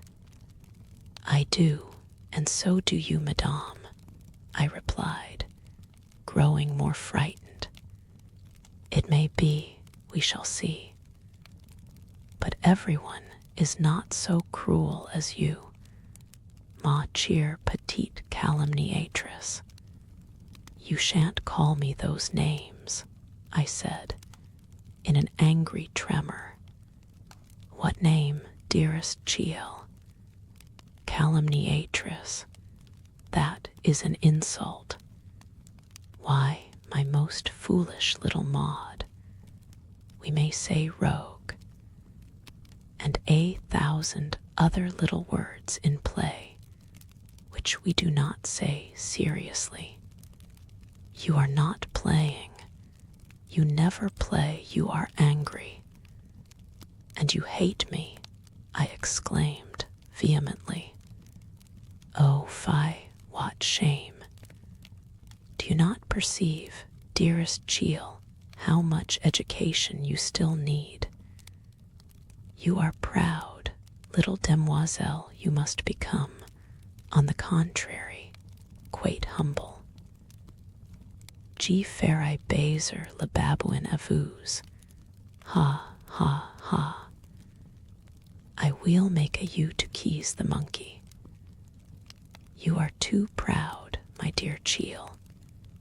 I am not such a fool as I was at Knoll, I said. You shall not terrify me here. I will tell my uncle the whole truth, I said. Well, it may be that is the best, she replied, with provoking coolness. You think I don't mean it. Of course you do, she replied, and we shall see what my uncle thinks of it. We shall see, my dear, she replied, with an air of mock contrition. Adieu, Madame. You are going to Monsieur Ruthven. Very good.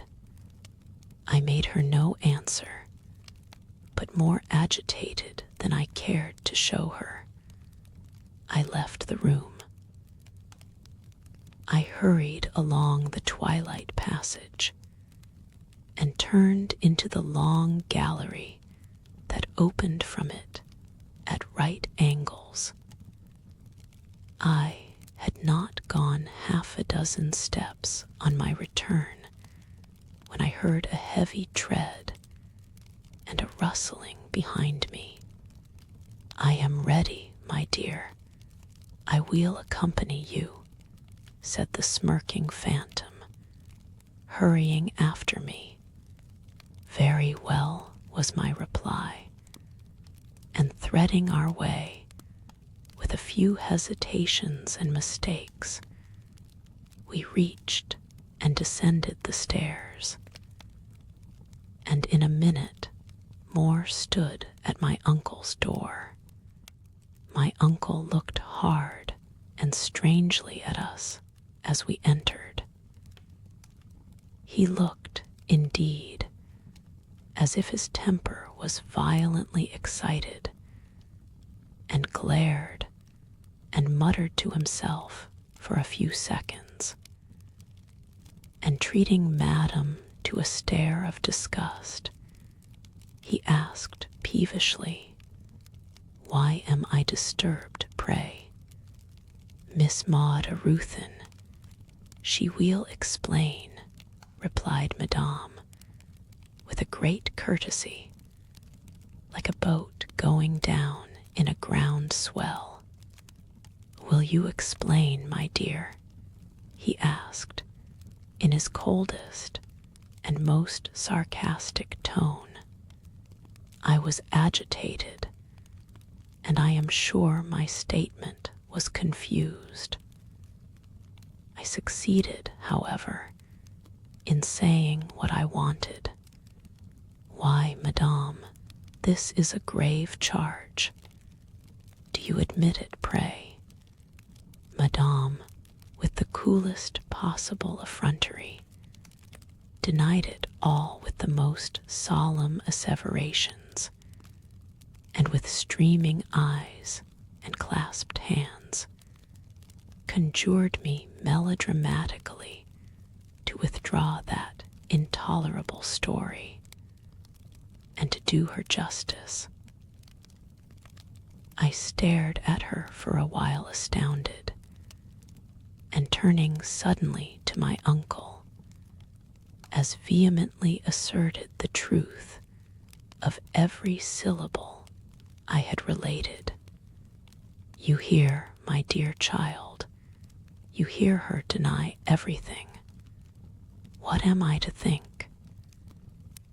You must excuse the bewilderment of my old head. Madame de la, that lady, has arrived, excellently recommended by the superioress of the place where dear Milly awaits you, and such persons are particular. It strikes me, my dear niece, that you must have made a mistake. I protested here, but he went on without seeming to hear the parenthesis.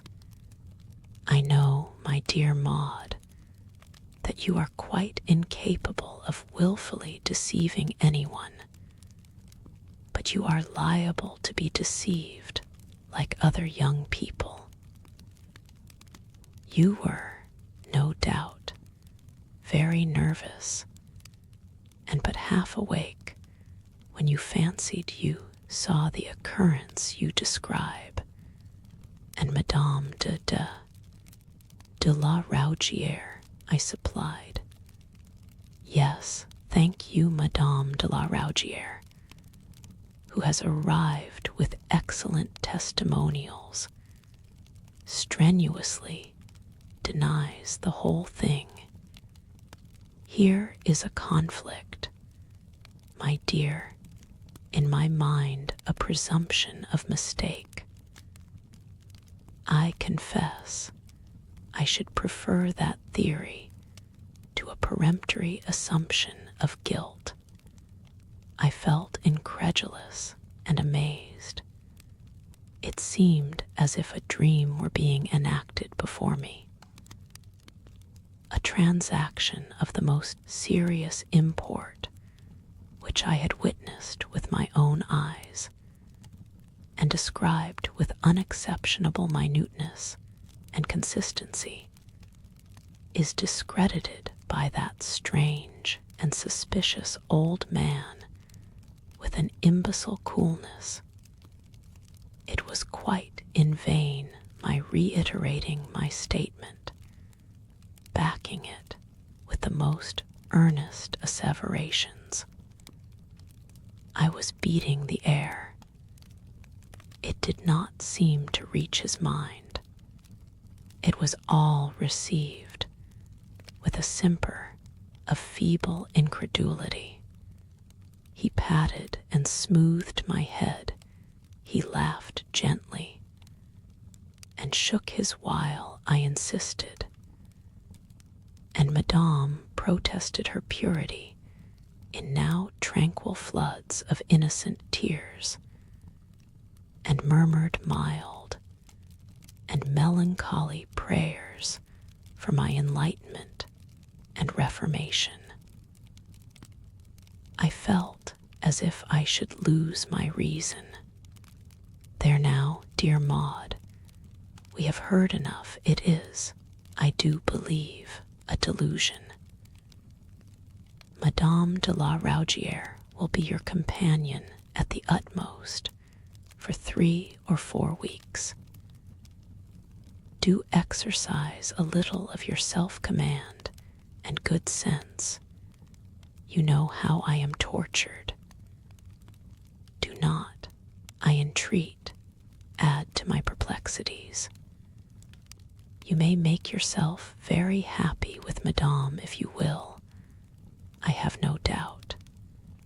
I propose to Mademoiselle, said Madame, drying her eyes with a gentle alacrity, to profit of my visit for her education. But she does not seem to wish what, I think, is so useful. She threatened me with some horrid French vulgarism. De faire baiser le babouin à moi, whatever that means. And I know she hates me, I replied, impetuously. Dousement, dousement, said my uncle, with a smile at once amused and compassionate. Dousement, ma chère, with great hands and cunning eyes uplifted. Madame tearfully, for her tears came on short notice, again protested her absolute innocence. She had never in all her life so much as heard one so villain phrase. You see, my dear, you have misheard. Young people never attend. You will do well to take advantage of Madame's short residence to get up your French a little, and the more you are with her the better. I understand then, Mr. Ruthven. You wish I should resume my instructions? Asked Madame. Certainly, and converse all you can in French with Mademoiselle Maud. You will be glad, my dear, that I've insisted on it, he said, turning to me. When you have reached France, where you will find they speak nothing else. And now, dear Maud, no, not a word more, you must leave me. Farewell, Madame. And he waved us out a little impatiently. And I, without one look toward Madame de la Raugière, stunned and incensed, walked into my room and shut the door. Chapter LV. The Foot of Hercules. I stood at the window, still the same leaden sky and feathery sleet before me, trying to estimate the magnitude of the discovery I had just made. Gradually, a kind of despair seized me, and I threw myself passionately on my bed, weeping aloud. Good Mary Quince was, of course, beside me in a moment, with her pale, concerned face Oh, Mary, Mary, she's come, that dreadful woman, Madame de la Rougiere, has come to be my governess again, and Uncle Silas won't hear or believe anything about her. It is vain talking, he is prepossessed. Was ever so unfortunate a creature as I? Who could have fancied or feared such a thing? Oh, Mary, Mary, what am I to do? What is to become of me? Am I never to shake off that vindictive, terrible woman? Mary said all she could to console me. I was making too much of her. What was she, after all, more than a governess? She could not hurt me. I was not a child no longer. She could not bully me now. And my uncle, though he might be deceived for a while, would not be long finding her out. Thus and so forth did good Mary Quince declaim, and at last she did impress me a little, and I began to think that I had, perhaps, been making too much of Madame's visit. But still imagination, that instrument and mirror of prophecy, showed her formidable image always on its surface, with a terrible moving background of shadows. In a few minutes there was a knock at my door, and Madame herself entered. She was in walking costume. There had been a brief clearing of the weather, and she proposed our making a promenade together. On seeing Mary Quince, she broke into a rapture of compliment and greeting, and took what Mr. Richardson would have called her passive hand, and pressed it with wonderful tenderness. Honest Mary suffered all this somewhat reluctantly, never smiling, and on the contrary, looking rather ruefully at her feet. Will you make us some tea? When I come back, dear Mary Quince, I have so much to tell you, and dear Miss Maud, of all my adventures while I have been away.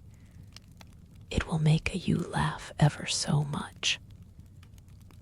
I was, what you think, near, ever so near to be married. And upon this she broke into a screeching laugh, and shook Mary Quince merrily by the shoulder. I sullenly declined going out or rising, and when she had gone away, I told Mary that I should confine myself to my room while Madame stayed. But self-denying ordinances self-imposed are not always long observed by youth. Madame de la Rougiere laid herself out to be agreeable. She had no end of stories, more than half, no doubt, pure fictions to tell, but all in that tryst place, amusing. Mary Quince began to entertain a better opinion of her. She actually helped to make beds, and tried to be in every way of use, and seemed to have quite turned over a new leaf. And so gradually she moved me, first to listen, and at last to talk. On the whole, these terms were better than a perpetual skirmish. But notwithstanding all her gossip and friendliness, continued to have a profound distrust and even terror of her.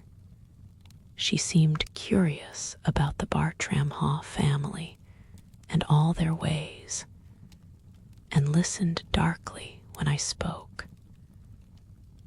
I told her, bit by bit, the whole story of Dudley, and she used, whenever there was news of the seamew, to read the paragraph for my benefit.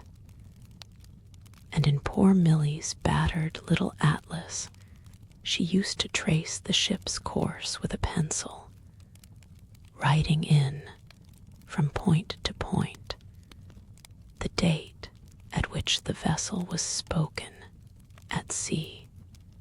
She seemed amused at the irrepressible satisfaction with which I received these minutes of his progress, and she used to calculate the distance. On such a day, he was 260 miles. On such another 500. The last point was more than 800 good, better, best. Best of all would be those delicious antipode. W-er, he would so soon promena on his head 12,000 mile away. And at the conceit, she would fall into screams of laughter. Laugh as she might, however, there was substantial comfort in thinking of the boundless stretch of blue wave that rolled between me and that villainous cousin. I was now on very odd terms with Madame. She had not relapsed into her favorite vein of oracular sarcasm and menace. She had, on the contrary, affected her good-humored and genial vein. But I was not to be deceived by this. I carried in my heart that deep-seated fear of her, which her unpleasant good-humor and gaiety never disturbed for a moment. I was very glad, therefore, when she went to Todcaster by rail, to make some purchases for the journey which we were daily expecting to commence, and happy in the opportunity of a walk, good old Mary Quince and I set forth for a little ramble. As I wished to make some purchases in Feltram, I set out with Mary Quince for my companion. On reaching the great gate, we found it locked. The key, however, was in it, and as it required more than the strength of my hand to turn, Mary tried it. At the same moment, old Crowell came out of the sombre lodge by its side, swallowing down a mouthful of his dinner in haste. No one, I believe, liked the long, suspicious face of the old man, seldom shorn or washed, and furrowed with great, grimy, perpendicular wrinkles. Leering fiercely at Mary, not pretending to see me, he wiped his mouth hurriedly with the back of his hand and growled, "Drop it. Open it, please, Mr. Crowell," said Mary, renouncing the task. Crowell wiped his mouth as before, looking inauspicious, shuffling to the spot, and muttering to himself. He first satisfied himself that that the lock was fast, and then lodged the key in his coat pocket, and still muttering, retraced his steps. "We want the gate open, please," said Mary. No answer. "Miss Maud wants to go into the town," she insisted. "We wants many a thing we can't get," he growled, stepping into his habitation. "Please open the gate," I said, advancing. He half turned on his threshold and made a dumb show of touching his hat, although he had none on. "Can't, ma'am, without an order from master. No one goes out here. You won't allow me and my maid to pass the gate," I said. "'Tisn't me, ma'am," said he. "But I can't break orders, and no one goes out without the master allows." And without awaiting further parley, he entered, shutting his hatch behind him. So Mary and I stood, looking very foolish at one another. This was the first restraint I had experienced since Milly and I had been refused a passage through the windmill paling. The rule, however, on which Kroll insisted, I felt confident, could not have been intended to apply to me. A word to Uncle Silas would set all right, and in the meantime I proposed to Mary that we should take a walk, my favorite ramble, into the windmill wood.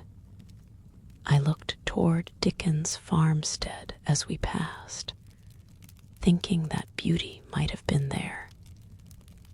I did see the girl, who was plainly watching us. She stood in the doorway of the cottage, withdrawn into the shade, and I fancied anxious to escape observation.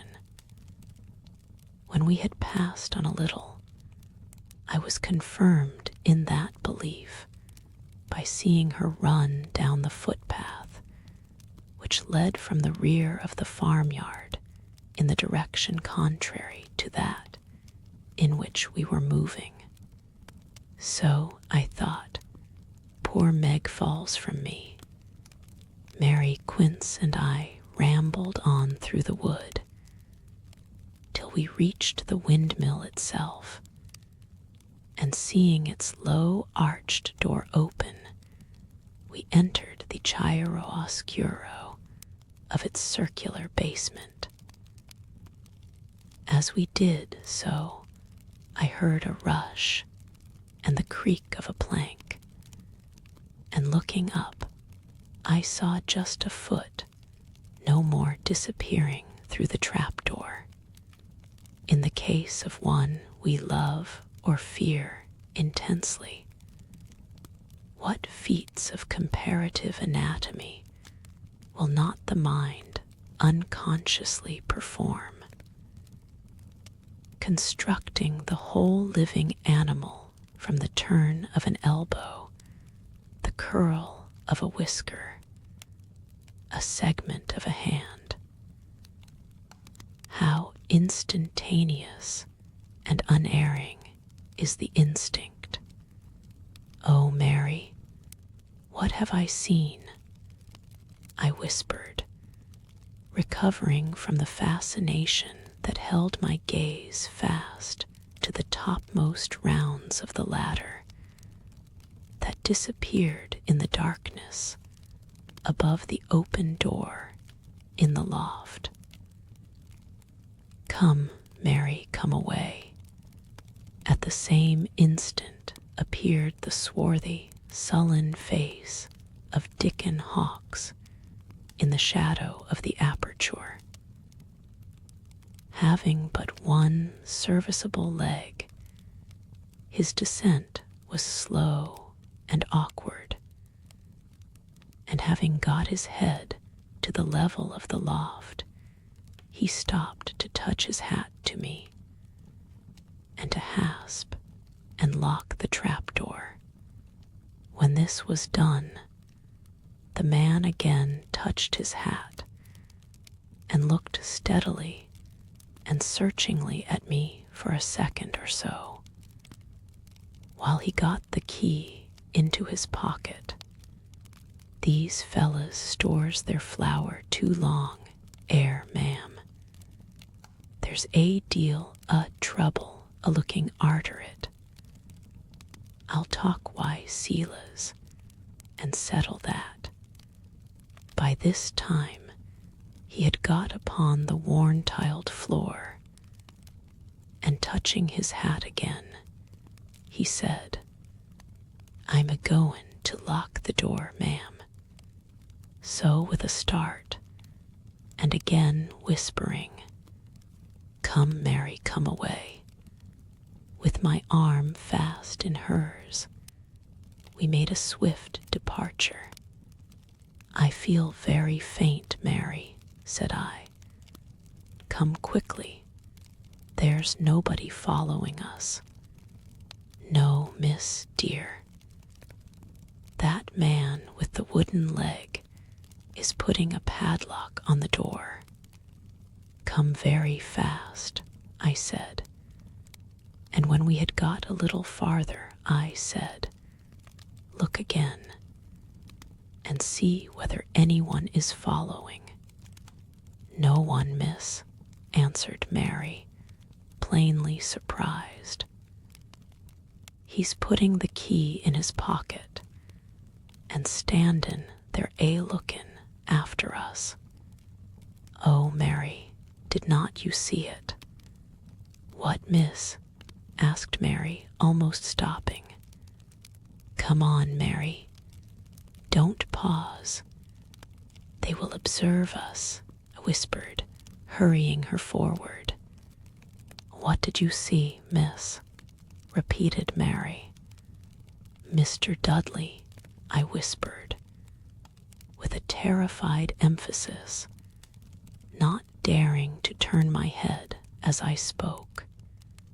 "Lock, miss," remonstrated honest Quince, with a protracted intonation of wonder and incredulity, which plainly implied a suspicion that I was dreaming. "Yes, Mary. When we went into that dreadful room, that dark, round place, I saw his foot on the ladder." "His foot, Mary, I can't be mistaken. I won't be questioned. You'll find I'm right, he's here. He never went in that ship at all. A fraud has been practiced on me. It is infamous. It is terrible. I'm frightened out of my life. For heaven's sake, look back again and tell me what you see." "Nothing, miss," answered Mary, in contagious whispers, "but that wooden-legged chap standin' hard by the door, and no one with him." "No one, miss. We got without pursuit through the gate in the paling." I drew breath so soon as we had reached the cover of the thicket near the chestnut hollow, and I began to reflect that whoever the owner of the foot might be, and I was still instinctively certain that it was no other than Dudley. Concealment was plainly his object. I need not, then, be at all uneasy lest he should pursue us. As we walked slowly and in silence along the grassy footpath, I heard a voice calling my name from behind. Mary Quince had not heard it at all, but I was quite certain. It was repeated twice or thrice, and looking in considerable doubt and trepidation under the hanging boughs, I saw Beauty not 10 yards away, standing among the underwood. I remember how white the eyes and teeth of the swarthy girl looked, as with hand uplifted toward her ear, she watched us while, as it seemed, listening for more distant sounds. Beauty beckoned eagerly to me, advancing with looks of great fear and anxiety, 2 or 3 short steps toward me. "She bain't to come," said Beauty, under her breath. So soon as I had nearly reached her, pointing without raising her hand at Mary Quince, "Tell her to sit on the ash tree stump down yonder, and call ye as loud as she can if she sees any fella a common this way, and rin ye back to me." And she impatiently beckoned me away on her errand. When I returned, having made this dispositions, I perceived how pale the girl was. "Are you ill, Meg?" I asked. "Never ye mind." "Well enough. Listen, miss, I must tell it all in a crack, and if she calls, rin awa to her, and le me to myself, for if feyther or t'other were to cotch me here, I think they'd kill me a'most." "Hish." She paused a second, looking askance in the direction where she fancied Mary Quince was. Then she resumed in a whisper, "Now, lass, mind ye, ye'll keep what I say to yourself. You're not to tell that nor any other for your life, mind. A word o' what I'm goin' to tell ye." "I'll not say a word. Go on." "Did ye see Dudley?" "I think I saw him getting up the ladder." "In the mill?" "Ha, that's him. He never went beyond Todcaster. He stayed in Feltram after." It was my turn to look pale now. My worst conjecture was established. Chapter LVI. I conspire. That's a bad un, he is, oh, Miss Maud. It's nowt that's good as keeps him and feyther, mind, lass. Ye promised you would not tell no one, as keeps them two a talkin', and smokin' secret-like together in the mill. And feyther don't know I found him out. They don't let me into the town, but Bryce tells me, and he knows it's Dudley. And it's nowt that's good, but summat very bad. And I reckon, miss, it's all about you. Be ye frightened, Miss Maud. I felt on the point of fainting, but I rallied. Not much, Meg. Go on, for heaven's sake. Does Uncle Silas know he is here?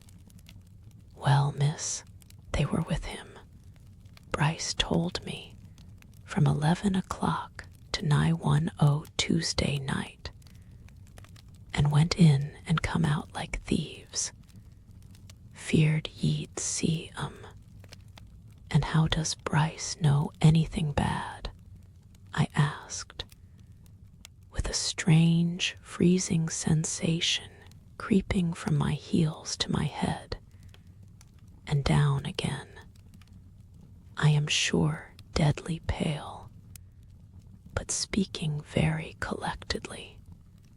Bryce said, miss, he saw Dudley ache Ryan and look in awful black, and says he to feyther, "'Tisn't in my line nohow, and I can't," and says feyther to he, "No one likes they sort o' things, but how can ye help it?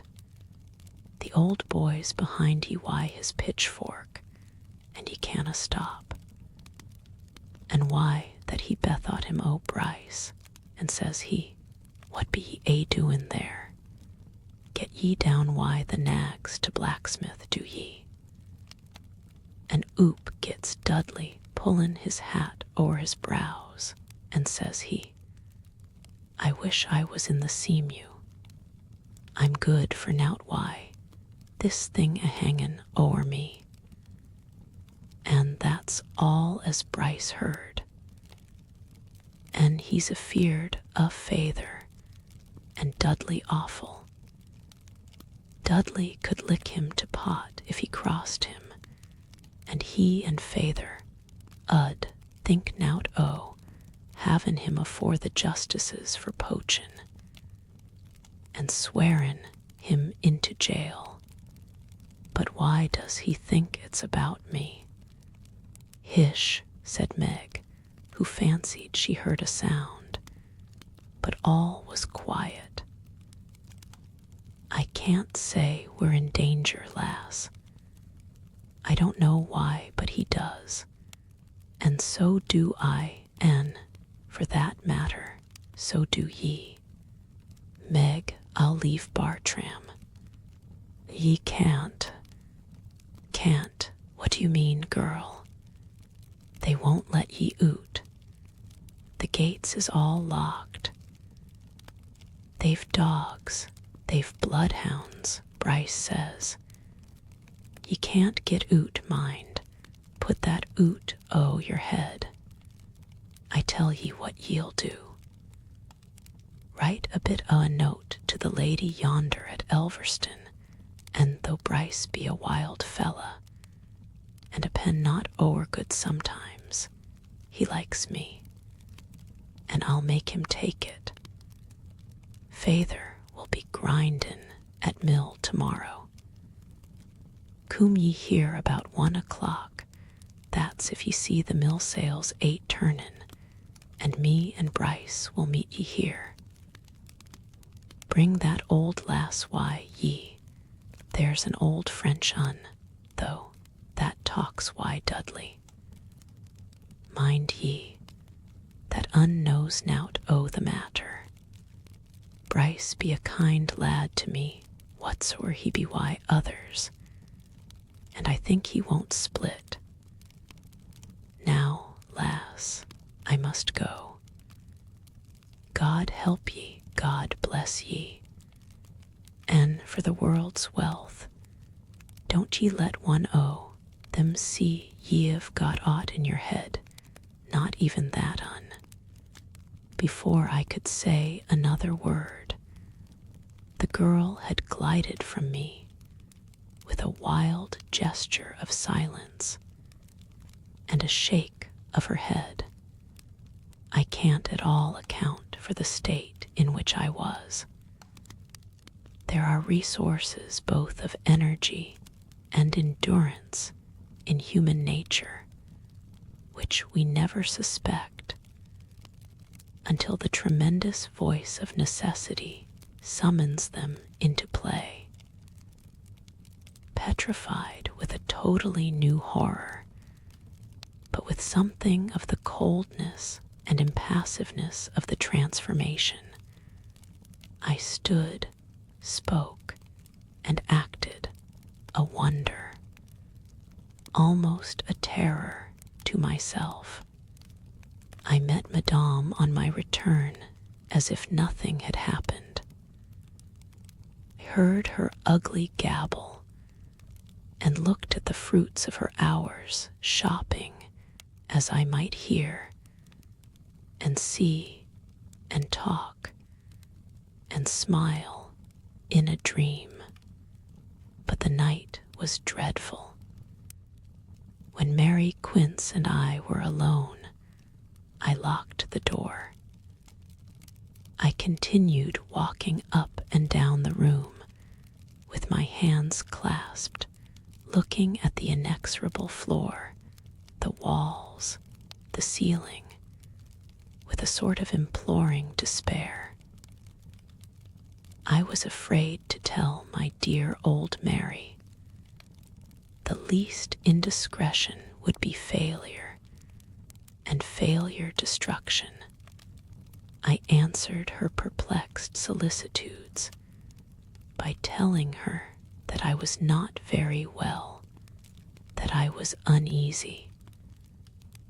But I did not fail to extract from her a promise that she would not hint to mortal either my suspicions about Dudley or our rencontre with Meg Hawkes.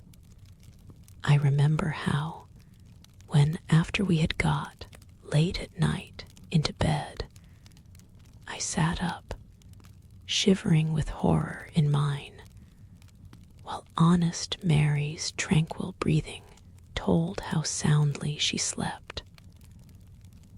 I got up and looked from the window, expecting to see some of those wolfish dogs which they had brought to the place prowling about the courtyard.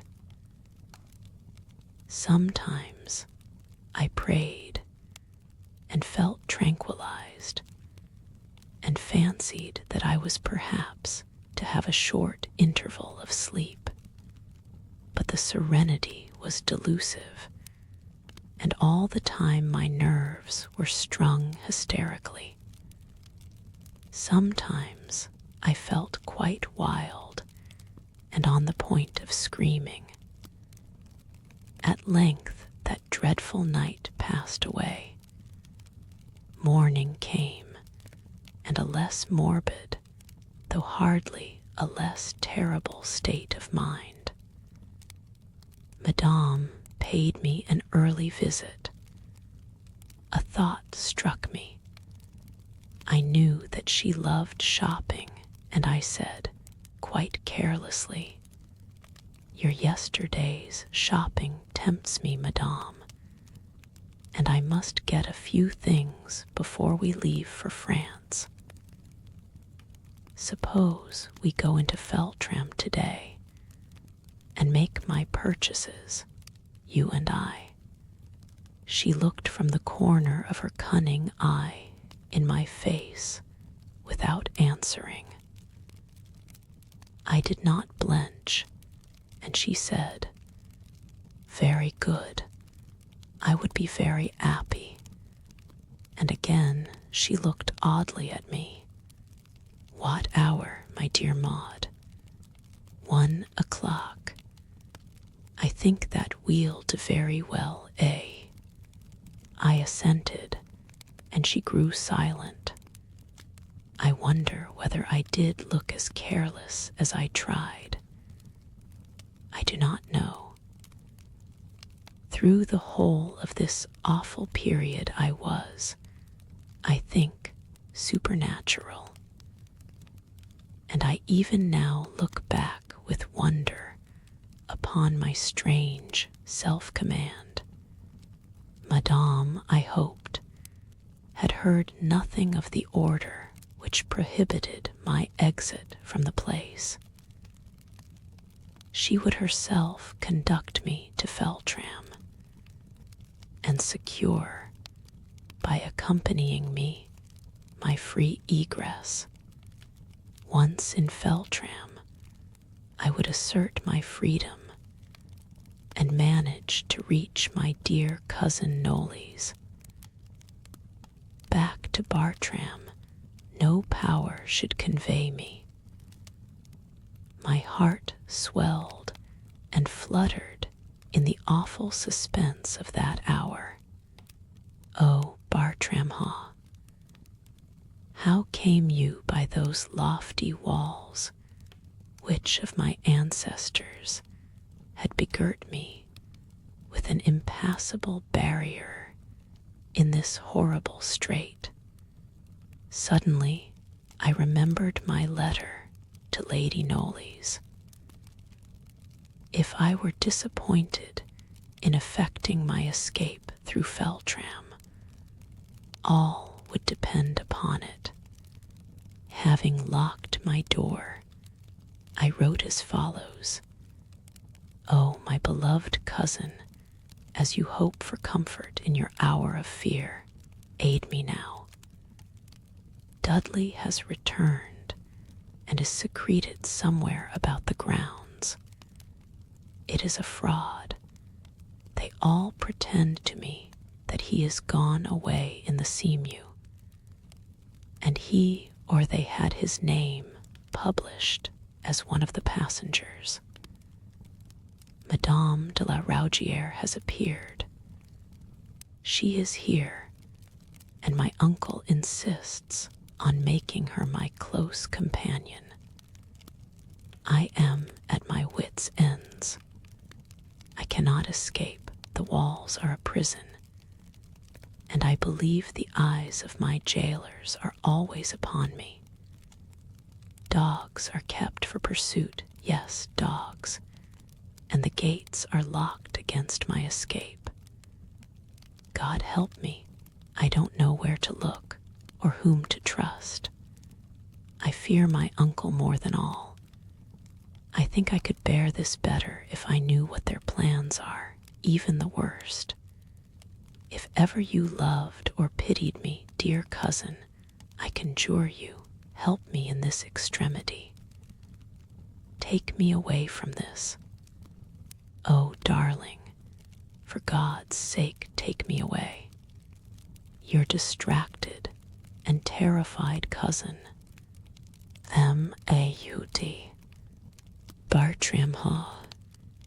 I sealed this letter jealously, as if the inanimate missive would burst its cerements and proclaim my desperate appeal through all the chambers and passages of silent Bartram.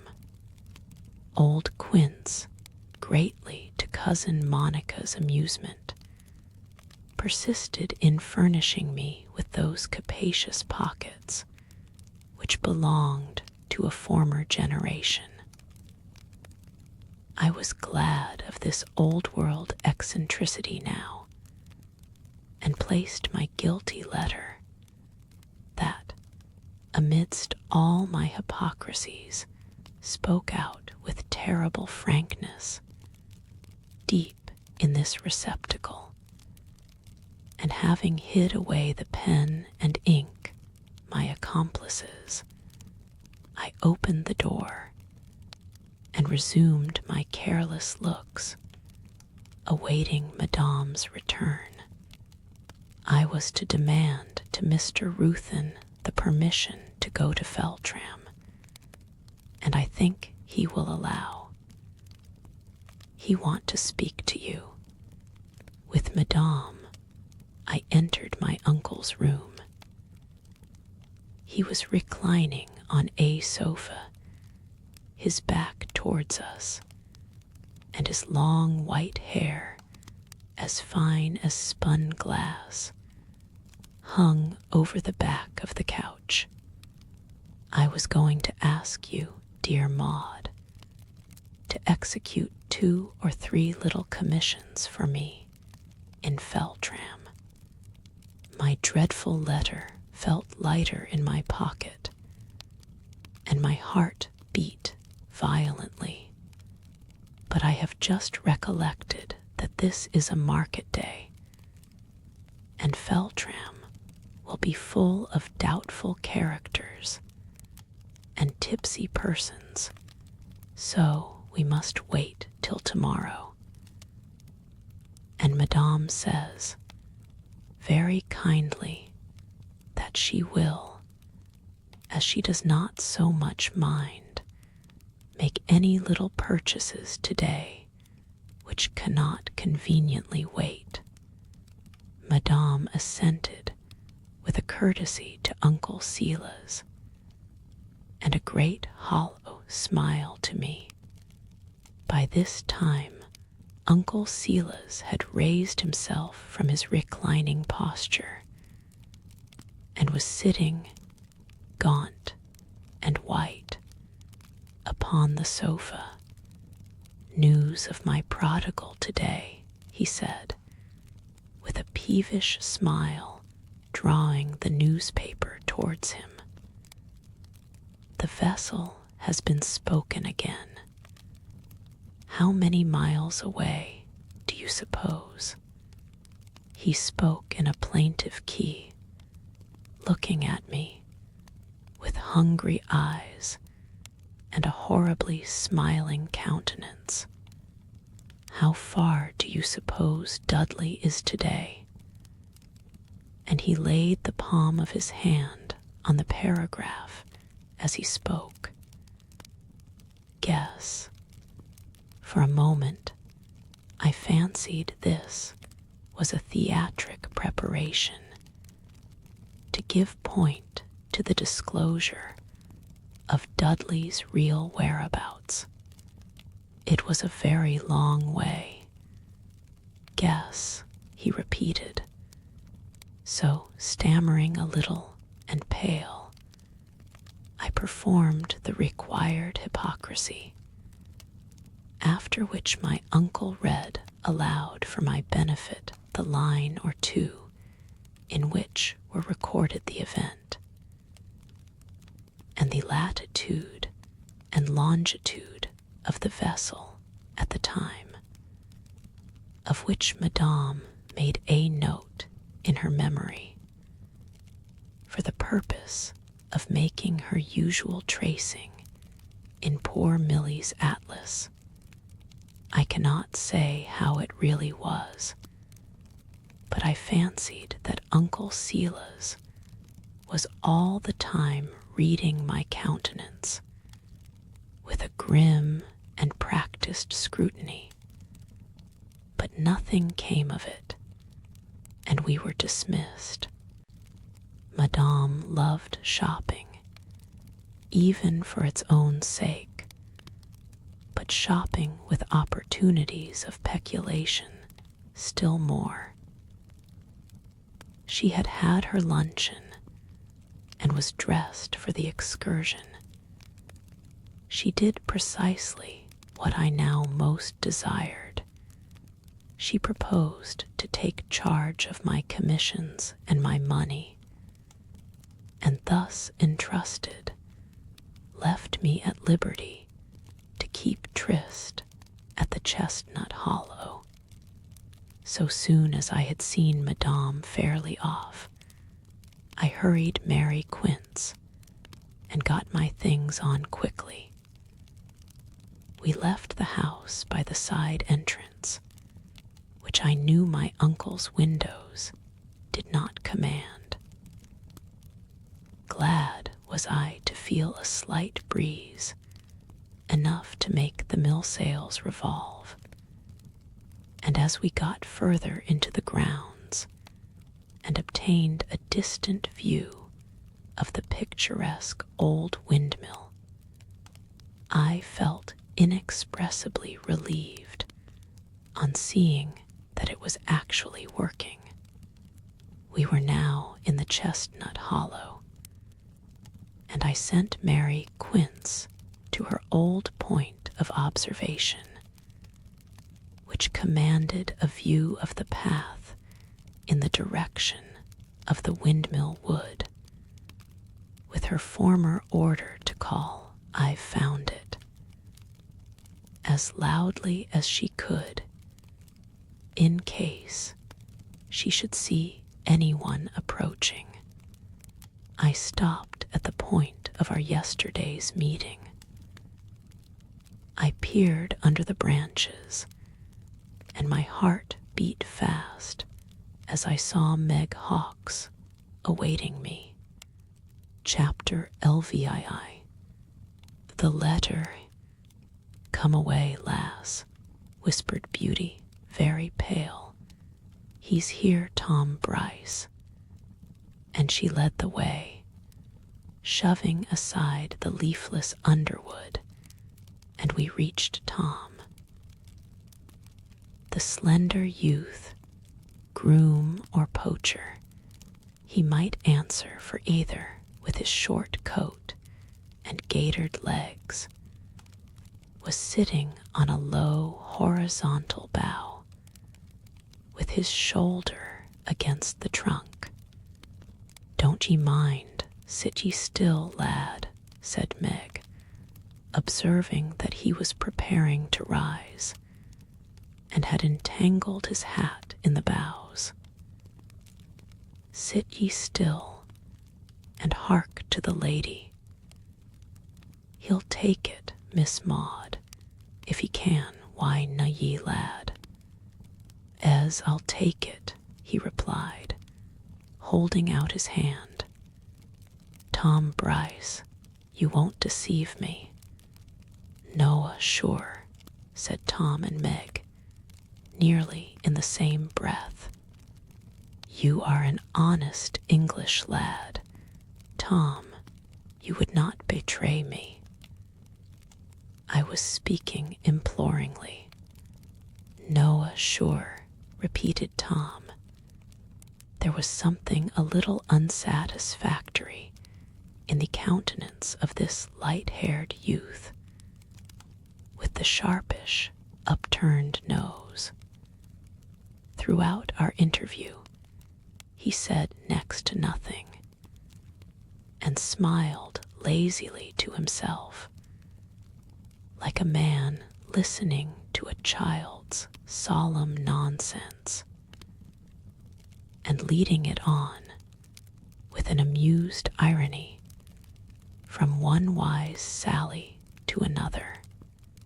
Thus it seemed to me that this young clown, without in the least intending to be offensive, was listening to me with a profound and lazy mockery. I could not choose, however, and such as he was, I must employ him or none. "Now, Tom Bryce, a great deal depends on this."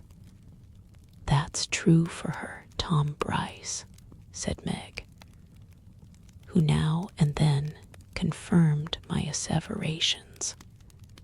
"I'll give you £1 now, Tom." And I placed the coin and the letter together in his hand. "And you are to give this letter to Lady Knollys at Elverston. You know Elverston, don't you?" "He does, Miss, don't ye, lad?" "As well, do so, Tom, and I'll be good to you so long as I live.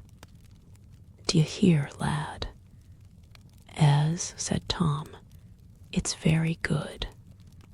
"You'll take the letter, Tom," I said, in much greater trepidation as to his answer than I showed.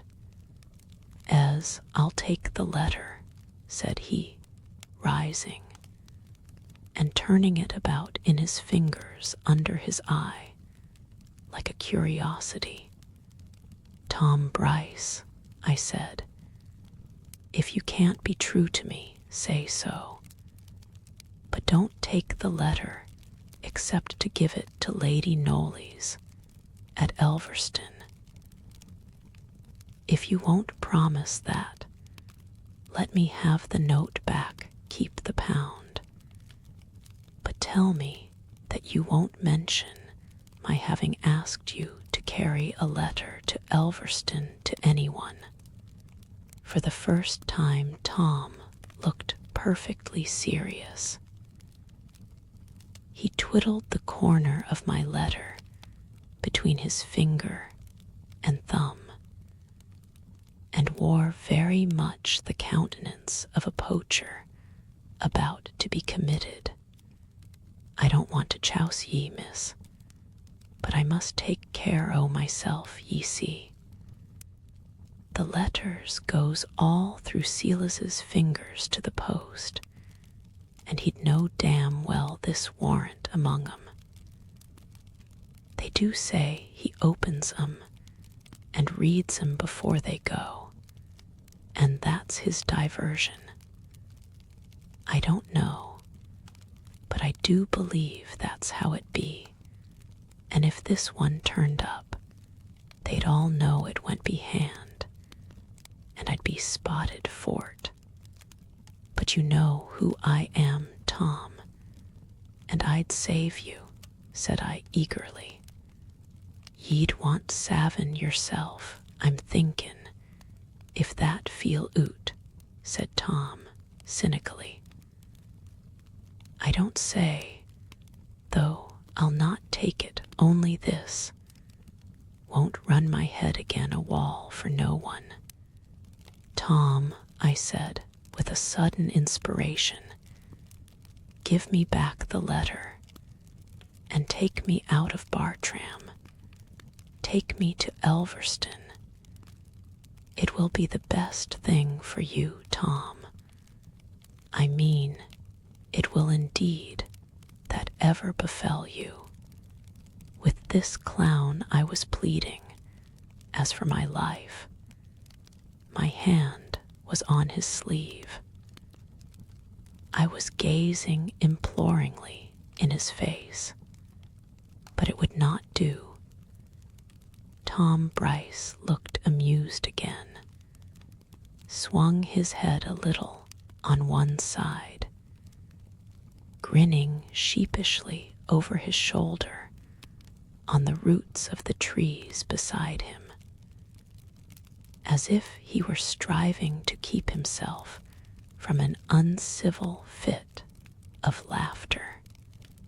I'll do what a wise lad may, miss, but you don't know they lads, they bain't that easy come over, and I won't get knocked on the head, nor sent to jail a pen, for no good to thee nor me, there's Meg there.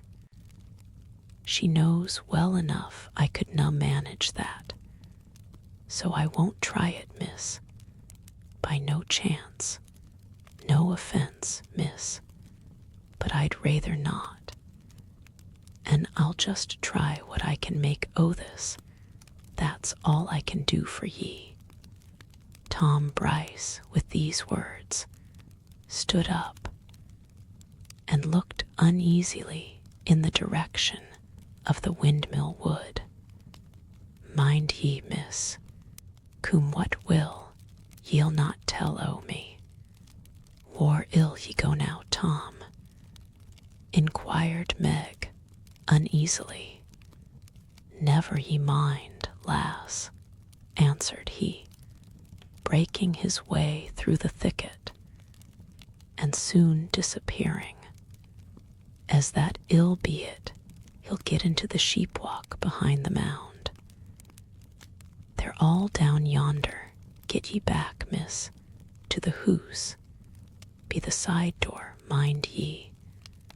Don't go round the corner, and I'll just sit a while among the bushes and wait a good time for a start. And goodbye, miss, and don't ye show like as if there was aught out o' common on your mind. Hish, there was a distant hallowing. That be feyther, she whispered, with a very blank countenance, and listened with her sunburnt hand to her ear. Tisn't me, only Davy he'll be callin', she said, with a great sigh and a joyless smile. Now get ye away, I God's name.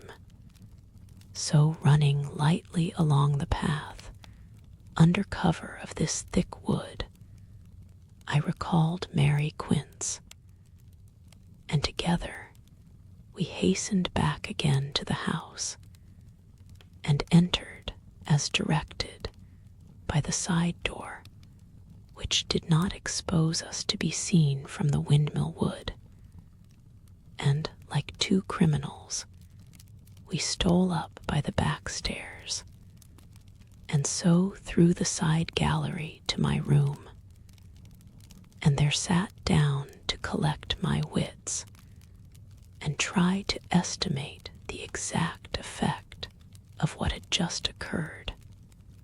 Madame had not returned. That was well. She always visited my room first, and everything was precisely as I had left it. A certain sign that her prying eyes and busy fingers had not been at work during my absence. When she did appear, strange to say, it was to bring me unexpected comfort. She had in her hand a letter from my dear Lady Knollys. A gleam of sunlight from the free and happy outer world entered with it. The moment Madame left me to myself, I opened it and read as follows. I am so happy, my dearest Maud, in the immediate prospect of seeing you. I have had a really kind letter from poor Silas, poor I say, for I really compassionate his situation, about which he has been, I do believe, quite frank. At least Ilbury says so, and somehow he happens to know. I have had quite an affecting, changed letter. I will tell you all when I see you. He wants me ultimately to undertake that which would afford me the most unmixed happiness. I mean the care of you, my dear girl.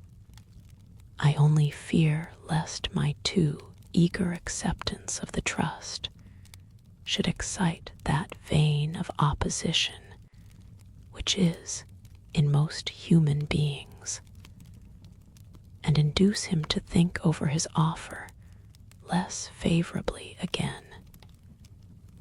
He says I must come to Bartram and stay a night, and promises to lodge me comfortably, about which last I honestly do not care a pin, when the chance of a comfortable evening's gossip with you is in view.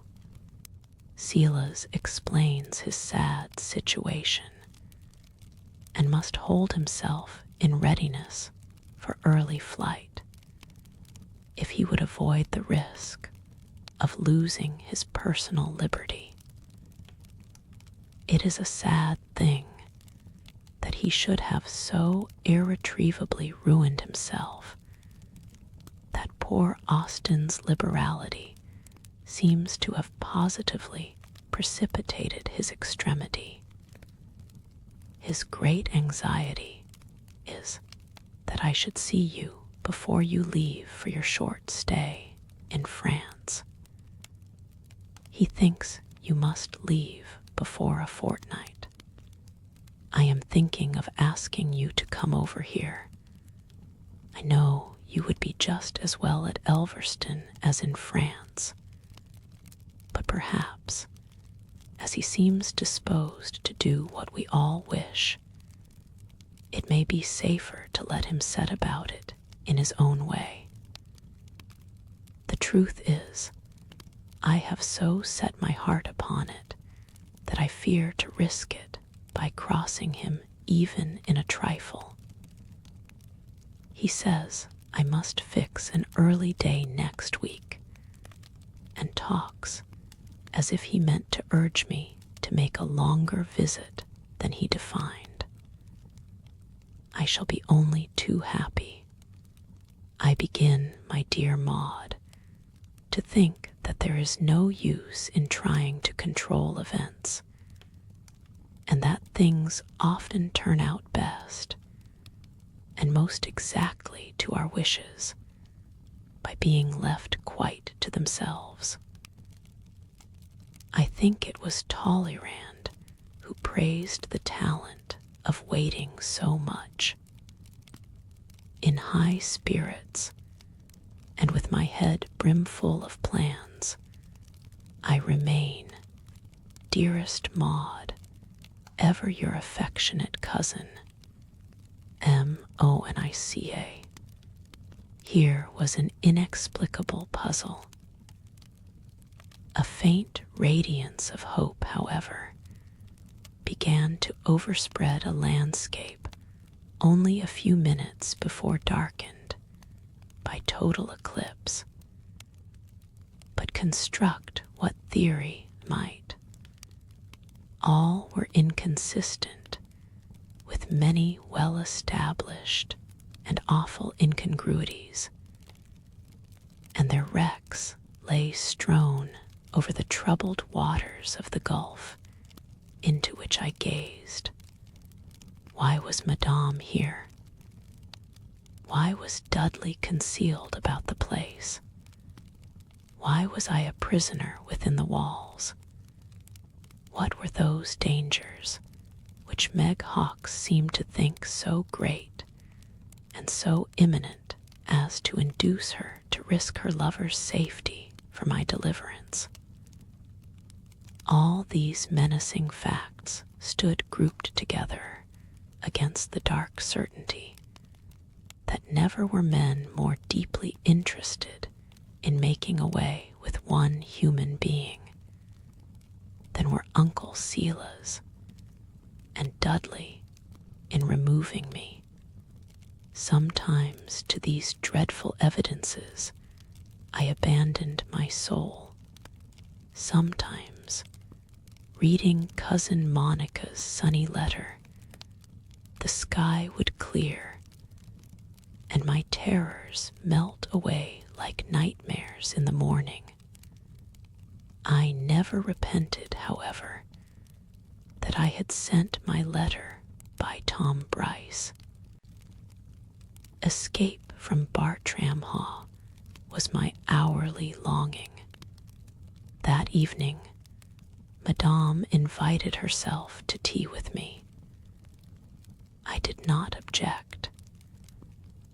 It was better just then to be on friendly relations with everybody, if possible, even on their own terms. She was in one of her boisterous and hilarious moods, and there was a perfume of brandy. She narrated some compliments paid her that morning in Feltram by that good creature Mrs. Lythways, the silk mercer, and what Ansome Phalo was her new foreman. She intended plainly that I should quiz her, and how he follow her with his eyes wherever she went. I thought, perhaps, he fancied she might pocket some of his lace or gloves, and all the time her great wicked eyes were rolling and glancing according to her ideas of fascination, and her bony face grinning and flaming with the strong drink in which she delighted.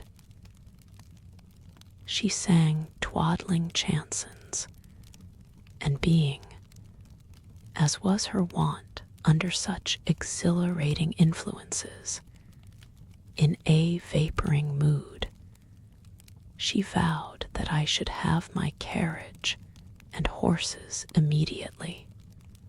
I will try what I can do with your Uncle Silas.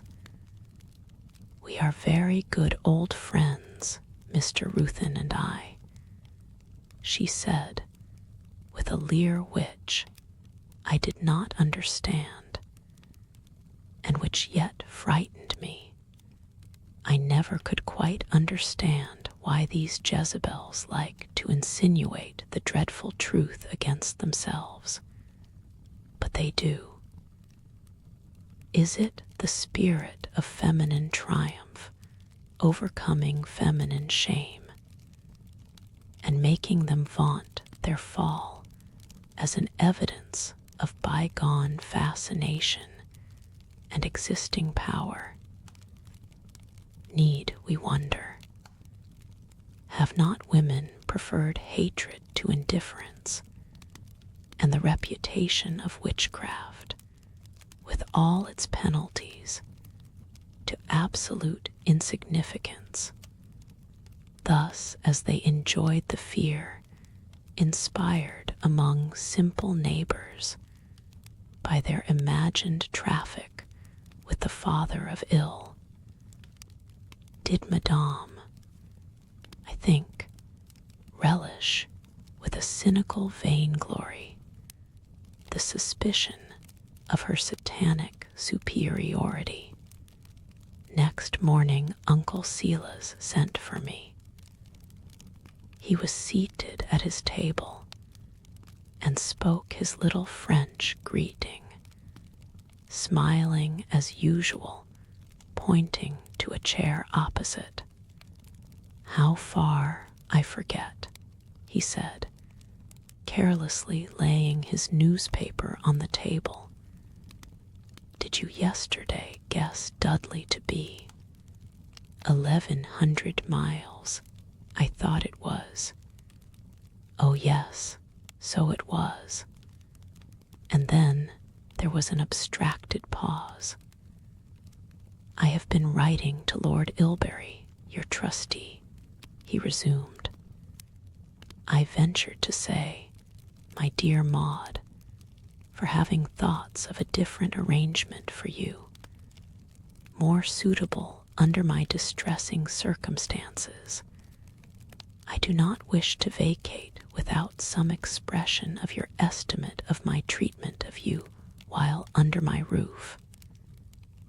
I ventured to say that you thought me kind, considerate, indulgent. May I say so?" I assented. What could I say? I said you had enjoyed our poor way of living here, our rough ways and liberty. Was I right? Again I assented, and in fact, that you had nothing to object against your poor old uncle, except indeed his poverty, which you forgave. I think I said truth. Did I, dear Maud? Again I acquiesced. All this time he was fumbling among the papers in his coat pocket. "That is satisfactory. So I expected you to say," he murmured. "I expected no less." On a sudden, a frightful change spread across his face. He rose like a spectre with a white scowl. "Then how do you account for that?" He shrieked in a voice of thunder, and smiting my open letter to Lady Knollys, face upward, upon the table, I stared at my uncle, unable to speak, until I seemed to lose sight of him. But his voice, like a bell, still yelled in my ears, "There, young hypocrite and liar, explain that farrago of slander which you bribed my servant to place in the hands of my kinswoman, Lady Knollys." And so on and on it went, I gazing into darkness, until the voice itself became indistinct, grew into a buzz, and hummed away into silence. I think I must have had a fit. When I came to myself, I was drenched with water, my hair, face, neck, and dress. I did not in the least know where I was. I thought my father was ill and spoke to him. Uncle Silas was standing near the window, looking unspeakably grim. Madam was seated beside me, and an open bottle of ether, one of Uncle Silas's restoratives, on the table before me. "Who's that who's ill? Is anyone dead?" I cried. At last I was relieved by long paroxysms of weeping. When I was sufficiently recovered, I was conveyed into my own room. Chapter LVII, Lady KNOLLYS Carrot. Next morning, it was Sunday. I lay on my bed in my dressing gown, dull, apathetic, with all my limbs sore, and as I thought, rheumatic, and feeling so ill that I did not care to speak or lift my head. My recollection of what had passed in Uncle Silas's room was utterly confused, and it seemed to me as if my poor father had been there and taken a share, I could not remember how, in the conference. I was too exhausted and stupid to clear up this horrible muddle, and merely lay with my face toward the wall, motionless and silent, except for a great sigh every now and then. Good Mary Quince was in the room. There was some comfort in that, but I felt quite worn out, and had rather she did not speak to me. And indeed, for the time, I felt absolutely indifferent as to whether I lived or died. Cousin Monica this morning, at pleasant Elverston, all unconscious of my sad plight, proposed to Lady Mary Carisbrooke and Lord Ilbury, her guests, to drive over to church at Feltram, and then pay us a visit at Bartram-Haugh, to which they readily agreed. Accordingly, at about 2:00, this pleasant party of 3 arrived at Bartram. They walked, having left the carriage to follow when the horses were fed, and Madame de la Rougiere, who was in my uncle's room when little Giblets arrived to say that the party were in the parlor, whispered for a little with my uncle, who then said, "Miss Maud Ruthin has gone out to drive, but I shall be happy to see Lady Knollys here, if she will do me the favor to come upstairs and see me for a few moments. And you can mention that I am very far from well." Madame followed him out upon the lobby, and added, holding him by the collar, and whispering earnestly in his ear, "Bring her ladyship up by the back stairs, mind, the back stairs." And the next moment, Madame entered my room, with long tiptoe steps, and looking, Mary Quince said, as if she were going to be hanged. On entering, she looked sharply round, and being satisfied of Mary Quince's presence, she turned the key in the door, and made some affectionate inquiries about me in a whisper. And then she stole to the window and peeped out, standing back some way.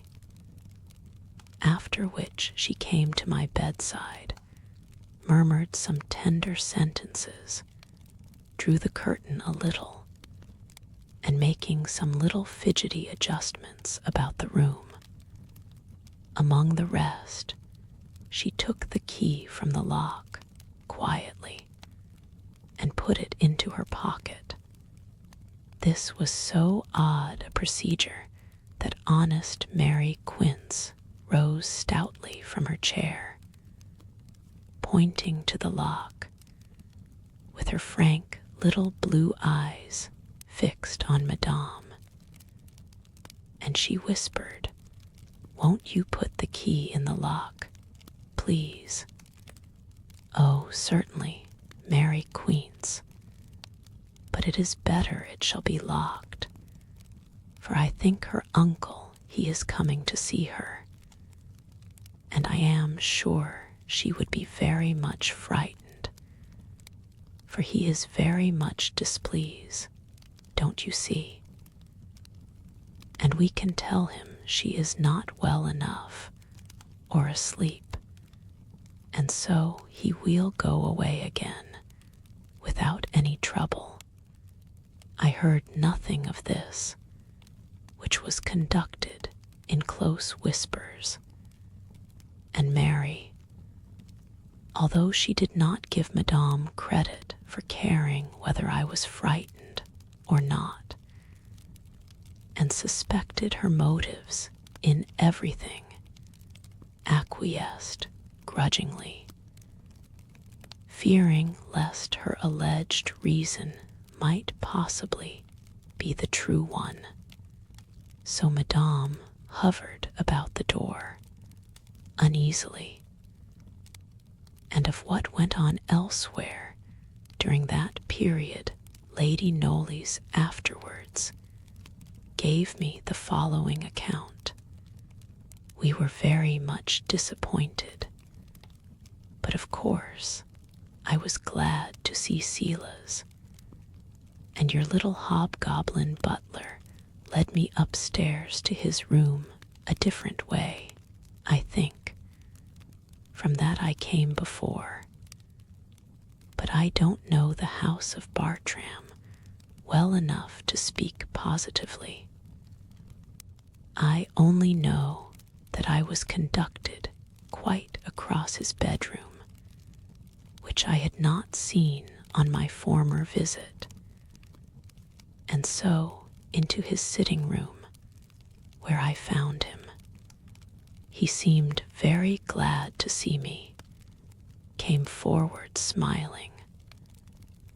I disliked his smile always, with both hands out, and shook mine with more warmth than I ever remembered in his greeting before, and said, "My dear, dear Monica, how very good of you, the very person I longed to see.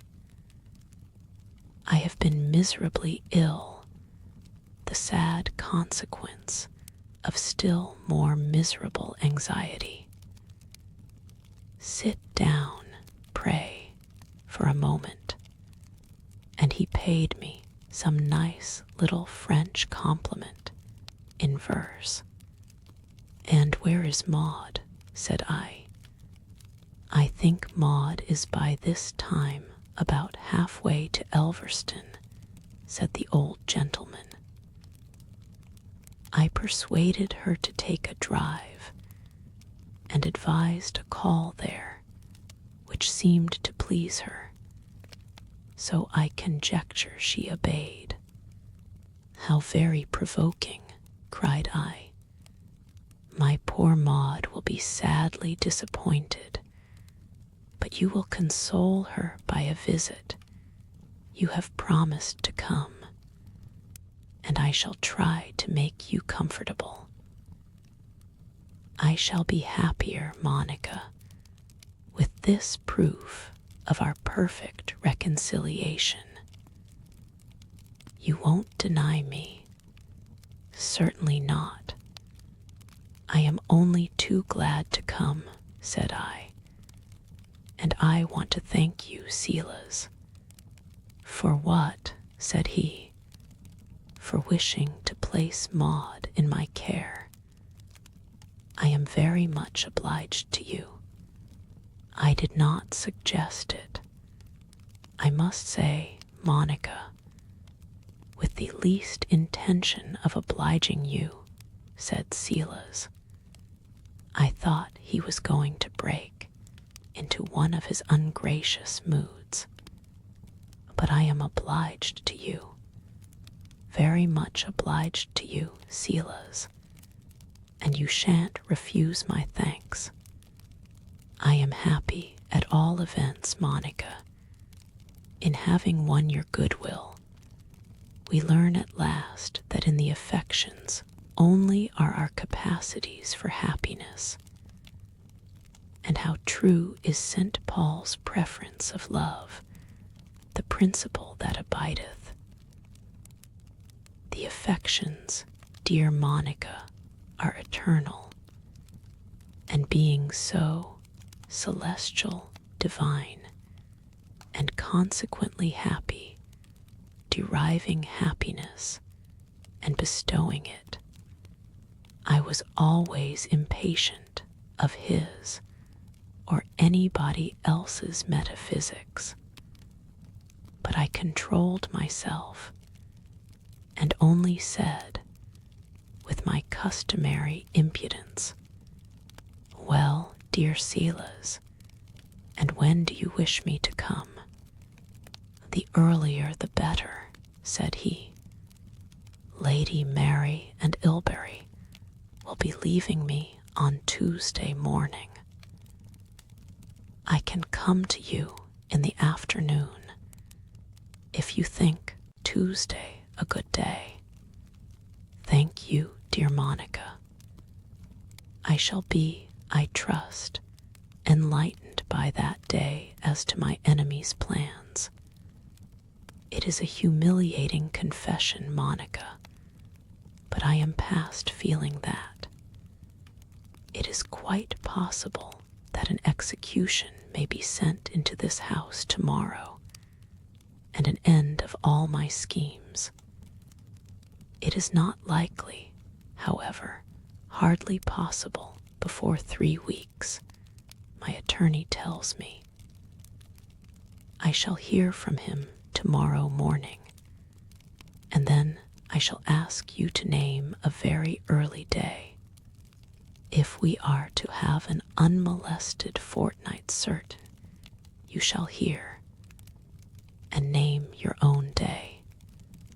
Then he asked me who had accompanied me, and lamented ever so much his not being able to go down to receive them, and he offered luncheon, with a sort of Ravenswood smile and a shrug, and I declined, telling him that we had but a few minutes, and that my companions were walking in the grounds near the house. I asked whether Maud was likely to return soon. Certainly not before 5 o'clock.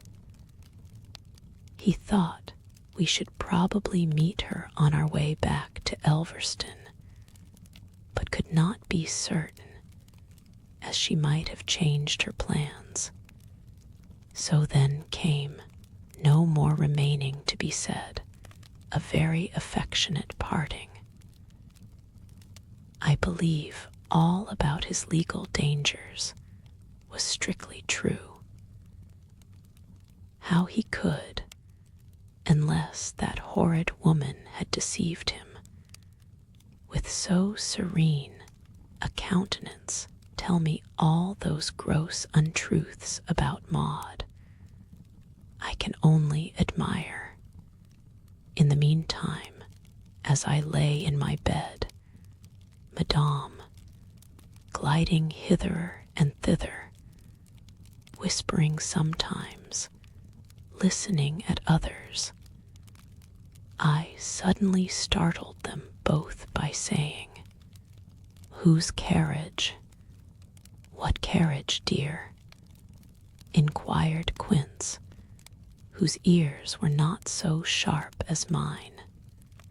Madame peeped from the window. "'Tis the physician, Dr. Julks."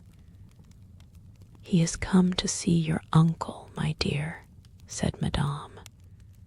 "But I hear a female voice," I said, sitting up. "No, my dear, there is only the doctor," said Madame. "He is come to your uncle. I tell you he is getting out of his carriage." And she affected to watch the doctor's descent. "The carriage is driving away," I cried. "Yes, it is driving away," she echoed. But I had sprung from my bed and was looking over her shoulder before she perceived me. "It is Lady Knollys," I screamed, seizing the window frame to force it up, and vainly struggling to open it, I cried, "I'm here, Cousin Monica." "For God's sake, Cousin Monica, Cousin Monica." "You are mad, Mees, go back," screamed Madame, exerting her superior strength to force me back. But I saw deliverance and escape gliding away from my reach, and, strung to unnatural force by desperation, I pushed past her and beat the window wildly with my hands, screaming, "Save me, save me! Here, here, Monica, here!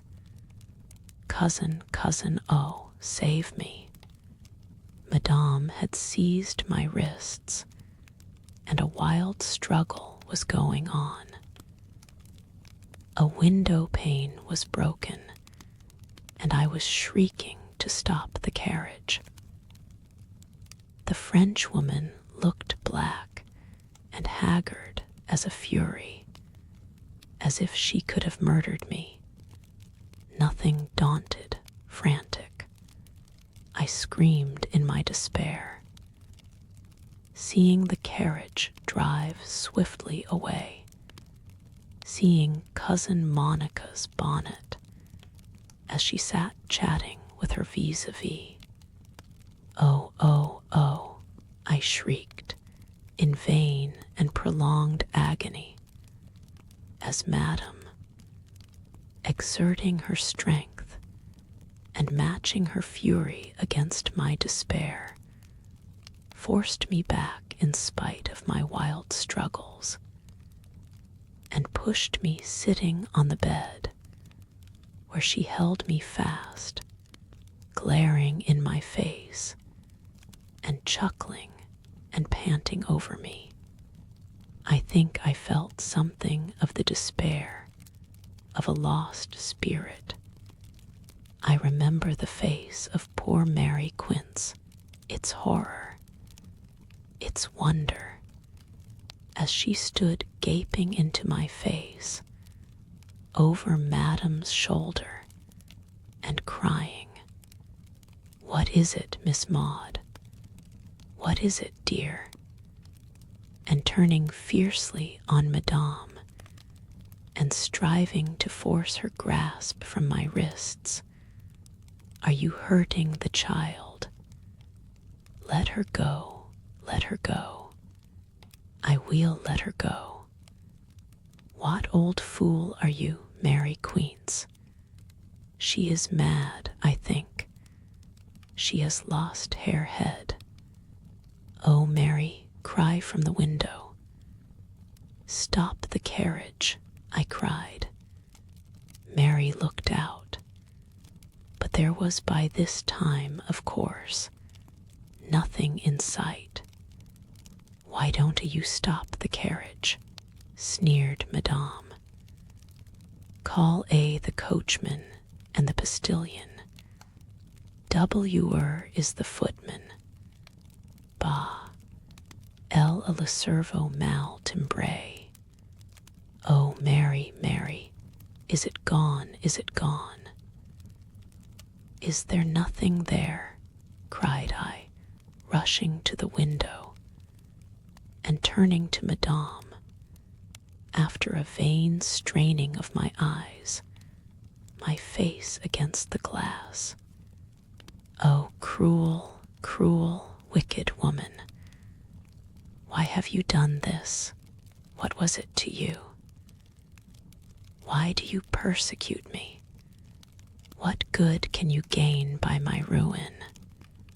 Ruin, parbleu, ma chère, you talk too fast. Did not you see it, Mary Queens? It was the doctor's carriage, and Mrs. Jolks, and that impudent fellow, young Jolks, staring up to the window, and Mademoiselle, she come in such shocking deshabille to show herself knocking at the window. 'Twould be very nice thing, Mary Queens, don't you think? I was sitting now on the bedside, crying in mere despair. I did not care to dispute or to resist. Oh, why had rescue come so near, only to prove that it could not reach me? So I went on crying, with a clasping of my hands and turning up of my eyes in incoherent prayer.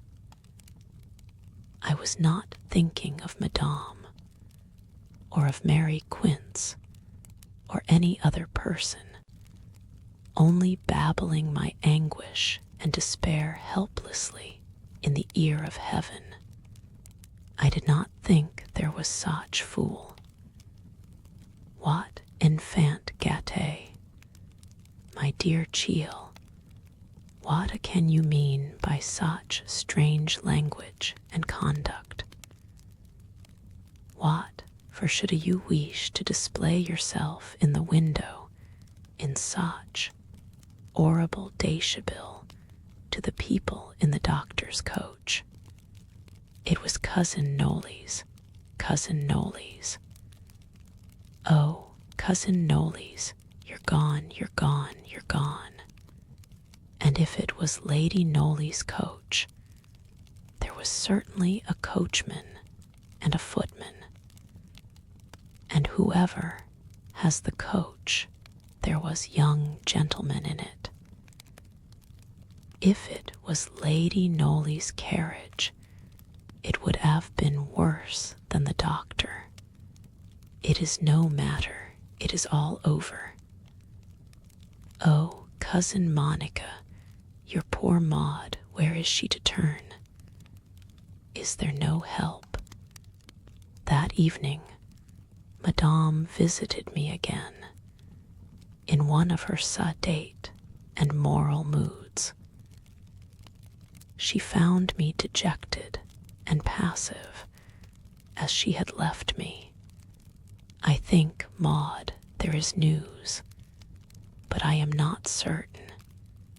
I raised my head and looked at her wistfully. I think there is letter of bad news from the attorney in London. Oh, I said, in a tone which I am sure implied the absolute indifference of dejection.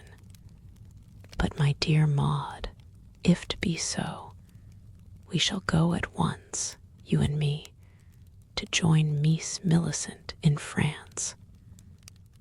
La belle France, you will like so moche. We shall be so gay. You cannot imagine there are such nice girl there. They all love a me so moche. You will be delight. How soon do we go? I asked. I do not know. Boat I was to bring in a case of eau de cologne that came this evening, and he laid down a letter and say, "The blow has descended, madame. My niece must hold herself in readiness." I said, "For what, monsieur?" Twice, but he did not answer. "I am sure it is unproses. They have ruined him."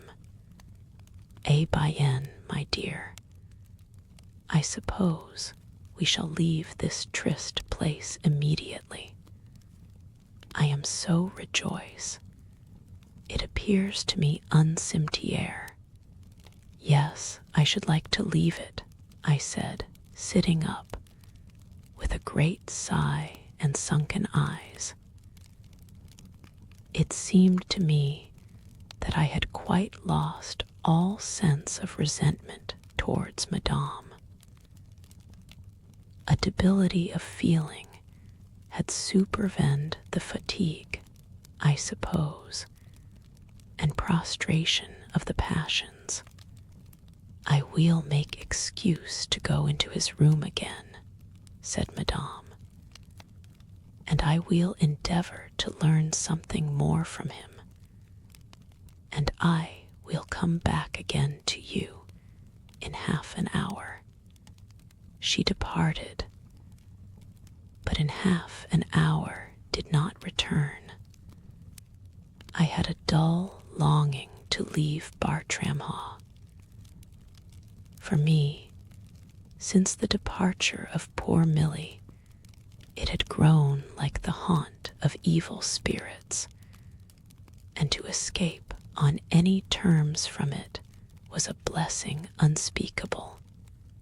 Another half-hour passed, and another, and I grew insufferably feverish. I sent Mary Quince to the lobby to try and see Madame, who, I feared, was probably toing and froing in and out of Uncle Silas's room. Mary returned to tell me that she had seen old Wyatt, who told her that she thought Madame had gone to her bed half an hour before. Chapter LXII. A sudden departure. "Mary," said I am miserably anxious to hear what Madame may have to tell. She knows the state I am in, and she would not like so much trouble as to look in at my door to say a word. Did you hear what she told me?" "No, Miss Maud," she answered, rising and drawing near. "She thinks we are going to France immediately, and to leave this place perhaps forever.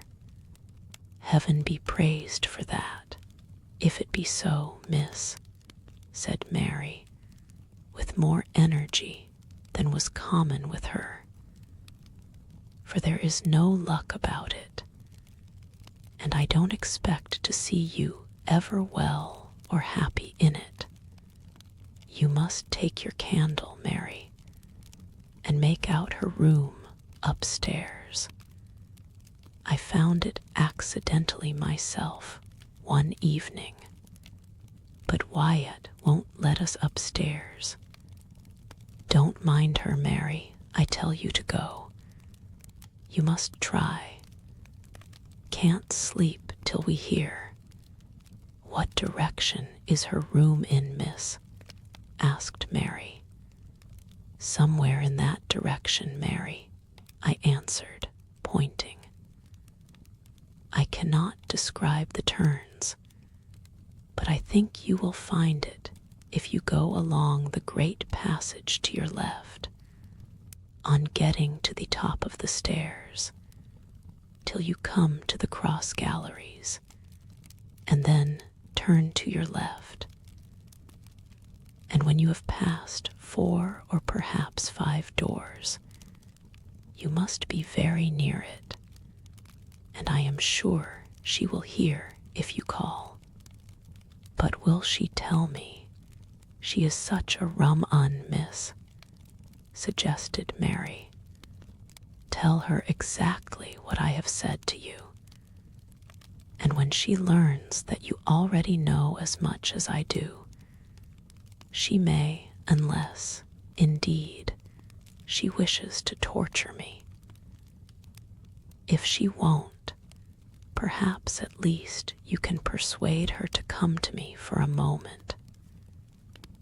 Try, dear Mary, we can but fail. Will you be very lonely, miss, while I am away? Asked Mary uneasily as she lighted her candle.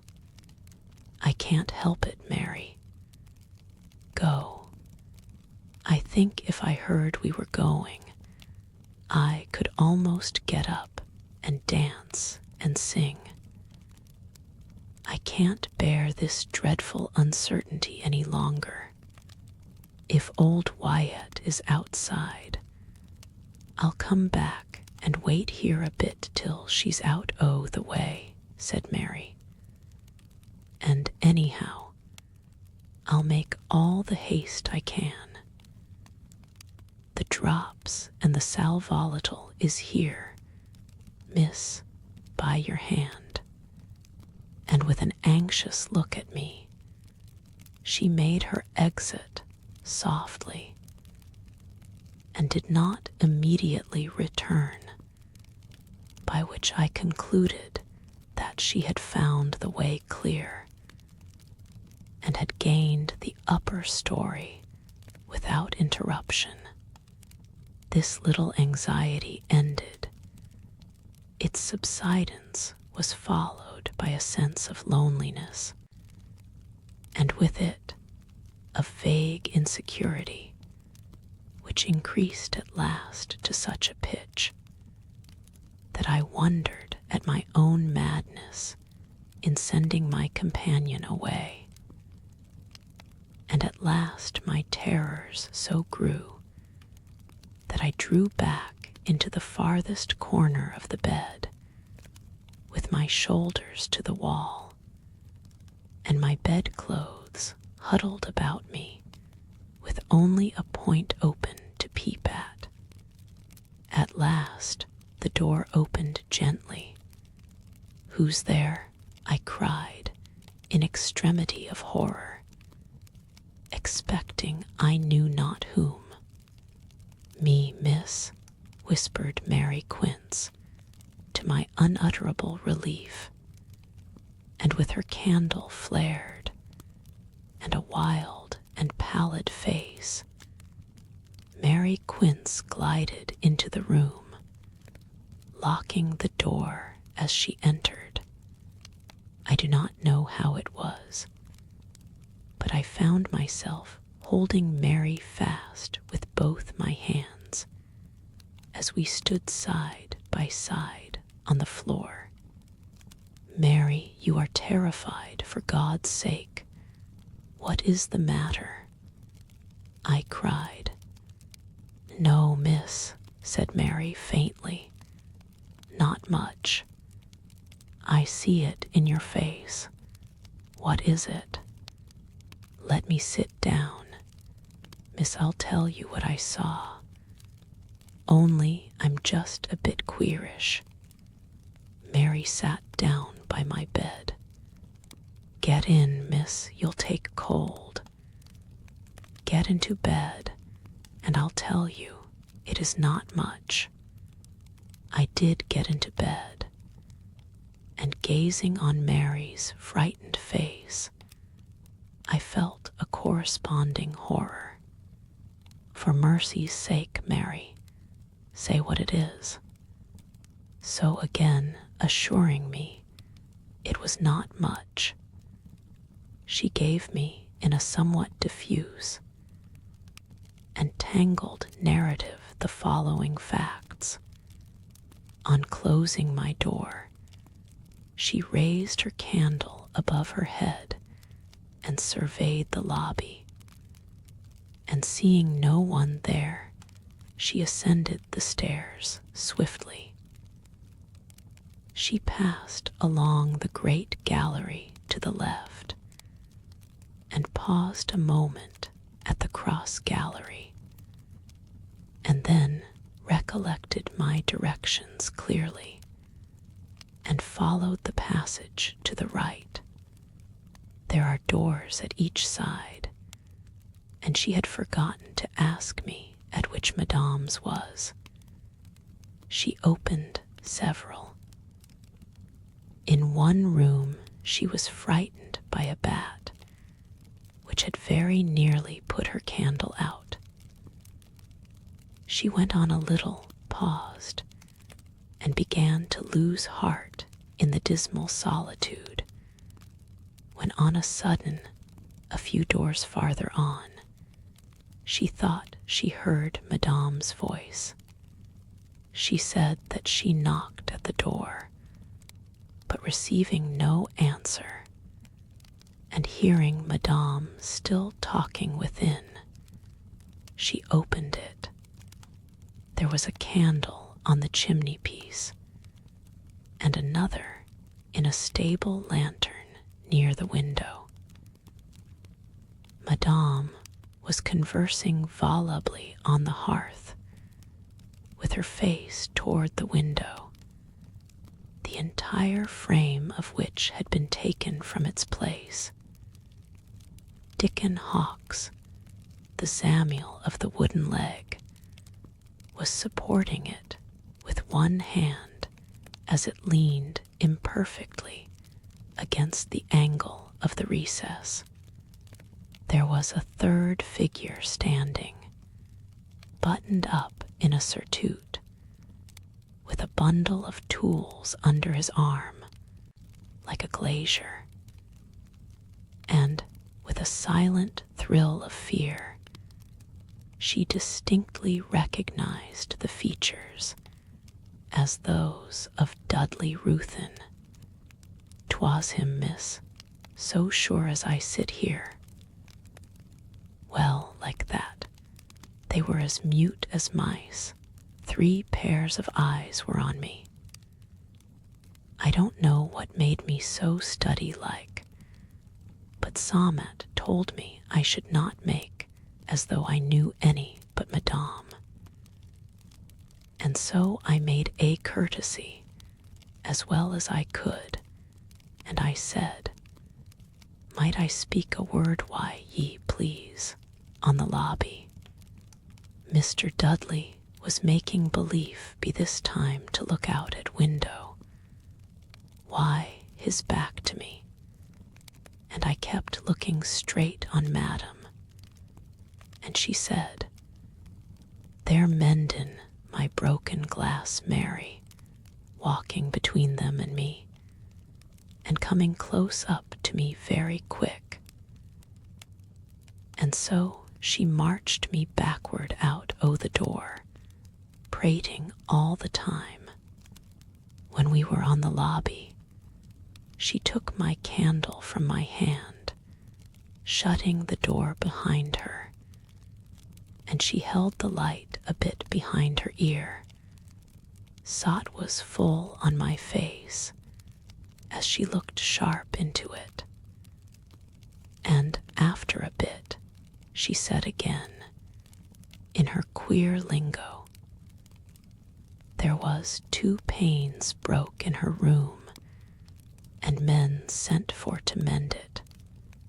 I was awful frightened when I saw Mr. Dudley, for I could not believe any such thing before, and I don't know how I could look her in the face as I did and not show it. I was as smooth and cool as yonder chimney piece, and she has an awful evil eye to stand against. But I never flinched, and I think she's puzzled, for as cunning as she is, whether I believe all she said, or knowed 'twas a pack o' stories. So I told her your message, and she said she had not heard another word since. But she did believe we had not many more days here, and would tell you if she heard tonight, when she brought his soup to your uncle in half an hour's time. I asked her, as soon as I could speak, whether she was perfectly certain as to the fact that the man in the surtout was Dudley, and she made answer, "I'd swear to him on that Bible, miss." So far from any longer wishing Madame's return that night, trembled at the idea of it. Who could tell who might enter the room with her when the door opened to admit her? Dudley, so soon as he recovered the surprise, had turned about, evidently anxious to prevent recognition. Dickon Hawkes stood glowering at her. Both might have hope of escaping recognition in the imperfect light, for the candle on the chimney-piece was flaring in the air, and the light from the lantern fell in spots and was confusing. What could that ruffian Hawkes be doing in the house? Why was Dudley there? Could a more ominous combination be imagined? I puzzled my distracted head over all Mary Quince's details, but could make nothing of their occupation. I know of nothing so terrifying as this kind of perpetual puzzling over ominous problems. You may imagine how the long hours of that night passed, and how my heart beat at every fancied sound outside my door. But morning came, and with its light some reassurance. Early, Madame de la Rougière made her appearance. She searched my eyes darkly and shrewdly, but made no allusion to Mary Quince's visit. Perhaps she expected some question from me, and hearing none, thought it as well to leave the subject at rest. She had merely come in to say that she had heard nothing since, but was now going to make my uncle's chocolate, and that so soon as her interview was ended, she would see me again, and let me hear anything she should have gleaned. In a little while a knock came to my door, and Mary Quince was ordered by old Wyatt into my uncle's room. She returned flushed, in a huge fuss, to say that I was to be up and dressed for a journey in half an hour, and to go straight, when dressed, to my uncle's room. It was good news. At the same time, it was a shock. I was glad, I was stunned. I jumped out of bed and set about my toilet with an energy quite new to me. Good Mary Quince was busily packing my boxes and consulting as to what I should take with me and what not. Was Mary Quince to accompany me? He had not said a word on that point, and I feared from his silence she was to remain. There was comfort, however, in this, that the separation would not be for long. I felt confident of that, and I was about to join Milly, whom I loved better than I could have believed before our separation. But whatsoever the conditions might be, it was an indescribable relief to have done with Bartram-Haugh, and leave behind me its sinister lines of circumvallation, its haunted recesses, and the awful spectres that had lately appeared within its walls. I stood too much in awe of my uncle to fail in presenting myself punctually at the close of the half-hour. I entered his sitting room under the shadow of sour old Wyatt's high-cauled cap. She closed the door behind me, and the conference commenced. Madame de la Raugière sat there, dressed and draped for a journey, and with a thick black lace veil on. My uncle rose, gaunt and venerable, and with a harsh and severe countenance. He did not offer his hand, he made me a kind of bow, more of repulsion than of respect.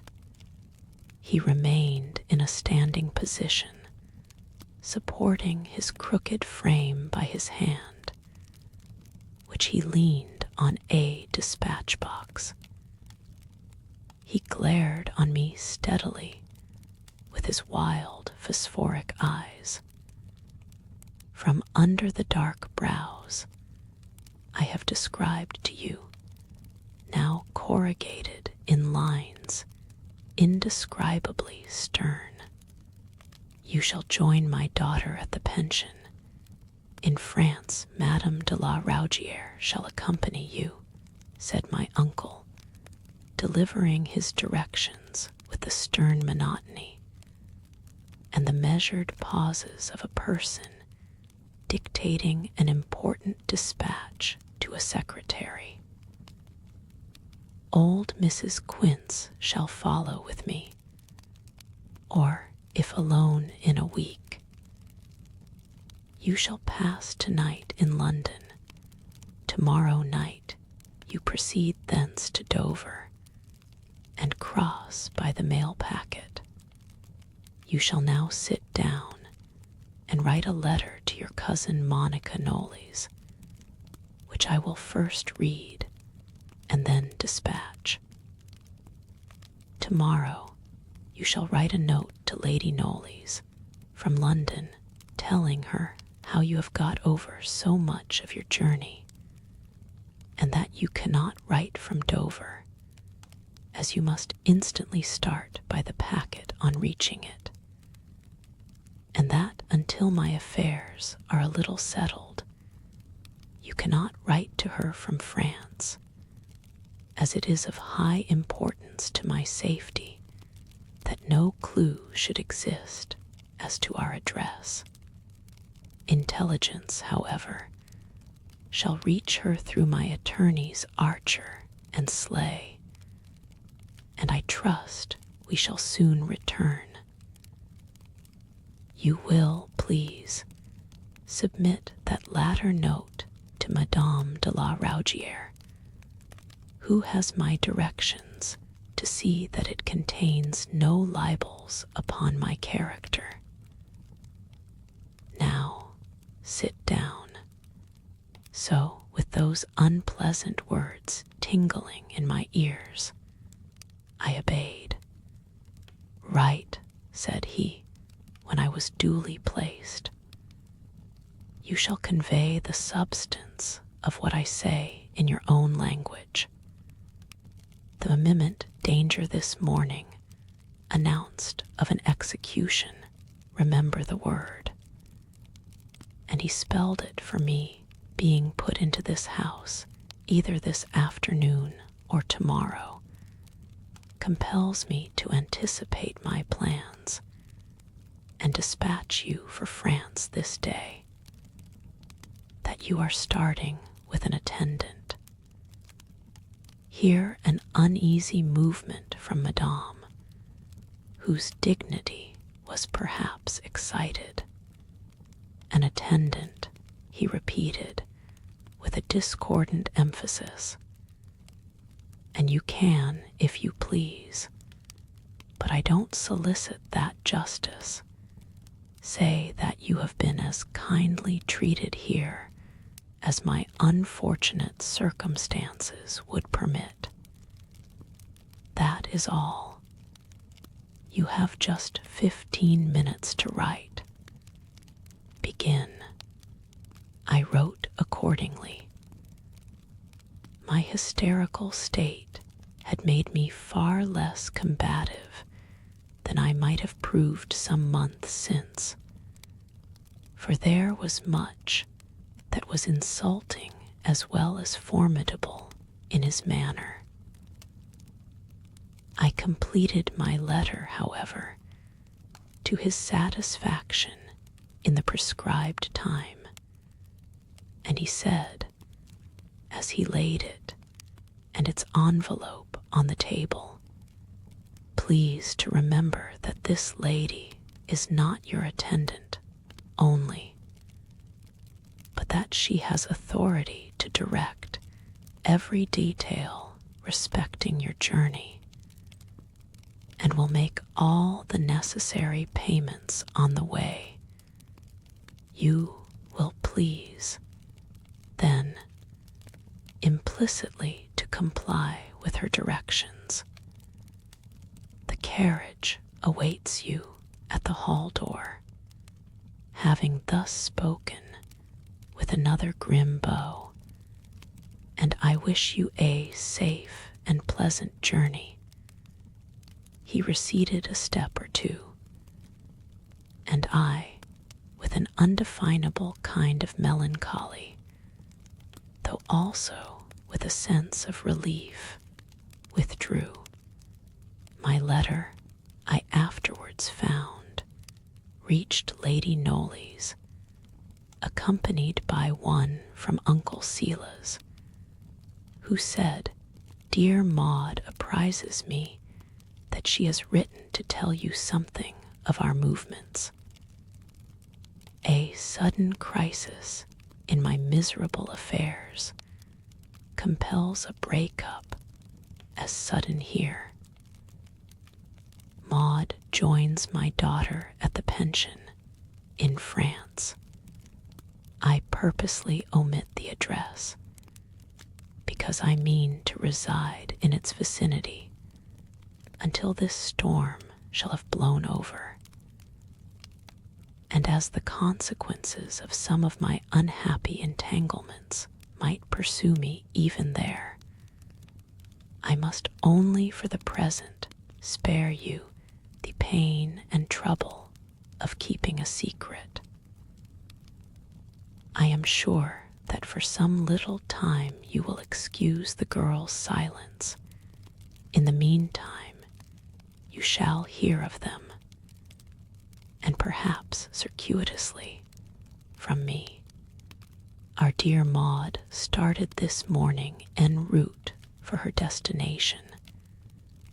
Very sorry, as am I, that she could not enjoy first a flying visit to Elverston, but in high spirits, notwithstanding, at the new life and sights before her.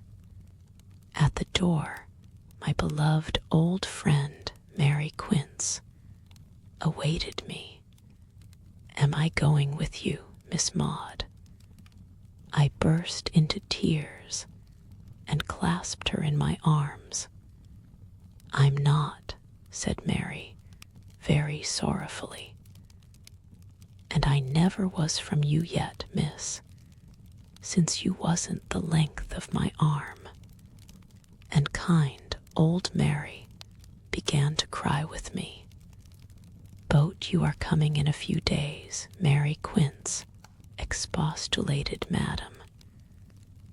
I I wonder you are such fool. What is 2, 3 days? Bah, nonsense, girl.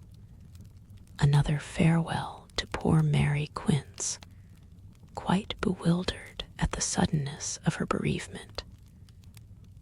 A serious and tremulous bow from our little old butler on the steps. Madame bawling through the open window to the driver to make good speed, and remember that we had but 19 minutes to reach the station. Away we went. Old Kroll's iron grill rolled back before us. I looked on the receding landscape, the giant trees, the palatial, time-stained mansion. A strange conflict of feelings, sweet and bitter, rose and mingled in the reverie. Had I been too hard and suspicious with the inhabitants of that old house of my family? Was my uncle justly indignant? Was I ever again to know such pleasant rambles as some of those I had enjoyed with dear Millicent through the wild and beautiful woodlands I was leaving behind me? And there, with my latest glimpse of the front of Bartram-Haugh, I beheld dear old Mary Quince gazing after us. Again my tears flowed. I waved my handkerchief from the window. And now the park wall hid all from view, and at a great pace, through the steep wooded glen, with the rocky and precipitous character of a ravine, we glided. And when the road next emerged, Bartram-Haugh was a misty mass of forest and chimneys, slope and hollow, and we within a few minutes of the station. Chapter LX. The journey, waiting for the train. As we stood upon the platform, I looked back again toward the wooded uplands of Bartram, and far behind the fine range of mountains, azure and soft in the distance, beyond which lay beloved old Knoll, and my lost father and mother, and the scenes of my childhood, never embittered except by the Sibyl who sat beside me. Under happier circumstances, I should have been, at my then early age, quite wild with pleasurable excitement on entering London for the first time. But black care sat by me, with her pale hand in mine. A voice of fear and warning, whose words could not catch, was always in my ear. We drove through London amid the glare of lamps toward the West End, and for a little while the sense of novelty and curiosity overcame my despondency, and I peeped eagerly from the window, while Madame, who was in high good humor, spite of the fatigues of our long railway flight, screeched scraps of topographic information in my ear. For London was a picture book in which she was well read.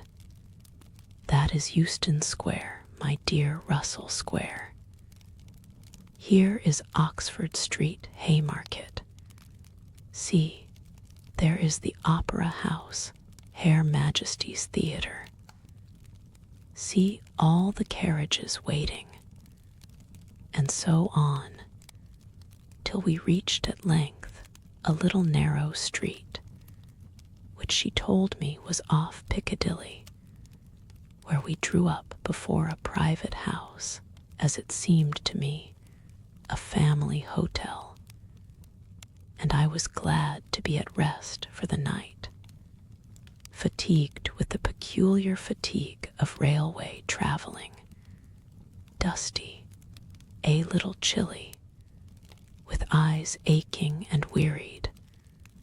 I ascended the stairs silently, our garrulous and bustling landlady leading the way, and telling her oft-told story of the house, its noble owner in old time, and how those fine drawing rooms were taken every year during the session by the Bishop of Rocheton-Copley, and at last into our double-bedded room.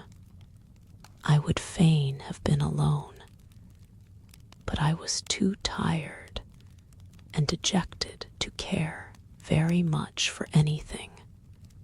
At tea, Madame expanded in spirit, like a giant refreshed, and chattered and sang.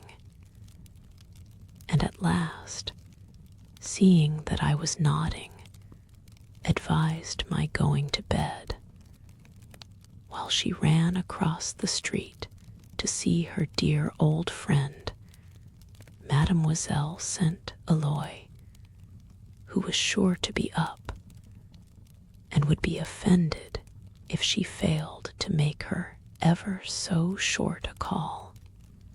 I cared little what she said, and was glad to be rid of her even for a short time, and was soon fast asleep. I saw her, I know not how much later, poking about the room, like a figure in a dream, and taking off her things. She had her breakfast in bed next morning, and I was, to my comfort, left to take mine in solitary possession of our sitting room, where I began to wonder how little annoyance I had as yet suffered from her company, and began to speculate upon the chances of my making the journey with tolerable comfort. Our hostess gave me 5 minutes of her valuable time. Her talk ran chiefly upon nuns and convents, and her old acquaintance with Madame, and it seemed to me that she had at one time driven a kind of trade, no doubt profitable enough, in escorting young ladies to establishments on the continent.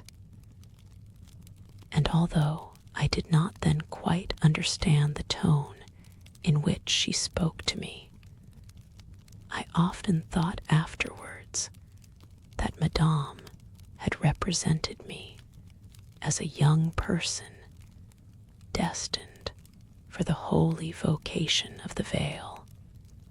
When she was gone, I sat listlessly looking out of the window, and saw some chance equipages drive by, and now and then a fashionable pedestrian, and wondered if this quiet thoroughfare could really be one of the arteries so near the heart of the tumultuous capital.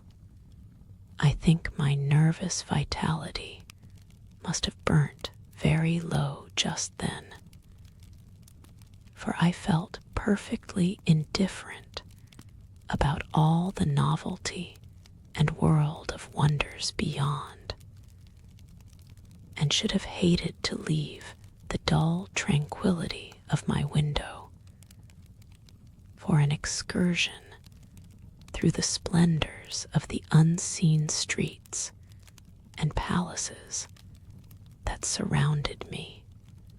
It was 1 o'clock before Madame joined me, and finding me in this dull mood, she did not press me to accompany her in her drive, no doubt well pleased to be rid of me.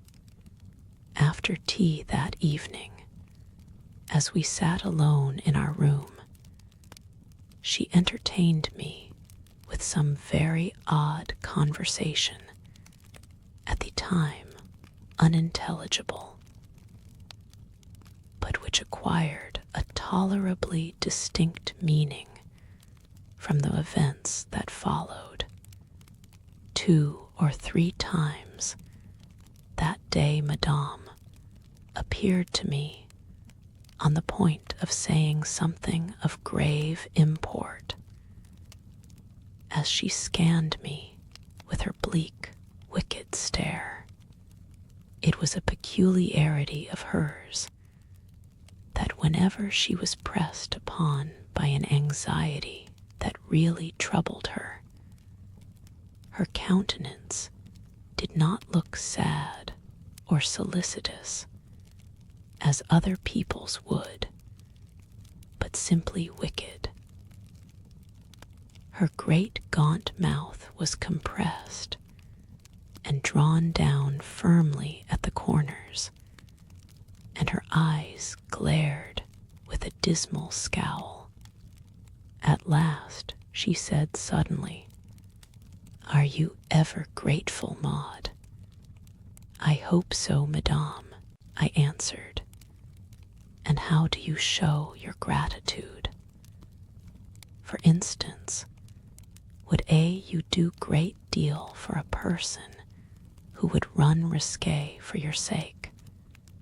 It struck me all at once that she was sounding me about poor Meg Hawkes, whose fidelity, notwithstanding the treason or cowardice of her lover, Tom Bryce, I never doubted, and I grew at once wary and reserved.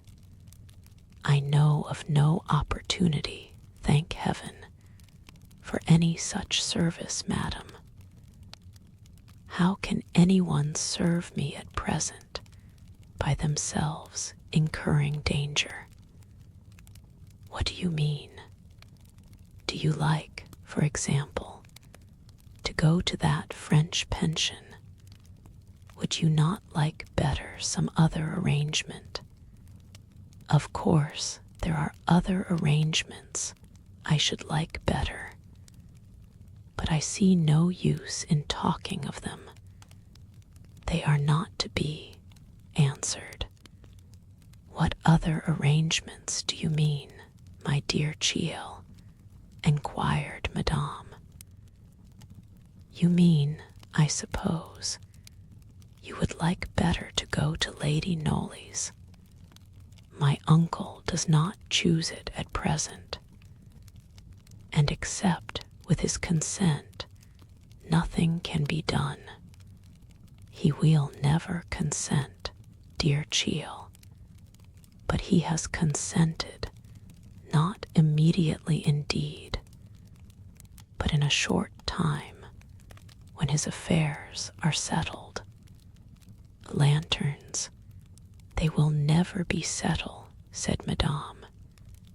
At all events, for the present, I am to go to France.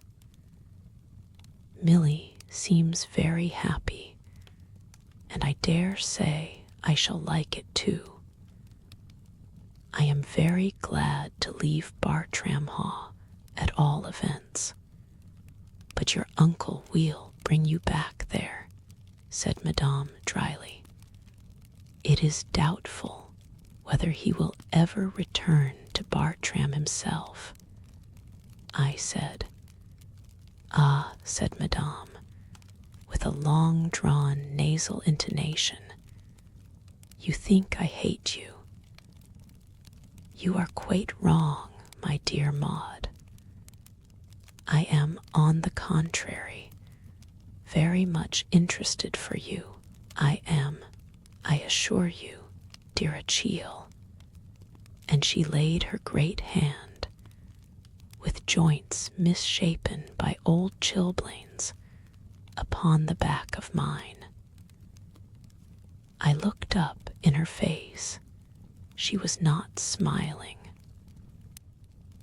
On the contrary, her wide mouth was drawn down at the corners ruefully, as before, and she gazed on my face with a scowl from her abysmal eyes. I used to think the flare of that irony, which lighted her face, so often immeasurably worse than any other expression she could assume. But this lackluster stare and dismal collapse of feature was more wicked still.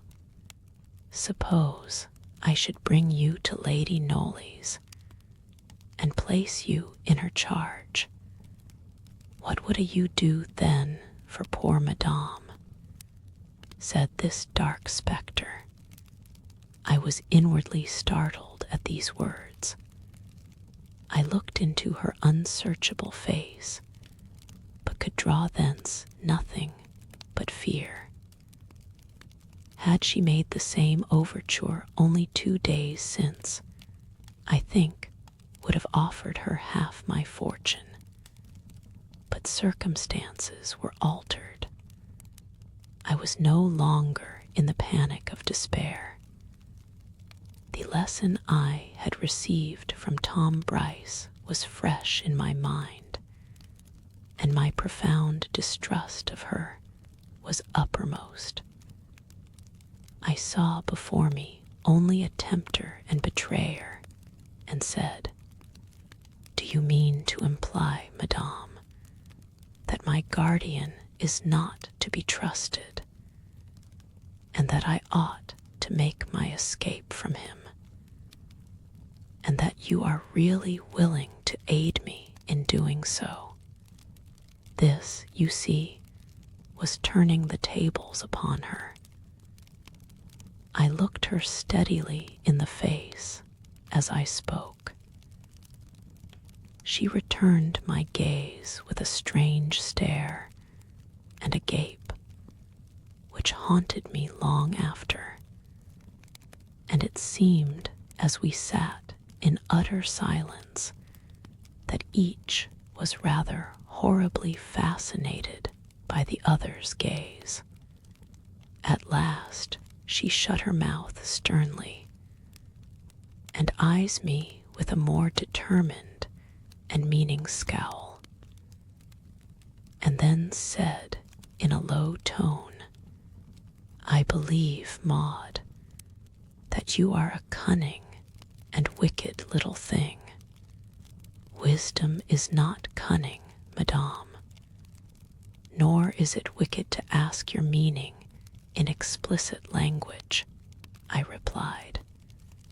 "And so, you clever chiel, we two sit here, playing at a game of chess over this little table, to decide which shall destroy the other. Is it not so?" "I will not allow you to destroy me," I retorted, with a sudden flash. Madame stood up and rubbed her mouth with her open hand. She looked to me like some evil being seen in a dream. I was frightened. "You are going to hurt me," I ejaculated, scarce knowing what I said. "If I were, you deserve it. You are very malicious, ma chère, or, it may be, only very stupid." A knock came to the door. "Come in," I cried, with a glad sense of relief. A maid entered. "A letter, please, M," she said, handing it to me. For me, snarled Madame, snatching it. I had seen my uncle's hand, and the Feltram postmark. Madame broke the seal, and read. It seemed but a word, for she turned it about after the first momentary glance, and examined the interior of the envelope, and then returned to the line she had already read. She folded the letter again, drawing her nails in a sharp pinch along the creases. As she stared in a blank, hesitating way at me. You are stupid little ingrate. I am employed by Monsieur Ruthven, and of course I am faithful to my employer. I do not want to talk to you. There, you may read that. She jerked the letter before me on the table. It contained but these words: Bartram-Haugh, 30th January, 1845. My dear M.A.D.A.M.E. Be so good as to take the 8:30 train to Dover tonight. Beds are prepared. Yours very truly, Silas Ruthyn. I cannot say what it was in this short advice that struck me with fear. Was it the thick line beneath the word Dover that was so uncalled for and gave me a faint but terrible sense of something preconcerted? I said to Madame, "Why is Dover underlined?" "I do not know, little fool, no more than you." "How can I tell what is passing in your uncle's head when he make that a mark? Has it not a meaning, Madame?" "How can you talk like that?" she answered, more in her old way. "You are either mocking of me, or you are becoming truly a fool." She rang the bell, called for our bill, saw our hostess, while I made a few hasty preparations in my room. "You need not look after the trunks. They will follow us all right. Let us go. Cheel, we have half an hour only to reach the train." No one ever fussed like Madame when occasion offered. There was a cab at the door, into which she hurried me. I assumed that she would give all needful directions, and leaned back, very weary and sleepy already, though it was so early, listening to her farewell screamed from the cab step, and seeing her black cloak flitting and flapping this way and that, like the wings of a raven disturbed over its prey. In she got, and away we drove through a glare of lamps and shop windows still open, gas everywhere, and cabs, buses, and carriages still thundering through the streets. I was too tired and too depressed to look at those things. Madame, on the contrary, had her head out of the window till we reached the station. "Where are the rest of the boxes?" I asked, as Madame placed me in charge of her box and my bag in the office of the terminus. They will follow with boots in another cab, and will come safe with us in this train. Mind those two we'll bring in the carriage with us. So into a carriage we got, in came Madame's box, and my bag. Madame stood at the door, and I think, frightened away intending passengers by her size and shrillness. At last the bell rang her into her place. The door clapped, the whistle sounded, and we were off. Chapter LXII. Our bedchamber. I had passed a miserable night, and indeed, for many nights had not had my due proportion of sleep. Still, I sometimes fancy that I may have swallowed something in my tea that helped to make me so irresistibly drowsy. It was a very dark night, no moon, and the stars soon hid by the gathering clouds. Madame sat silent and ruminating in her place, with her rugs about her. I, in my corner, similarly enveloped, tried to keep awake. Madame plainly thought I was asleep already, for she stole a leather flask from her pocket and applied it to her lips, causing an aroma of brandy. But it was vain struggling against the influence that was stealing over me, and I was soon in a profound and dreamless slumber. Madame awoke me at last in a huge fuss. She had got out all our things and hurried them away to a close carriage which was awaiting us. It was still dark and starless. We got along the platform, I half asleep, the porter carrying our rugs, by the glare of a pair of gas jets in the wall, and out by a small door at the end. I remember that Madame, contrary to her wont, gave the man some money. By the puzzling light of the carriage lamps, we got in and took our seats. "Go on," screamed Madame, and drew up the window with a great chuck.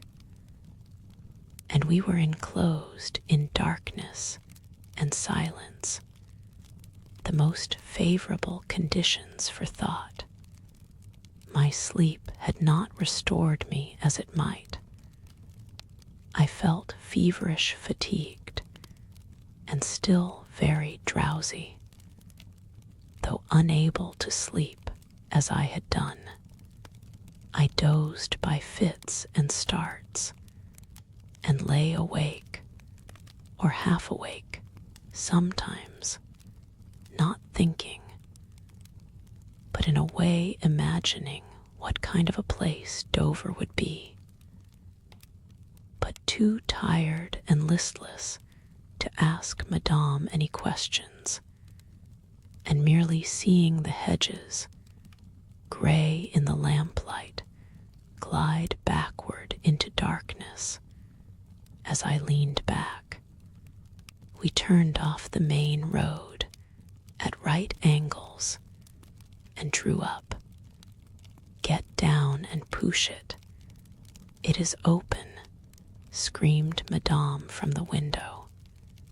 A gate, I suppose, was thus passed, for when we resumed our brisk trot, Madame bawled across the carriage, "We are now in the Otel grounds," and so all again was darkness and silence, and I fell into another doze, from which, on waking, I found that we had come to a standstill, and Madame was standing on the low step of an open door, paying the driver. She, herself, pulled her box and the bag in.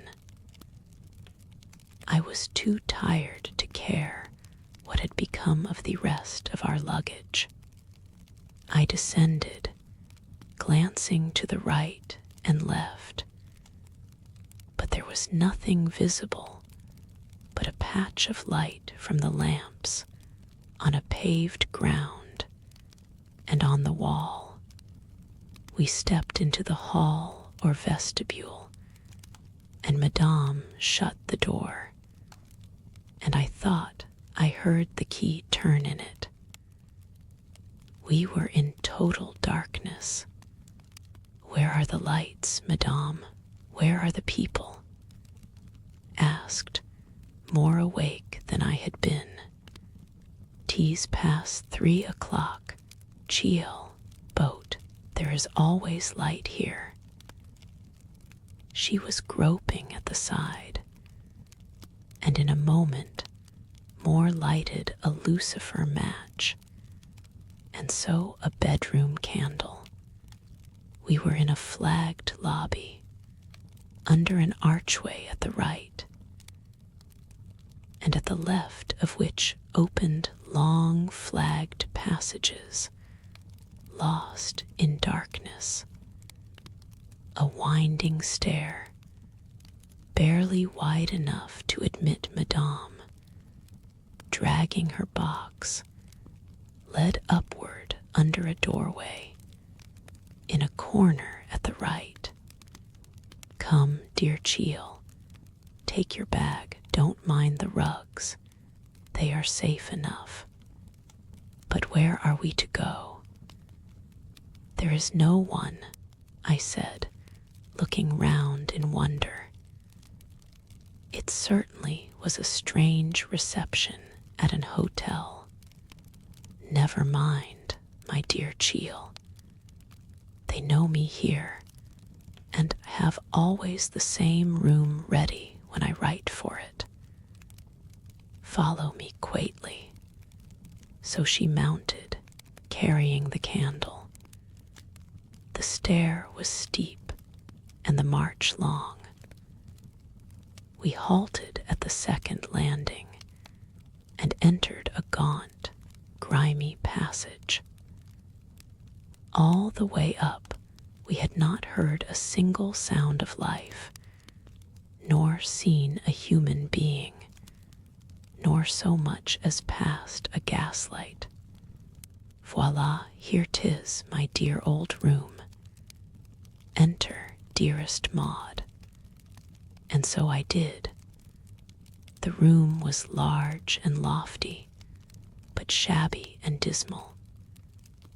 There was a tall 4-post bed, with its foot beside the window, hung with dark green curtains of some plush or velvet texture that looked like a dusty pall. The remaining furniture was scant and old, and a raveled square of threadbare carpet covered a patch of floor at the bedside.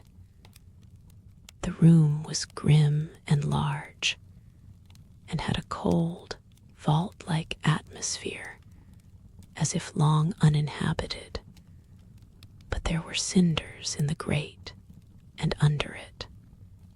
The imperfect light of our mutton-fat candle made all this look still more comfortless. Madame placed the candle on the chimney-piece, locked the door, and put the key in her pocket. "I always do so in Odal," said she, with a wink at me, and then with a long ha, expressive of fatigue and relief. She threw herself into a chair. "So ere we are at last," said she, "I'm glad. there's your bed, Maud. Mine is in the dressing room." She took the candle, and I went in with her. A shabby press bed, a chair, and table were all its furniture. It was rather a closet than a dressing room, and had no door except that through which we had entered. So we returned, and very tired wondering, I sat down on the side of my bed and yawned. "I hope they will call us in time for the packet," I said. "Oh, yes, they never fail," she answered, looking steadfastly on her box, which she was diligently uncording. Uninviting as was my bed, I was longing to lie down in it, and having made those ablutions which our journey rendered necessary, I at length lay down, having first religiously stuck my talismanic pin, with the head of sealing wax, into the bolster. Nothing escaped the restless eye of Madame. "What is that, dear Cheel?" she inquired, drawing near and scrutinizing the head of the gypsy charm, which showed like a little ladybird newly lighted on the sheet. "Nothing, a charm folly. Pray, Madame, allow me to go to sleep." So, with another look and a little twiddle between her finger and thumb, she seemed satisfied. But unhappily for me, she did not seem at all sleepy. She busied herself in unpacking and displaying over the back of the chair a whole series of London purchases, silk dresses, a shawl, a sort of lace demi-coiffure then in vogue, and a variety of other articles, the vainest and most slamikin of women, the merest slut at home, a milliner's lay figure out of doors. She had 1 square foot of looking-glass upon the chimney-piece, and therein tried effects, and conjured up grotesque simpers upon her sinister and weary face. I knew that the sure way to prolong this worry was to express my uneasiness under it, so I bore it as quietly as I could, and at last fell fast asleep with the gaunt image of Madame, with a festoon of grey silk with a cerise stripe, pinched up in her finger and thumb, and smiling over her shoulder across it into the little shaving glass that stood on the chimney. I awoke suddenly in the morning and sat up in my bed, having for a moment forgotten all about our traveling. A moment more, however, brought all back again. "Are we in time, Madame, for the packet?" she inquired, with one of her charming smiles, and cutting a caper on the floor. "To be sure, you don't suppose they would forget. We have 2 hours yet to wait. Can we see the sea from the window?" "No, dearest Cheel, you will seat time enough." "I'd like to get up," I said. "Time enough, my dear Maud. You are fatigued. Are you sure you feel quite well? Well enough to get up? I should be better, I think, out of bed. There is no hurry, you know. You need not even go by the next packet. Your uncle, he tell me, I may use my discretion. Is there any water? They will bring some. Please, madame, ring the bell. She pulled it with alacrity. I afterwards learnt that it did not ring. What has become of my gypsy pin? I demanded, with an unaccountable sinking of the heart. Oh, the little pin with the red top. Maybe it as fall on the ground. We will find when you get up. I suspected that she had taken it merely to spite me. It would have been quite the thing she would have liked. I cannot describe to you how the loss of this little charm depressed and excited me. I searched the bed. I turned over all the bedclothes. I searched in and outside. At last, I gave up. How odious, I cried.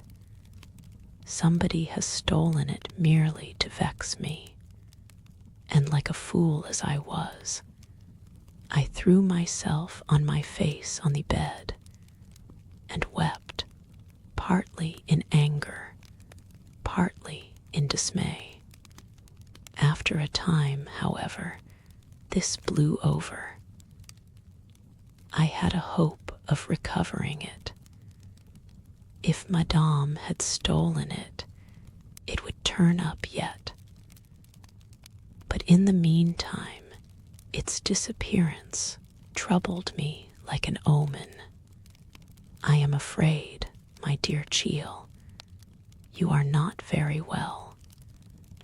It is really very odd you should make such fuss about a pin.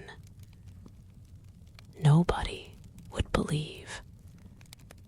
Do you not think it would be a good plan to take your breakfast in your bed? She continued to urge this point for some time. At last, however, having by this time quite recovered my self-command, and resolved to preserve ostensibly fair terms with Madame, who could contribute so essentially to make me wretched during the rest of my journey, and possibly to prejudice me very seriously on my arrival, I said quietly, "Well, Madame, I know it is very silly, but I had kept that foolish little pin so long and so carefully that I had grown quite fond of it. But I suppose it is lost, and I must content myself, though I cannot laugh as you do. So I will get up now and dress. I think you will do well to get all the repose you can," answered Madame. "But as you please," she added, observing that I was getting up. So soon as I had got some of my things on, I said, "Is there a pretty view from the window?" "No," said Madame. I looked out and saw a dreary quadrangle of cut stone, in one side of which my window was placed. As I looked, a dream rose up before me. "This hotel," I said, in a puzzled way. "Is it a hotel? Why, this is just like, it is the inner court of Bartram-Haugh." Madame clapped her large hands together, made a fantastic chassé on the floor, burst into a great nasal laugh like the scream of a parrot, and then said, "Well, dearest Maud, is not clever trick?" I was so utterly confounded that I could only stare about me in stupid silence, a spectacle which renewed Madame's peals of laughter. "We are at Bartram-Haugh," I repeated in utter consternation. How was this done? I had no reply, but shrieks of laughter, and one of those Walpurgis dances in which she excelled. It is a mistake, is it? What is it? All a mistake, of course. Bartram-Haugh, it is so like Dover, as all philosophers know. I sat down in total silence, looking out into the deep and dark enclosure, and trying to comprehend the reality and the meaning of all this. "Well, Madame, I suppose you will be able to satisfy my uncle of your fidelity and intelligence. But to me, it seems that his money has been ill spent, and his directions anything but well observed. Aha, never mind. I think he will forgive me," laughed Madame. Her tone frightened me. I began to think, with a vague but overpowering sense of danger, that she had acted under the Machiavellian directions of her superior. "You have brought me back, then, by my uncle's orders." Did I say so? No, but what you have said can have no other meaning, though I can't believe it. And why have I been brought here? What is the object of all this duplicity and trick? I will know. It is not possible that my uncle, a gentleman and a kinsman, can be privy to so disreputable a maneuver. First you will eat your breakfast, dear Maud. Next you can tell your story to your uncle, Monsieur Ruthven. And then you shall hear what he thinks of my so terrible misconduct. What nonsense, Cheel. Can you not think how many things may append to change your uncle's plans? Is he not in danger to be arrested? Bah, you are Cheel still. You cannot have intelligence more than a Cheel.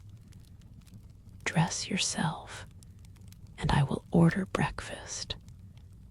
I could not comprehend the strategy which had been practiced on me.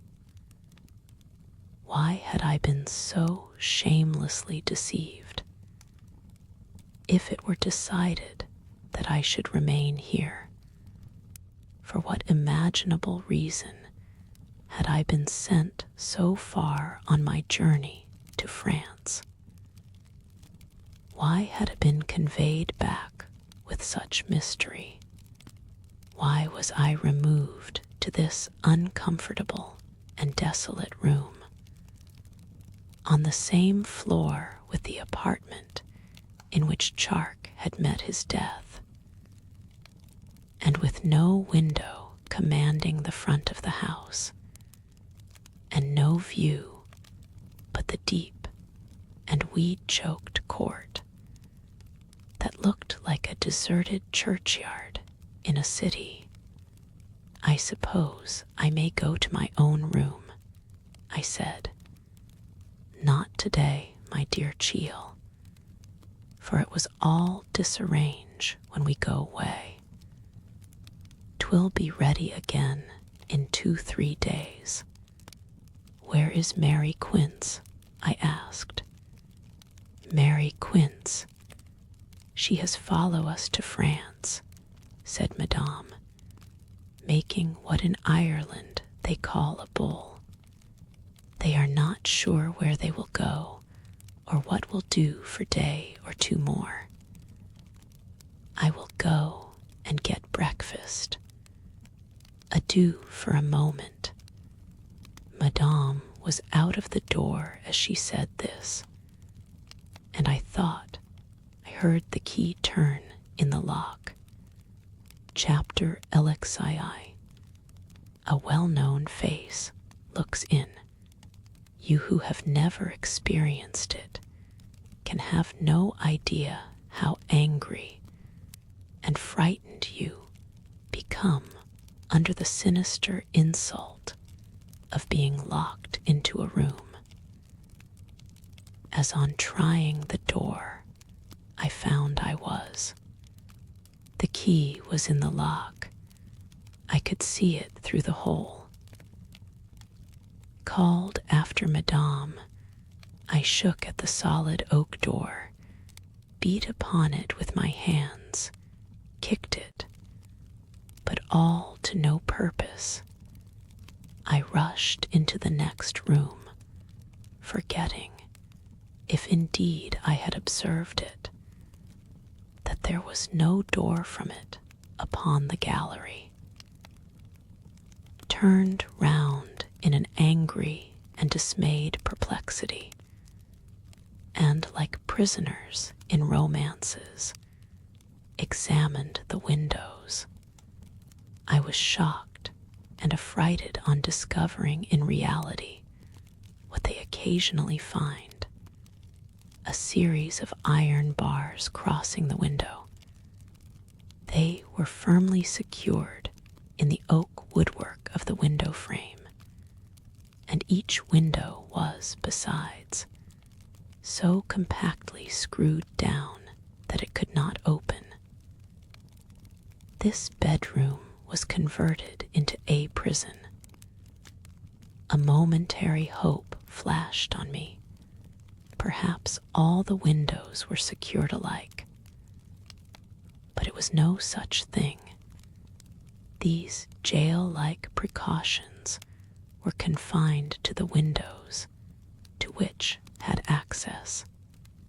For a few minutes, I felt quite distracted, but I bethought me that I must now, if ever, control my terrors and exert whatever faculties I possessed.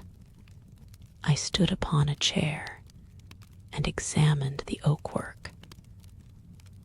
I thought I detected marks of new chiseling here and there.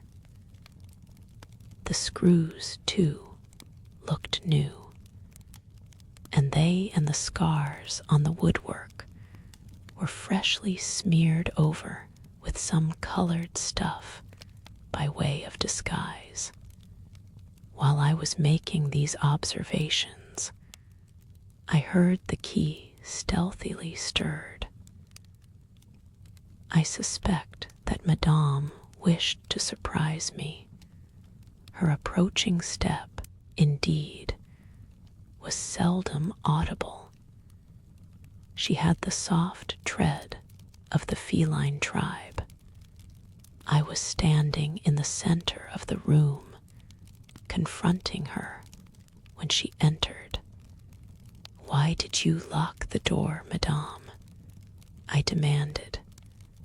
She slipped in suddenly with an insidious smirk and locked the door hastily. "Hish," whispered Madame, raising her broad palm, and then screwing in her cheeks. She made an ogle over her shoulder in the direction of the passage. "Hish, be quiet, Cheel, will you?" and I will tell you everything presently." She paused, with her ear laid to the door. "Now I can speak, ma cheer.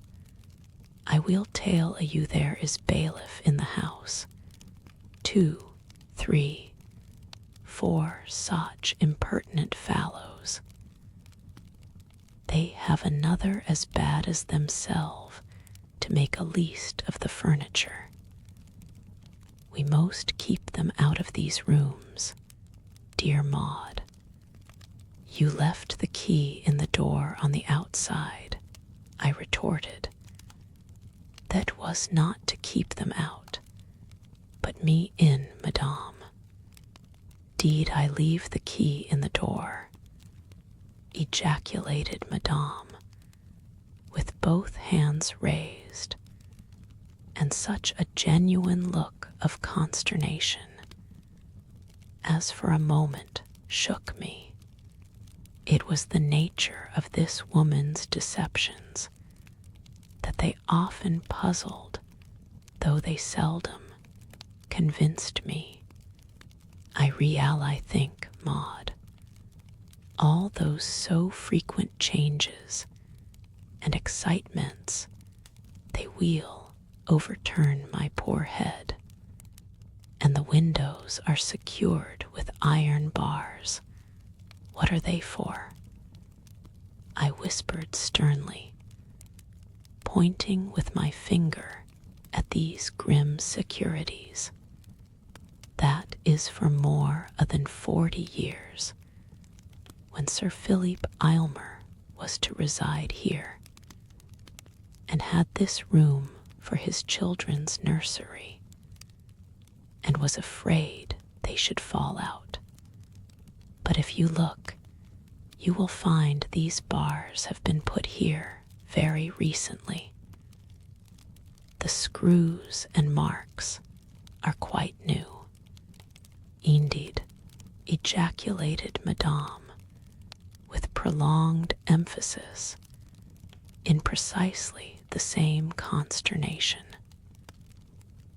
"Why, my dear, they told a me downstair what I have tell a you, when I ask the reason late a me see," and madame mounted on a chair, and made her scrutiny with much curiosity, but could not agree with me as to the very recent date of the carpentry. There is nothing, I think, so exasperating as that sort of falsehood which affects not to see what is quite palpable. Do you mean to say, madame, that you really think those chiselings and screws are 40 years old? How can I tell, Cheel? What does signify whether it is 40 or only 14 years? Bah, we have other thing to think about, those villain men. I am glad to see bar and bolt, and lock and key at least to our room, to keep such fellows out. At that moment, a knock came to the door, and madame's nasal in moment answered promptly, and she opened the door, stealthily popping out her head. "Oh, that is all right. Go you long. No ting more. Go way." "Who's there?" I cried. "Hold a your tongue," said madame imperiously to the visitor, whose voice I fancied I recognized. "Go way." Out slipped madame again, locking the door. But this time she returned immediately, bearing a tray with breakfast. I think she fancied that I would perhaps attempt to break away and escape, but I had no such thought at that moment. she hastily set down the tray on the floor at the threshold, locking the door as before. My share of breakfast was a little tea, but Madame's digestion was seldom disturbed by her sympathies, and she ate voraciously. During this process, there was a silence unusual in her company, but when her meal was ended, she proposed a reconnaissance, professing much uncertainty as to whether my uncle had been arrested or not, and in case the poor old gentleman be put in what you call Stone Jug. Where are we to go, my dear Maud, to Knoll or to Elverston? You must direct. And so she disappeared, turning the key in the door as before. It was an old custom of hers, locking herself in her room and leaving the key in the lock, and the habit prevailed, for she left it there again. With a heavy heart, I completed my simple toilet, wondering all the while how much of Madame's story might be false, and how much, if any, true. Then I looked out upon the dingy courtyard below, in its deep damp shadow, and thought, how could an assassin have scaled that height in safety, and entered so noiselessly as not to awaken the slumbering gamester? Then there were the iron bars across my window. What a fool had been to object to that security. I was laboring hard to reassure myself and keep all ghastly suspicions at arm's length. But I wished that my room had been to the front of the house, with some view less dismal, lost in these ruminations of fear. As I stood at the window, I was startled by the sound of a sharp tread on the lobby, and by the key turning in the lock of my door. In a panic, I sprang back into the corner and stood with my eyes fixed upon the door. It opened a little, and the black head of Meg Hawkes was introduced. "Oh, Meg," I cried, "thank God. I guessed 'twas you, Miss Maud. I am feared, miss." The miller's daughter was pale, and her eyes, I thought, were red and swollen. "Oh, Meg, for God's sake, what is it all? I daren't come in. The old un's gone down and locked the cross door and left me to watch. They think I care nowt about ye, no more nor themselves. I donna know all, but summat more nor her. They tell her nowt. She's so gin to drink, they say she's not safe, and awful quarrelsome. I hear a deal when Feyther and Master Dudley be a talkin' in the mill. They think common in and out, I don't mind, but I put one think and t'other together. And don't ye eat nor drink nowt here, miss.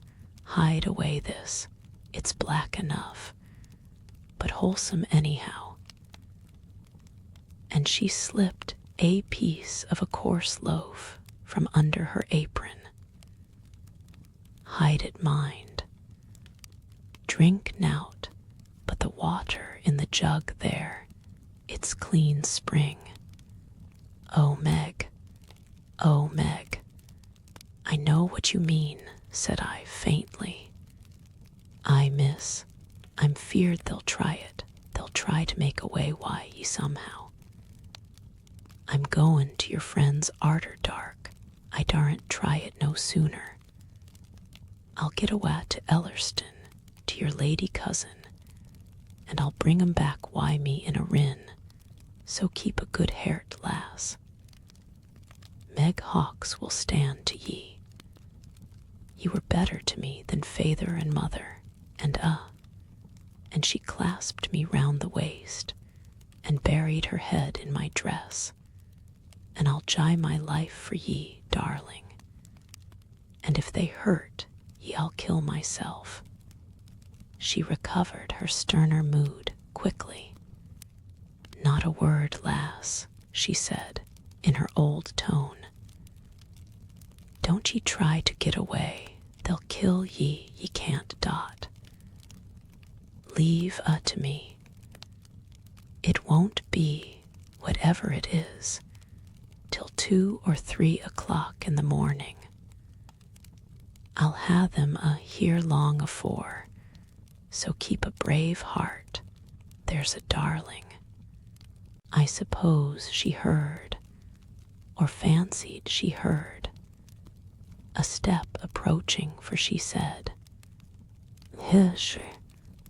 Her pale, wild face vanished. The door shut quickly and softly, and the key turned again in the lock. Meg, in her rude way, had spoken softly, almost under her breath, but no prophecy shrieked by the pythoness ever thundered so madly in the ears of the hearer. I dare say that Meg fancied I was marvelously little moved by her words. I felt my gaze grow intense, and my flesh and bones literally freeze. She did not know that every word she spoke seemed to burst like a blaze in my brain.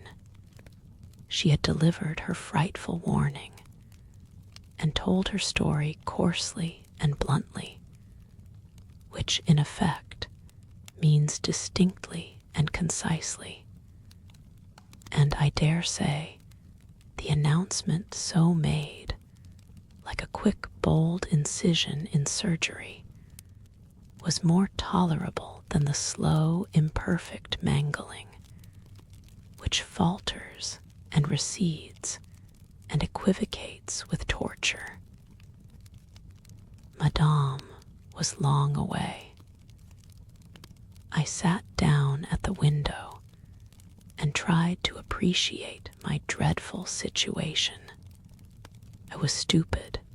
The imagery was all frightful, but I beheld it as we sometimes see horrors, heads cut off, and houses burnt in a dream, and without the corresponding emotions.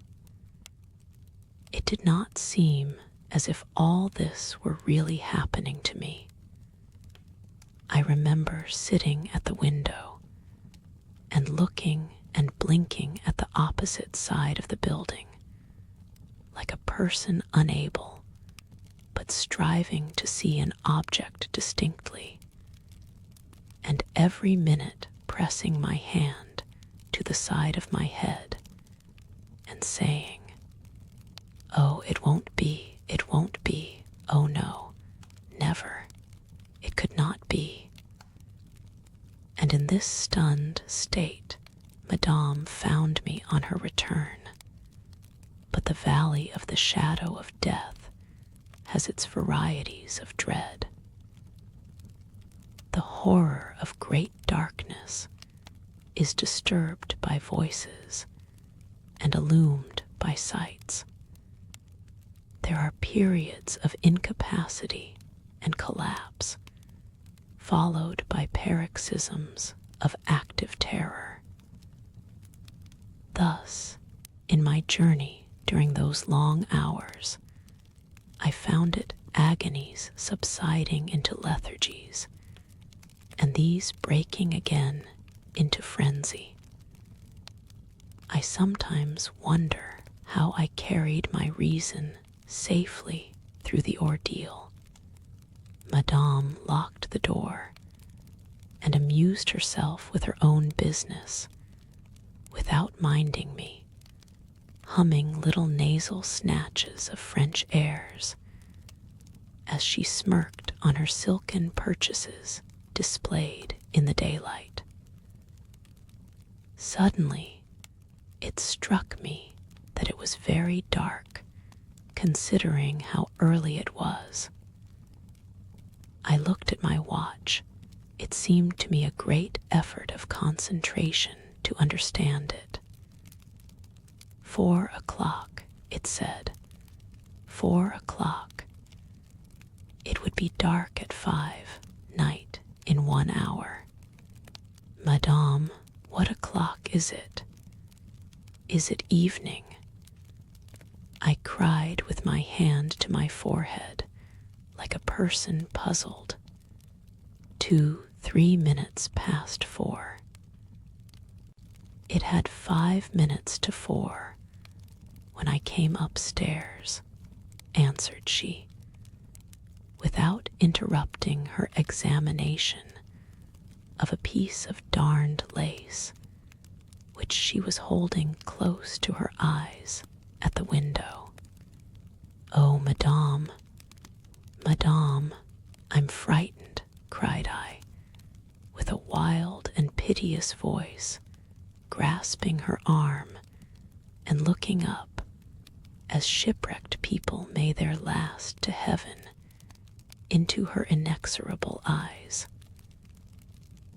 Madame looked frightened too, I thought, as she stared into my face. At last she said, rather angrily, and shaking her arm loose, "What you mean, Chiel? Oh, save me, madam. Oh, save me. Oh, save me, madame," I pleaded with the wild monotony of perfect terror, grasping and clinging to her dress, and looking up with an agonized face into the eyes of that shadowy Atropos. Save a you indeed, save, what niaisery. Oh, madame, oh, dear madame, for God's sake, only get me away, get me from this, and I'll do everything you ask me all my life. I will, indeed, madame, I will. Oh, save me, save me, save me. I was clinging to madame as to my guardian angel in my agony. And who told you, Chiel, you are in any danger? Demanded madam, looking down on me with a black and witch-like stare. I am, madame, I am in great danger. Oh, madame, think of me, take pity on me. I have none to help me, there is no one but God and you. Madame all this time viewed me with the same dismal stare, like a sorceress reading futurity in my face. Well, maybe you are, how can I tell? Maybe your uncle is mad, maybe you are mad. You have been my enemy always, why should I care? Again I burst into wild entreaty, and clasping her fast, poured forth my supplications with the bitterness of death. I have no confidence in you, little Maud. You are little rogue, petite traitress. Reflect, if you can, how you have always treat madame. You have attempt to ruin me. You conspire with the bad domestics at Knoll to destroy me. And you expect me here to take your part. You would never listen to me. You add no mercy for me. You join to hunt me away from your house like wolf. Well, what you expect to find me now? Bah, this terrific bah, with a long nasal yell of scorn, rang in my ears like a clap of thunder. I say you are mad, petite insolent, to suppose I should care for you more than the poor hare. It will care for the hound, more than the bird who has escaped will love the oiseleur. I do not care. I ought not care. It is your turn to suffer. Lie down on your bed there and suffer quaitly. Chapter LXII. Spiced claret. I did not lie down, but I despaired. I walked round and round the room, wringing my hands in utter distraction. I threw myself at the bedside on my knees. I could not pray. I could only shiver and moan, with hands clasped and eyes of horror turned up to heaven. I think Madame was, in her malignant way, perplexed. That some evil was intended me, I am sure she was persuaded. But I dare say Meg Hawkes had said rightly in telling me that she was not fully in their secrets. The first paroxysm of despair subsided into another state. All at once my mind was filled with the idea of Meg Hawkes, her enterprise, and my chances of escape.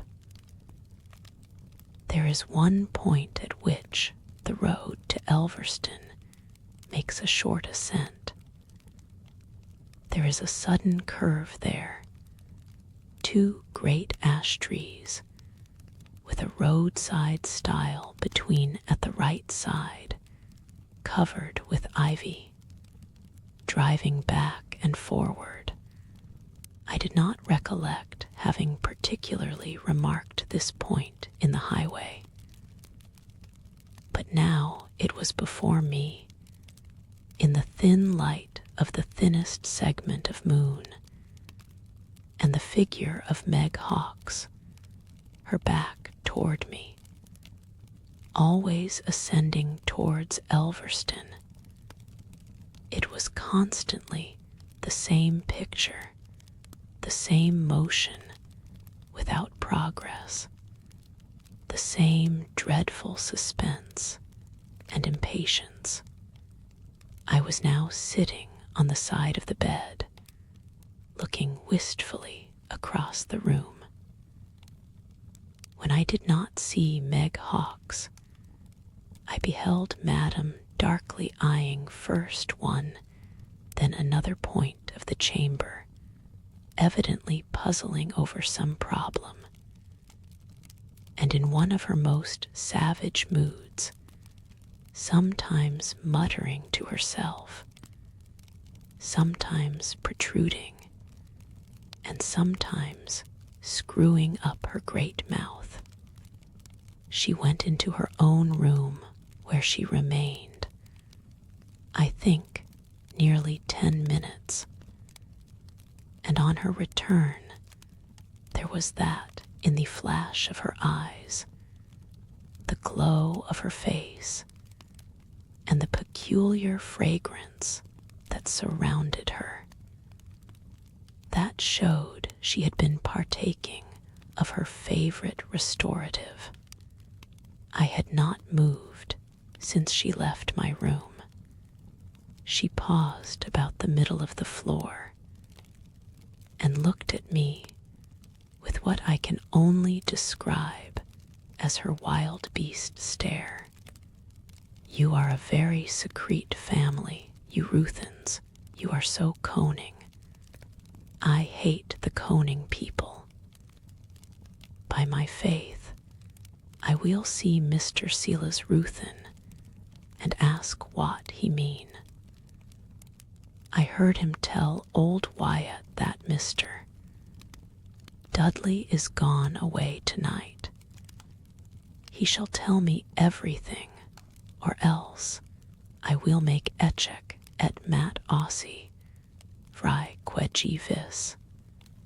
Madame's words had hardly ceased when I was again watching Meg Hawkes on the steep road mounting, but never reaching the top of the acclivity, on the way to Elverston, and mentally praying that she might be brought safely there.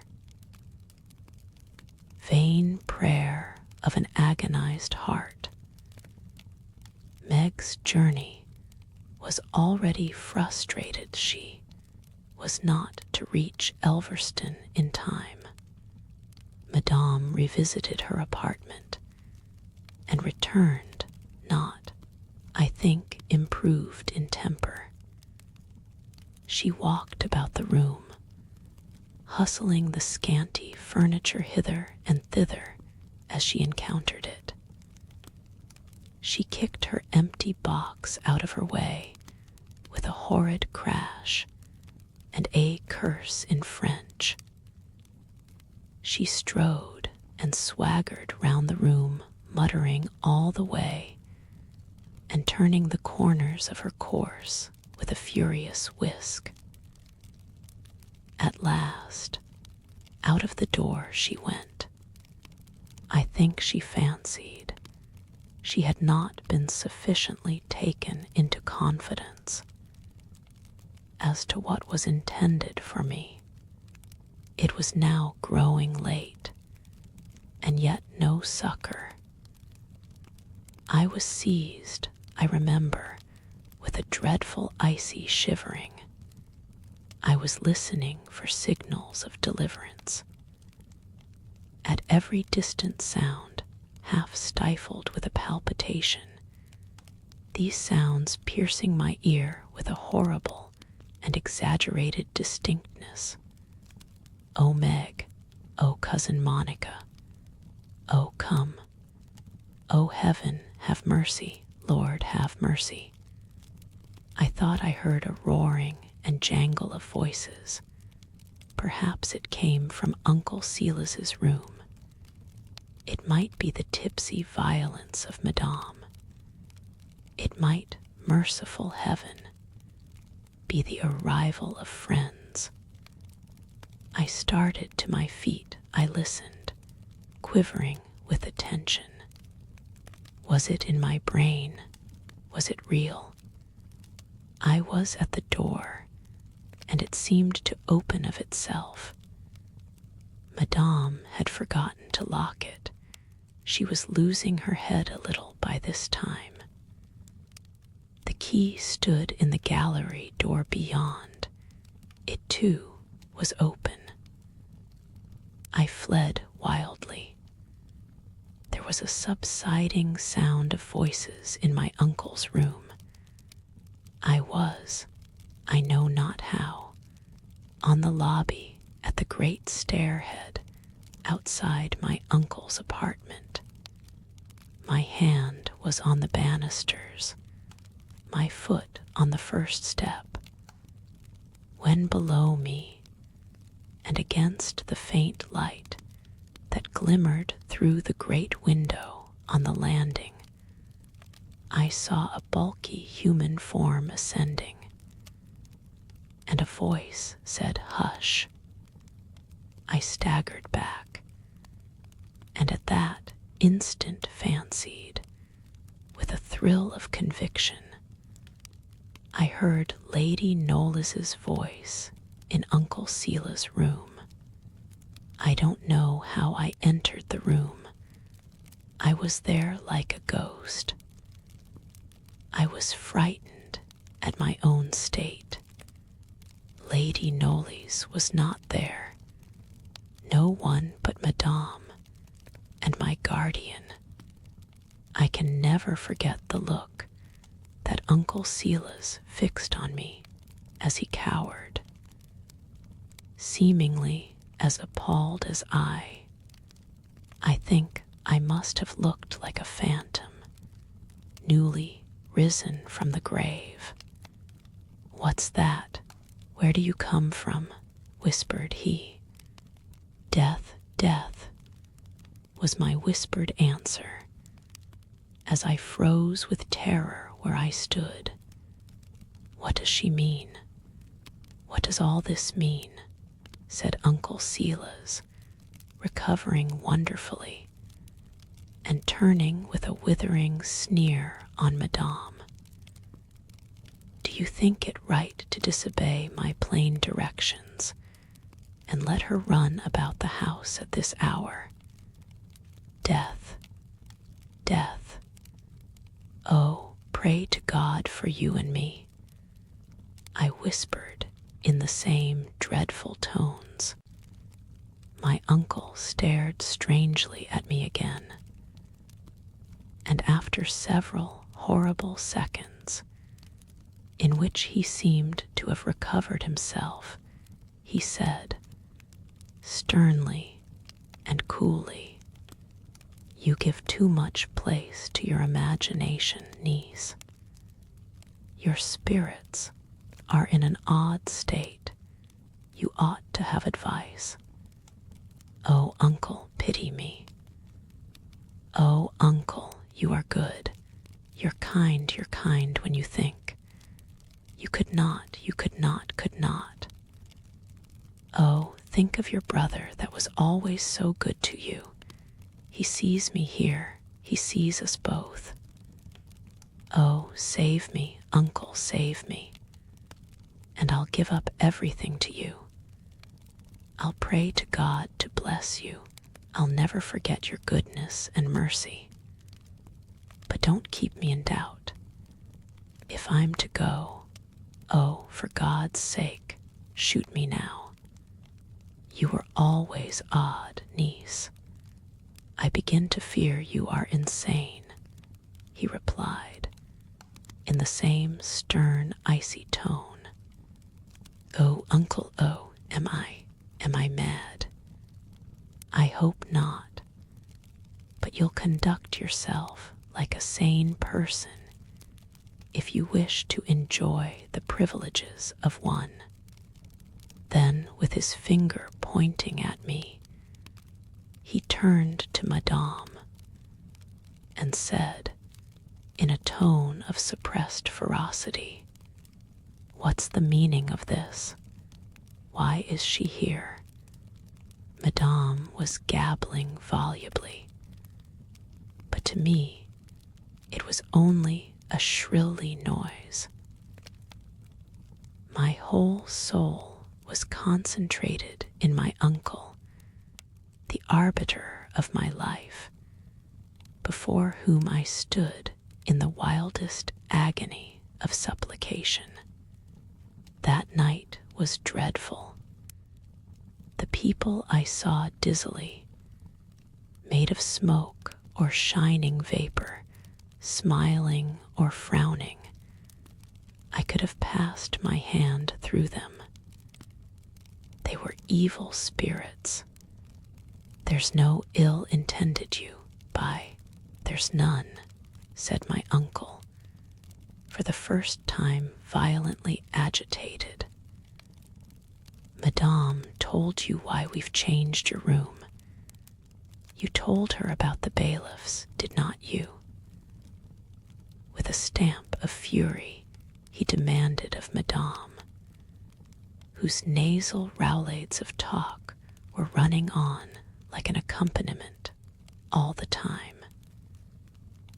She had told me indeed only a few hours since, and now it sounded to me like the echo of something heard a month ago or more. "You can't go about the house, d.n. it, with bailiffs in occupation. There's the whole thing. Get to your room, Maud, and don't vex me. There's a good girl." He was trying to smile as he spoke these last words, and with quavering, soft tones to quiet me. But the old scowl was there. The smile was corpse-like and contorted, and the softness of his tones was more dreadful than another man's ferocity. "There, madame, she'll go quite gently, and you can call if you want help. Don't let it happen again." "Come, Maud," said madame, encircling, but not hurting my arm with her grip. "Let us go, my friend."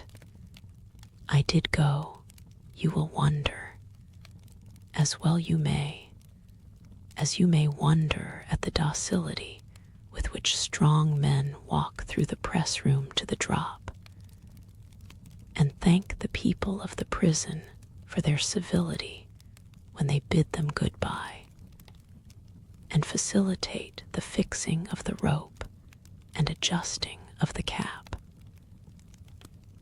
Have you never wondered that they don't make a last battle for life with the unscrupulous energy of terror, instead of surrendering it so gently in cold blood, on a silent calculation, the arithmetic of despair?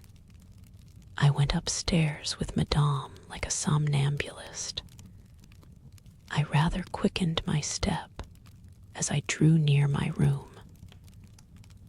I went in and stood a phantom at the window, looking into the dark quadrangle. A thin, glimmering crescent hung in the frosty sky, and all heaven was strewn with stars.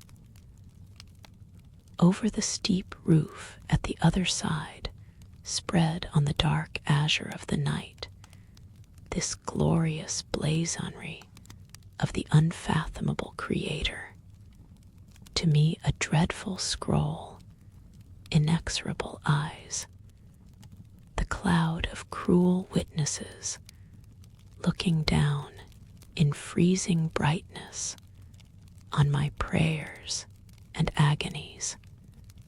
I turned about and sat down, leaning my head upon my arms. Then suddenly I sat up, as for the first time the picture of Uncle Silas's littered room, and the traveling bags and black boxes plied on the floor by his table, the desk, hat case, umbrella coats, rugs, and mufflers, all ready for a journey, reached my brain and suggested thought. The mise-en scene had remained in every detail fixed upon my retina. And how I wondered, when is he going, how soon? Is he going to carry me away and place me in a madhouse? Am I mad? I began to think. Is this all a dream, or is it real? I remembered how a thin, polite gentleman with a tall, grizzled head and a black velvet waistcoat came into the carriage on our journey and said a few words to me, how Madame whispered him something, and he murmured, "Oh," very gently with raised eyebrows and a glance at me, and thenceforward spoke no more to me, only to Madame, and at the next station carried his hat and other traveling chattels into another carriage. Had she told him I was mad? These horrid bars, Madame always with me, the direful hints that dropped from my uncle, my own terrific sensations. All these evidences revolved in my brain and presented themselves in turn like writings on a wheel of fire. There came a knock to the door. Oh, Meg, was it she? No, old Wyatt, whispered Madame something about her room. So Madame re-entered, with a little silver tray and flagon in her hands, and a glass. Nothing came from Uncle Silas in ungentlemanlike fashion. Drink, Maud, said Madame, raising the cover, and evidently enjoying the fragrant steam. I could not. I might have done so had I been able to swallow anything, for I was too distracted to think of Meg's warning. Madame suddenly recollected her mistake of that evening and tried the door, but it was duly locked. She took the key from her pocket and placed it in her breast. You will have these rooms to yourself, ma chère. I shall sleep downstairs tonight. She poured out some of the hot claret into the glass abstractedly and drank it off. Tea's very good. I drank without think.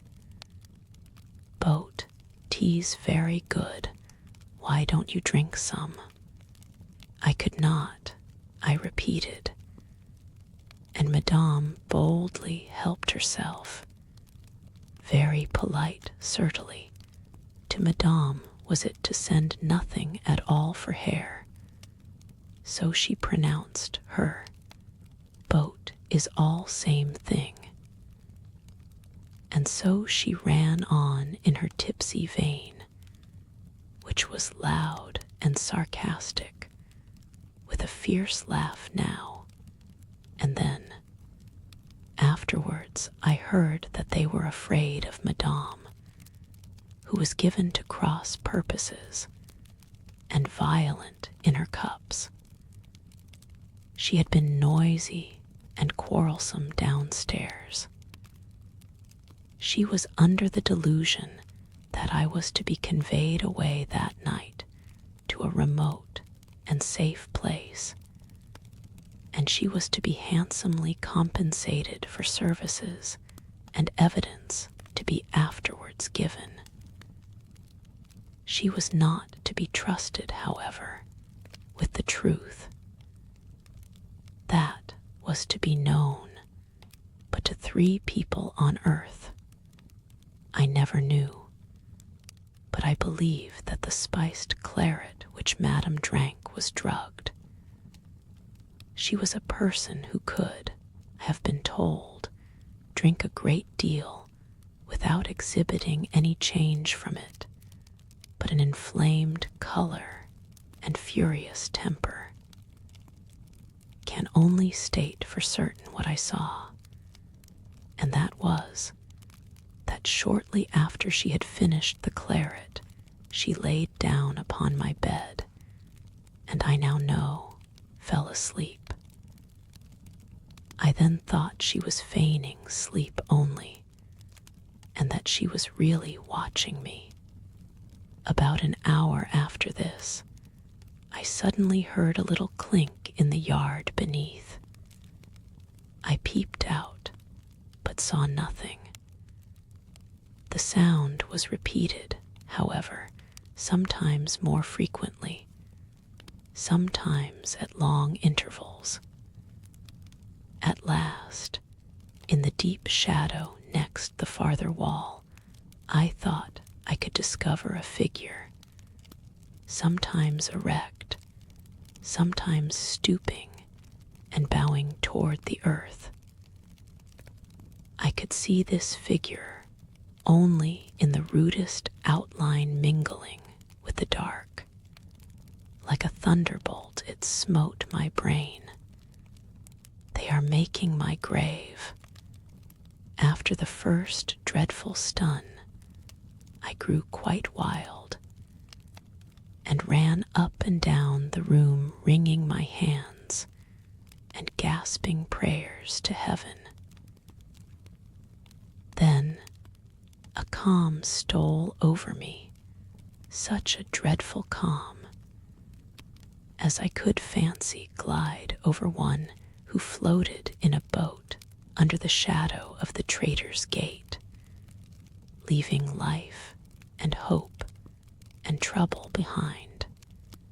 Shortly after there came a very low tap at my door, then another, like a tiny post knock. I could never understand why it was I made no answer. Had I done so, and thus shown that I was awake, it might have sealed my fate. I was standing in the middle of the floor, staring at the door, which I expected to see open, and admit I knew not what troop of spectres. Chapter LXIV. The Hour of Death. It was a very still night and frosty. My candle had long burnt out. There was still a faint moonlight, which fell in a square of yellow on the floor near the window, leaving the rest of the room in what to an eye less accustomed than mine had become to that faint light would have been total darkness. Now, I am sure, I heard a soft whispering outside my door. I knew that I was in a state of siege. The crisis was come, and strange to say, I felt myself grow all at once resolute and self-possessed. It was not a subsidence, however, of the dreadful excitement, but a sudden screwing up of my nerves to a pitch such as I cannot describe. I suppose the people outside moved with great caution, and the perfect solidity of the floor, which had not anywhere a creaking board in it, favored their noiseless movements. It was well for me that there were in the house 3 persons whom it was part of their plan to mystify respecting my fate. This alone compelled the extreme caution of their proceedings. They suspected that I had placed furniture against the door, and were afraid to force it, lest a crash, a scream, perhaps a long and shrilly struggle might follow. I remained for a space which I cannot pretend to estimate in the same posture, afraid to stir, afraid to move my eye from the door. A very peculiar grating sound above my head startled me from my watch, something of the character of sawing, only more crunching, and with a faint, continued rumble in it, utterly inexplicable. It sounded over that portion of the roof which was farthest from the door, toward which I now glided. And as I took my stand under cover of the projecting angle of a clumsy old press that stood close by it, I perceived the room a little darkened, and I saw a man descend and take his stand upon the window stone. he let go a rope, which, however, was still fast round his body, and employed both his hands, with apparently some exertion, about something at the side of the window, which in a moment more, in one mass, bars and all, swung noiselessly open, admitting the frosty night air, and the man, whom I now distinctly saw to be Dudley Ruthven, kneeled on the sill, and stepped, after a moment's listening, into the room.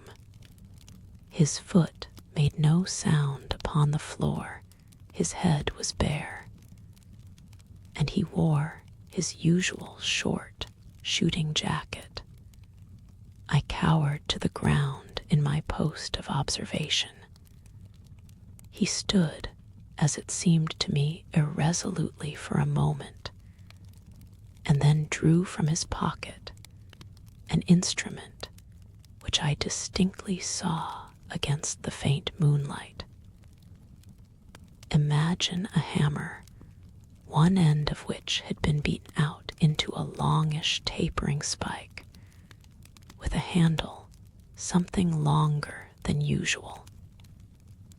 He drew stealthily to the window and seemed to examine this hurriedly, and tested its strength with a twist or two of his hand, and then he adjusted it very carefully in his grasp, and made 2 or 3 little experimental picks with it in the air. I remained perfectly still, with a terrible composure, crouched in my hiding place, my teeth clenched, and prepared to struggle like a tigress for my life when discovered. I thought his next measure would be to light a match. I saw a lantern, I fancied, on the windowsill, but this was not his plan. He stole, in a groping way, which seemed strange to me, who could distinguish objects in this light, to the side of my bed, the exact position of which he evidently knew.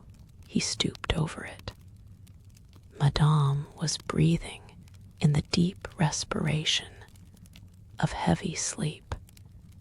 Suddenly but softly he laid, as it seemed to me, his left hand over her face, and nearly at the same instant there came a scrunching blow, an unnatural shriek, beginning small and swelling for 2 or 3 seconds into a yell such as are imagined in haunted houses, accompanied by a convulsive sound, as of the motion of running, and the arms drumming on the bed, and then another blow, and with a horrid gasp he recoiled a step or 2, and stood perfectly still.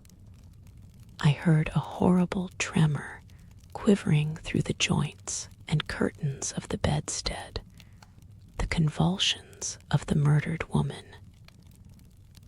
It was a dreadful sound, like the shaking of a tree and rustling of leaves.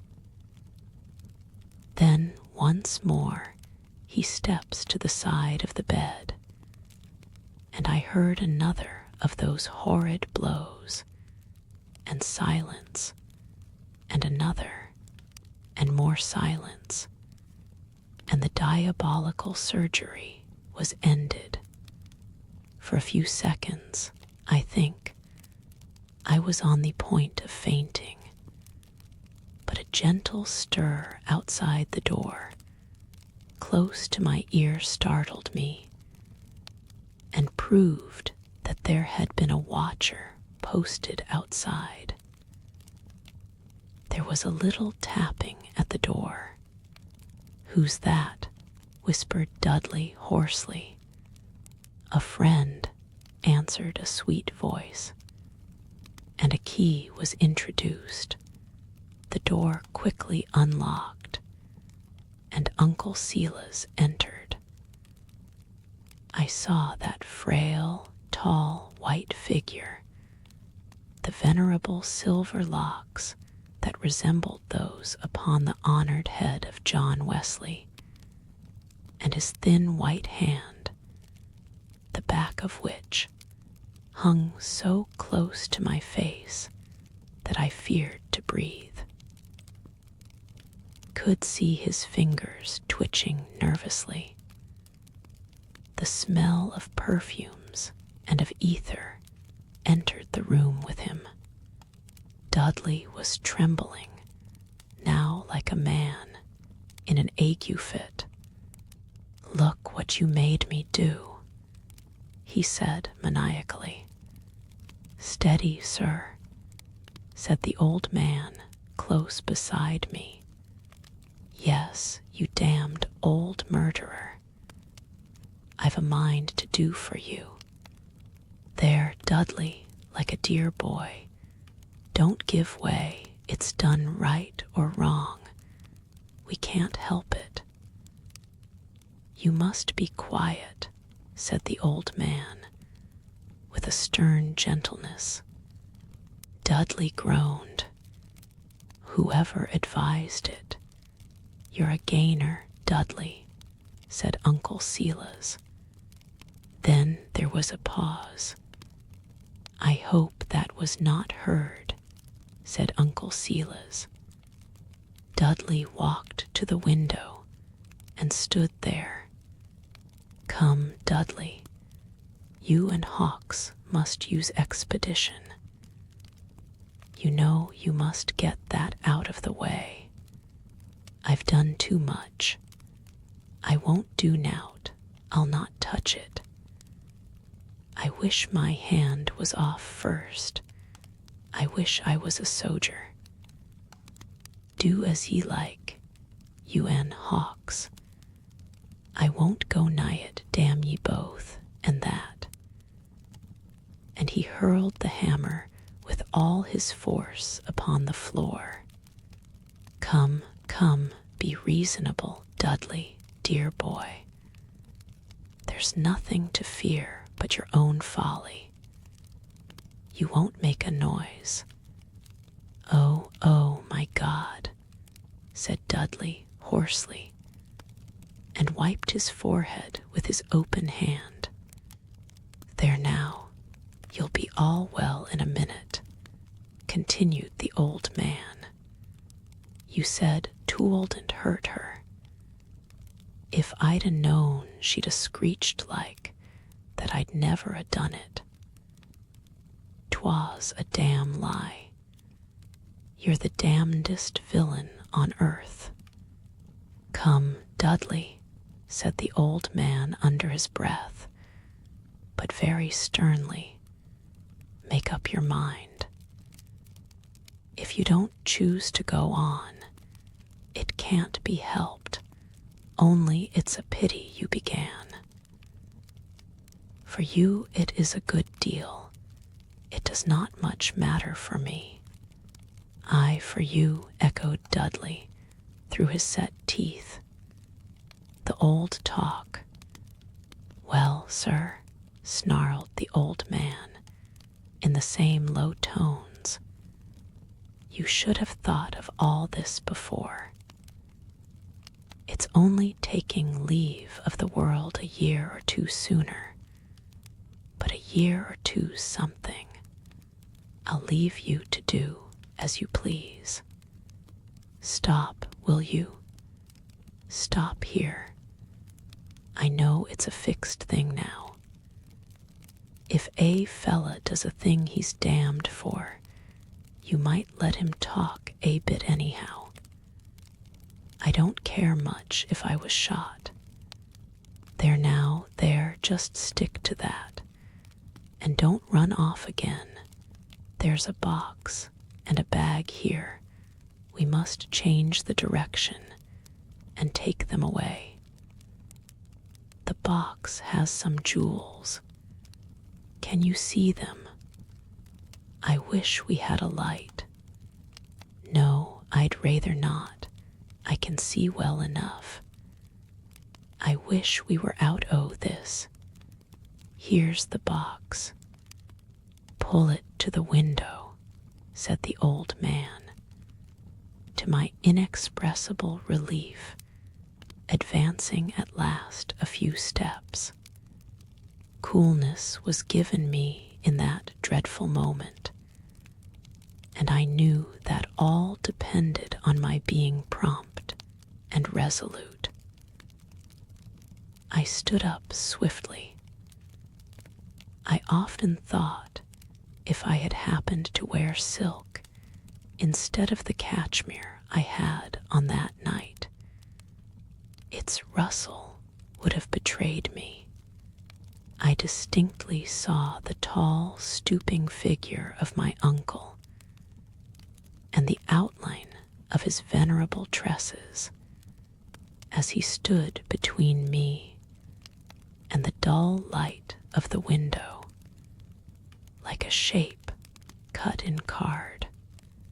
He was saying just to there, and pointing with his long arm at that contracting patch of moonlight which lay squared upon the floor.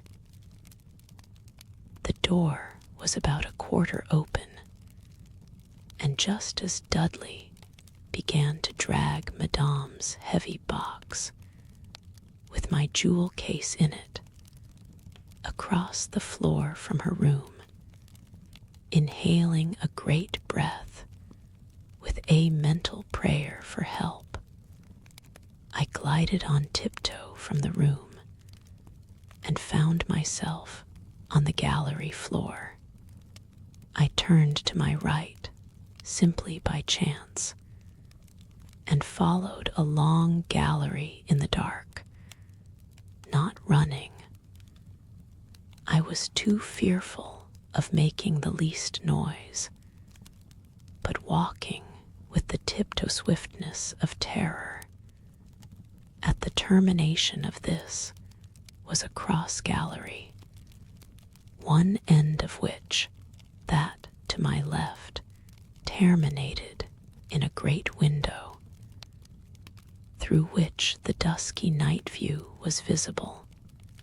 With the instinct of terror, I chose the darker, and turned again to my right. Hurrying through this long and nearly dark passage, I was terrified by a light, about 30 feet before me, emerging from the ceiling. In spotted patches, this light fell through the door and sides of a stable lantern, and showed me a ladder, down which, from an open skylight, I suppose, for the cool night air floated in my face, came Dickon Hawkes, notwithstanding his maimed condition, with so much celerity as to leave me hardly a moment for consideration. He sat on the last round of the ladder and tightened the strap of his wooden leg. At my left was a door case open, but no door. I entered. It was a short passage about 6 feet long, leading perhaps to a back stair, but the door at the end was locked.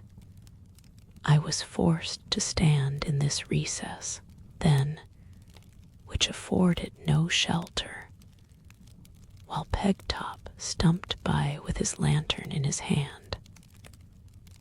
I fancy he had some idea of listening to his master unperceived, for he stopped close to my hiding place, blew out the candle, and pinched the long snuff with his horny finger and thumb. Having listened for a few seconds, he stumped stealthily along the gallery which I had just traversed, and turned the corner in the direction of the chamber where the crime had just been committed and the discovery was impending. I could see him against the broad window which in the daytime lighted this long passage, and the moment he had passed the corner, I resumed my flight. I descended a stair corresponding with that back stair, as I am told, up which Madame had led me only the night before. Tried the outer door. To my wild surprise, it was open. In a moment, I was upon the step, in the free air, and as instantaneously was seized by the arm in the gripe of a man. It was Tom Bryce, who had already betrayed me, and who was now, in surtout and hat, waiting to drive the carriage with the guilty father and son from the scene of their abhorred outrage. Chapter LXII. In the oak parlor. So it was vain. I was trapped, and all was over. I stood before him on the step, the white moon shining on my face. I was trembling so that I wonder I could stand, my helpless hands raised towards him, and I looked up in his face. A long, shuddering moan, "Oh, oh, oh," was all I uttered. The man, still holding my arm, looked, I thought frightened, into my white, dumb face. Suddenly he said, in a wild, fierce whisper, "Never say another word." I had not uttered one. "They shan't hurt ye, miss. Get ye in. I don't care a damn."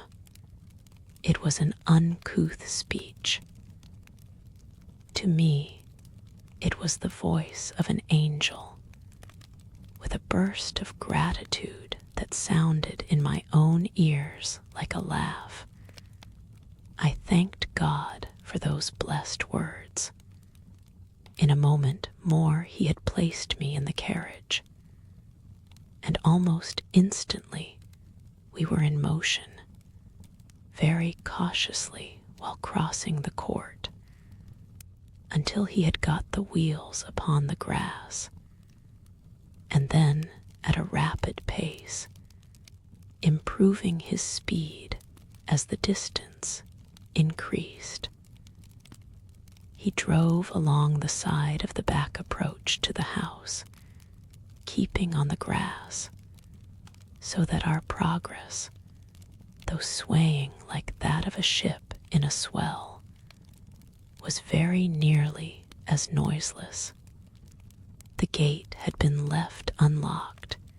He swung it open and remounted the box, and we were now beyond the spell of Bartram-Haugh, thundering heaven be praised, along the Queen's Highway, right in the route to Elverston. It was literally a gallop. Through the chariot windows, I saw Tom stand as he drove, and every now and then throw an awful glance over his shoulder. Were we pursued? Never was agony of prayer like mine. As with clasped hands and wild stare, I gazed through the windows on the road. whose trees and hedges and gabled cottages were chasing one another backward at so giddy a speed. We were now ascending that identical steep, with the giant ash trees at the right and the stile between, which my vision of Meg Hawkes had presented all that night, when my excited eye detected a running figure within the hedge. I saw the head of someone crossing the stile in pursuit, and I heard Bryce's name shrieked. "Drive on, I screamed. But Bryce pulled up. I was on my knees on the floor of the carriage, with clasped hands, expecting capture, when the door opened, and Meg Hawkes, pale as death, her cloak drawn over her black tresses, looked in. "Oh, ho, ho, thank God," she screamed. "Shake hands, lass. Tom, you're a good un." "He's a good lad, Tom." "Come in, Meg. You must sit by me," I said, recovering all at once. Meg made no demur. "Take my hand," I said, offering mine to her disengaged one. "I can't, miss, my arms broke." And so it was, poor thing. She had been espied and overtaken in her errand of mercy for me, and her ruffian father had felled her with his cudgel, and then locked her into the cottage, whence, however, she had contrived to escape, and was now flying to Elverston, having tried in vain to get a hearing in Feltram, whose people had been for hours in bed, the door being shut upon Meg. The steaming horses were instantly at a gallop again. Tom was still watching as before, with many an anxious glance to rearward for pursuit. Again he pulled up and came to the window. "Oh, what is it?" cried I. "'Bout that letter, miss. I couldn't help. 'Twas Dickon, he found it in my pocket. That's oh yes. No matter, thank you, thank heaven. Are we near Elverston? 'Twill be a mile, miss. And please 'em to mind, I had no finger in't. Thanks, thank you, you're very good. I shall always thank you, Tom, as long as I live." At length we entered Elverston. I think I was half wild. I don't know how I got into the hall. I was in the oak parlor, I believe, when I saw Cousin Monica. I was standing, my arms extended. I could not speak, but I ran with a loud, long scream into her arms. I forget a great deal after that. Conclusion. Oh, my beloved Cousin Monica. Thank heaven, you are living still, and younger, I think, than I in all things but in years. And Milly, my dear companion, she is now the happy wife of that good little clergyman, Sprig Biddleban. It has been in my power to be of use to them, and he shall have the next presentation to Dawling. Meg Hawkes, proud and wayward, and the most affectionate creature on earth, was married to Tom Bryce a few months after these events, and as both wished to emigrate, I furnished them with the capital, and I am told they are likely to be rich.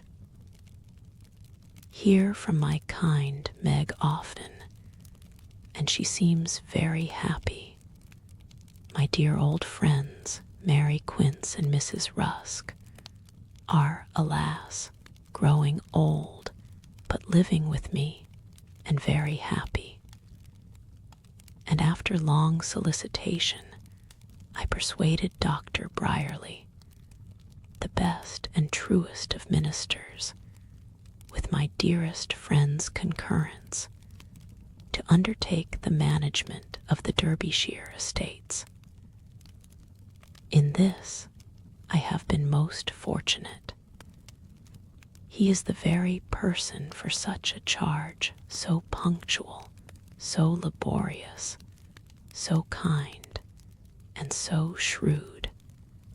In compliance with medical advice, Cousin Monica hurried me away to the continent, where she would never permit me to allude to the terrific scenes which remain branded so awfully on my brain. It needed no constraint. It is a sort of agony to me even now to think of them. The plan was craftily devised. Neither old Wyatt nor Giles, the butler, had a suspicion that I had returned to Bartram.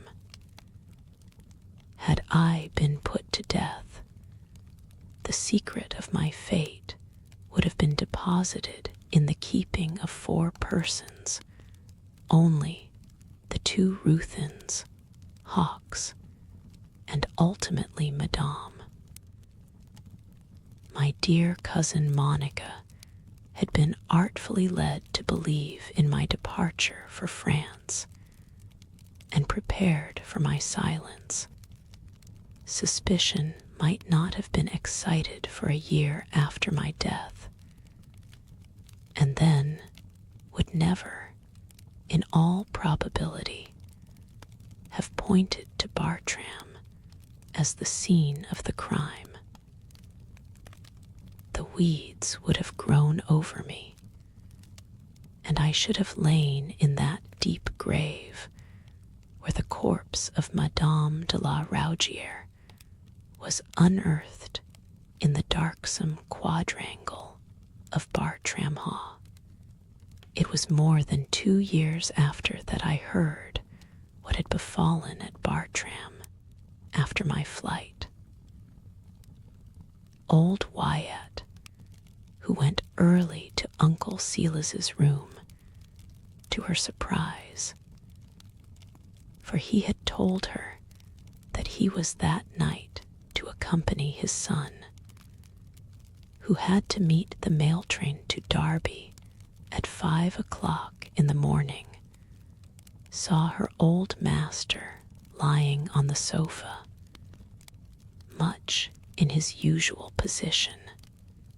There was nought much strange about him, old Wyatt said, but that his scent bottle was spilt on its side over on the table, and he dead.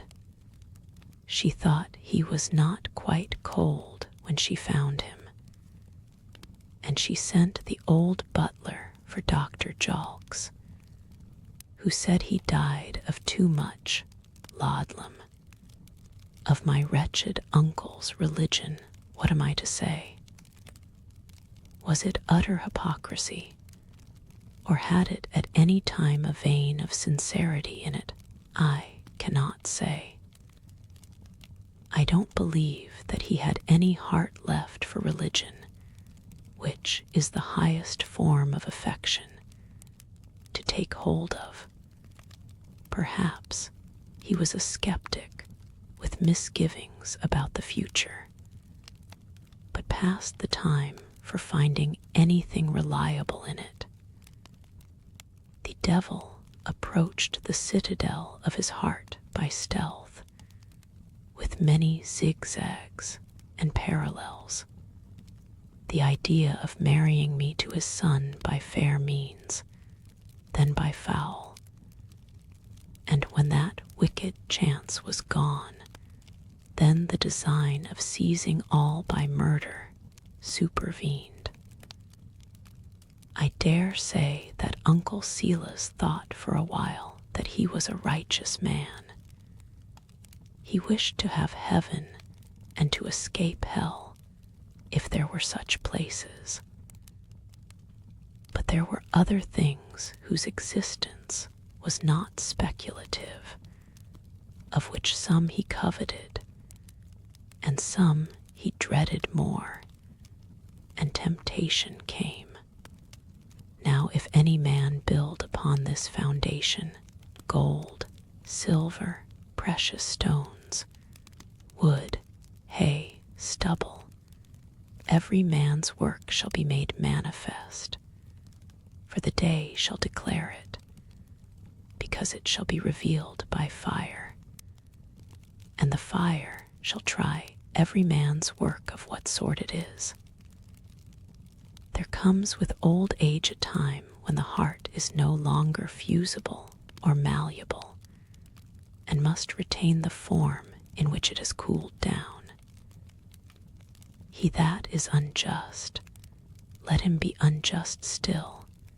He which is filthy, let him be filthy still. Dudley had disappeared, but in one of her letters, Meg, writing from her Australian farm, says, "There's a fella in tune as calls hisself Colebroke. Why, a good hoose o' wood, 15-foot length, and as by bout as silling o' the purler o' Bartram, only lots o' rats. They do say, my lady a buying and sellin' of Gould back, and for't why the diggin' folk and the marchants. His chick and mouth be wry scar a burns or vitteral, and no whiskers, bless you. But my Tom told him he knowed him for Master Dudley. I ain't seed him, but he said ad shoot Tom soon is look at I am, and denied it. Why, mouthful o' curses and oaf. Tom bain't right sure if I seed on ones I'd know for sartin, but a pen 'twill best be let be." This was all. Old Hawks stood his ground, relying on the profound cunning with which their actual proceedings had been concealed, even from the suspicions of the two inmates of the house, and on the mystery that habitually shrouded Bartram-Haugh and all its belongings from the eyes of the outer world. Strangely enough, he fancied that I had made my escape long before the room was entered, and even if he were arrested, there was no evidence. He was certain to connect him with the murder, all knowledge of which he would stoutly deny. There was an inquest on the body of my uncle, and Dr. Jalks was the chief witness. They found that his death was caused by an excessive dose of laudanum, accidentally administered by himself. It was not until nearly a year after the dreadful occurrences at Bartram that Dickon Hawks was arrested on a very awful charge and placed in jail. It was an old crime committed in Lancashire that had found him out. After his conviction, as a last chance, he tried a disclosure of all the circumstances of the unsuspected death of the Frenchwoman. Her body was discovered buried where he indicated, in the inner court of Bartram-Haugh, and, after due legal enquiry, was interred in the churchyard of Feltram. Thus I escaped the horrors of the witness box, or the far worse torture of a dreadful secret. Dr. Brierly, shortly after Lady Knollys had described to him the manner in which Dudley entered my room, visited the house of Bartram-Haugh, and minutely examined the windows of the room in which Mr. Charke had slept on the night of his murder. One of these he found provided with powerful steel hinges, very craftily sunk, and concealed in the timber of the window frame, which was secured by an iron pin outside and swung open on its removal. This was the room in which they had placed me, and this the contrivance by means of which the room had been entered. The problem of Mr. Charke's murder was solved. I have penned it. I sit for a moment breathless. My hands are cold and damp. I rise with a great sigh and look out on the sweet green landscape and pastoral hills, and see the flowers and birds and the waving boughs of glorious trees, all images of liberty and safety. And as the tremendous nightmare of my youth melts into air, I lift my eyes in boundless gratitude to the God of all comfort, whose mighty hand and outstretched arm delivered me. When I lower my eyes and unclasp my hands, my cheeks are wet with tears. A tiny voice is calling me Mama, and a beloved smiling face, with his dear father's silken brown tresses, peeps in. Yes, darling, our walk. Come away. I am Lady Ilberry, happy in the affection of a beloved and noble-hearted husband. The shy, useless girl you have known is now a mother trying to be a good one. And this, the last pledge, has lived. I am not going to tell of sorrows.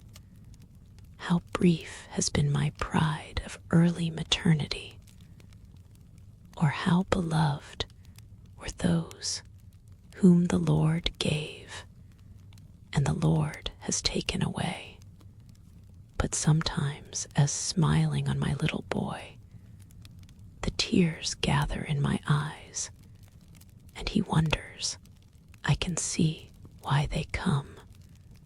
I am thinking and trembling while I smile to think, how strong is love, how frail is life, and rejoicing while I tremble that, in the deathless love of those who mourn, the Lord of life, who never gave a pang in vain, conveys the sweet and ennobling promise of a compensation by eternal reunion. So through my sorrows, I have heard a voice from heaven say, "Write, from henceforth blessed are the dead that die in the Lord. This world is a parable, the habitation of symbols, the phantoms of spiritual things, immortal shown in material shape. May the blessed second sight be mine to recognize under these beautiful forms of earth the angels who wear them. For I am sure we may walk with them if we will, and hear them speak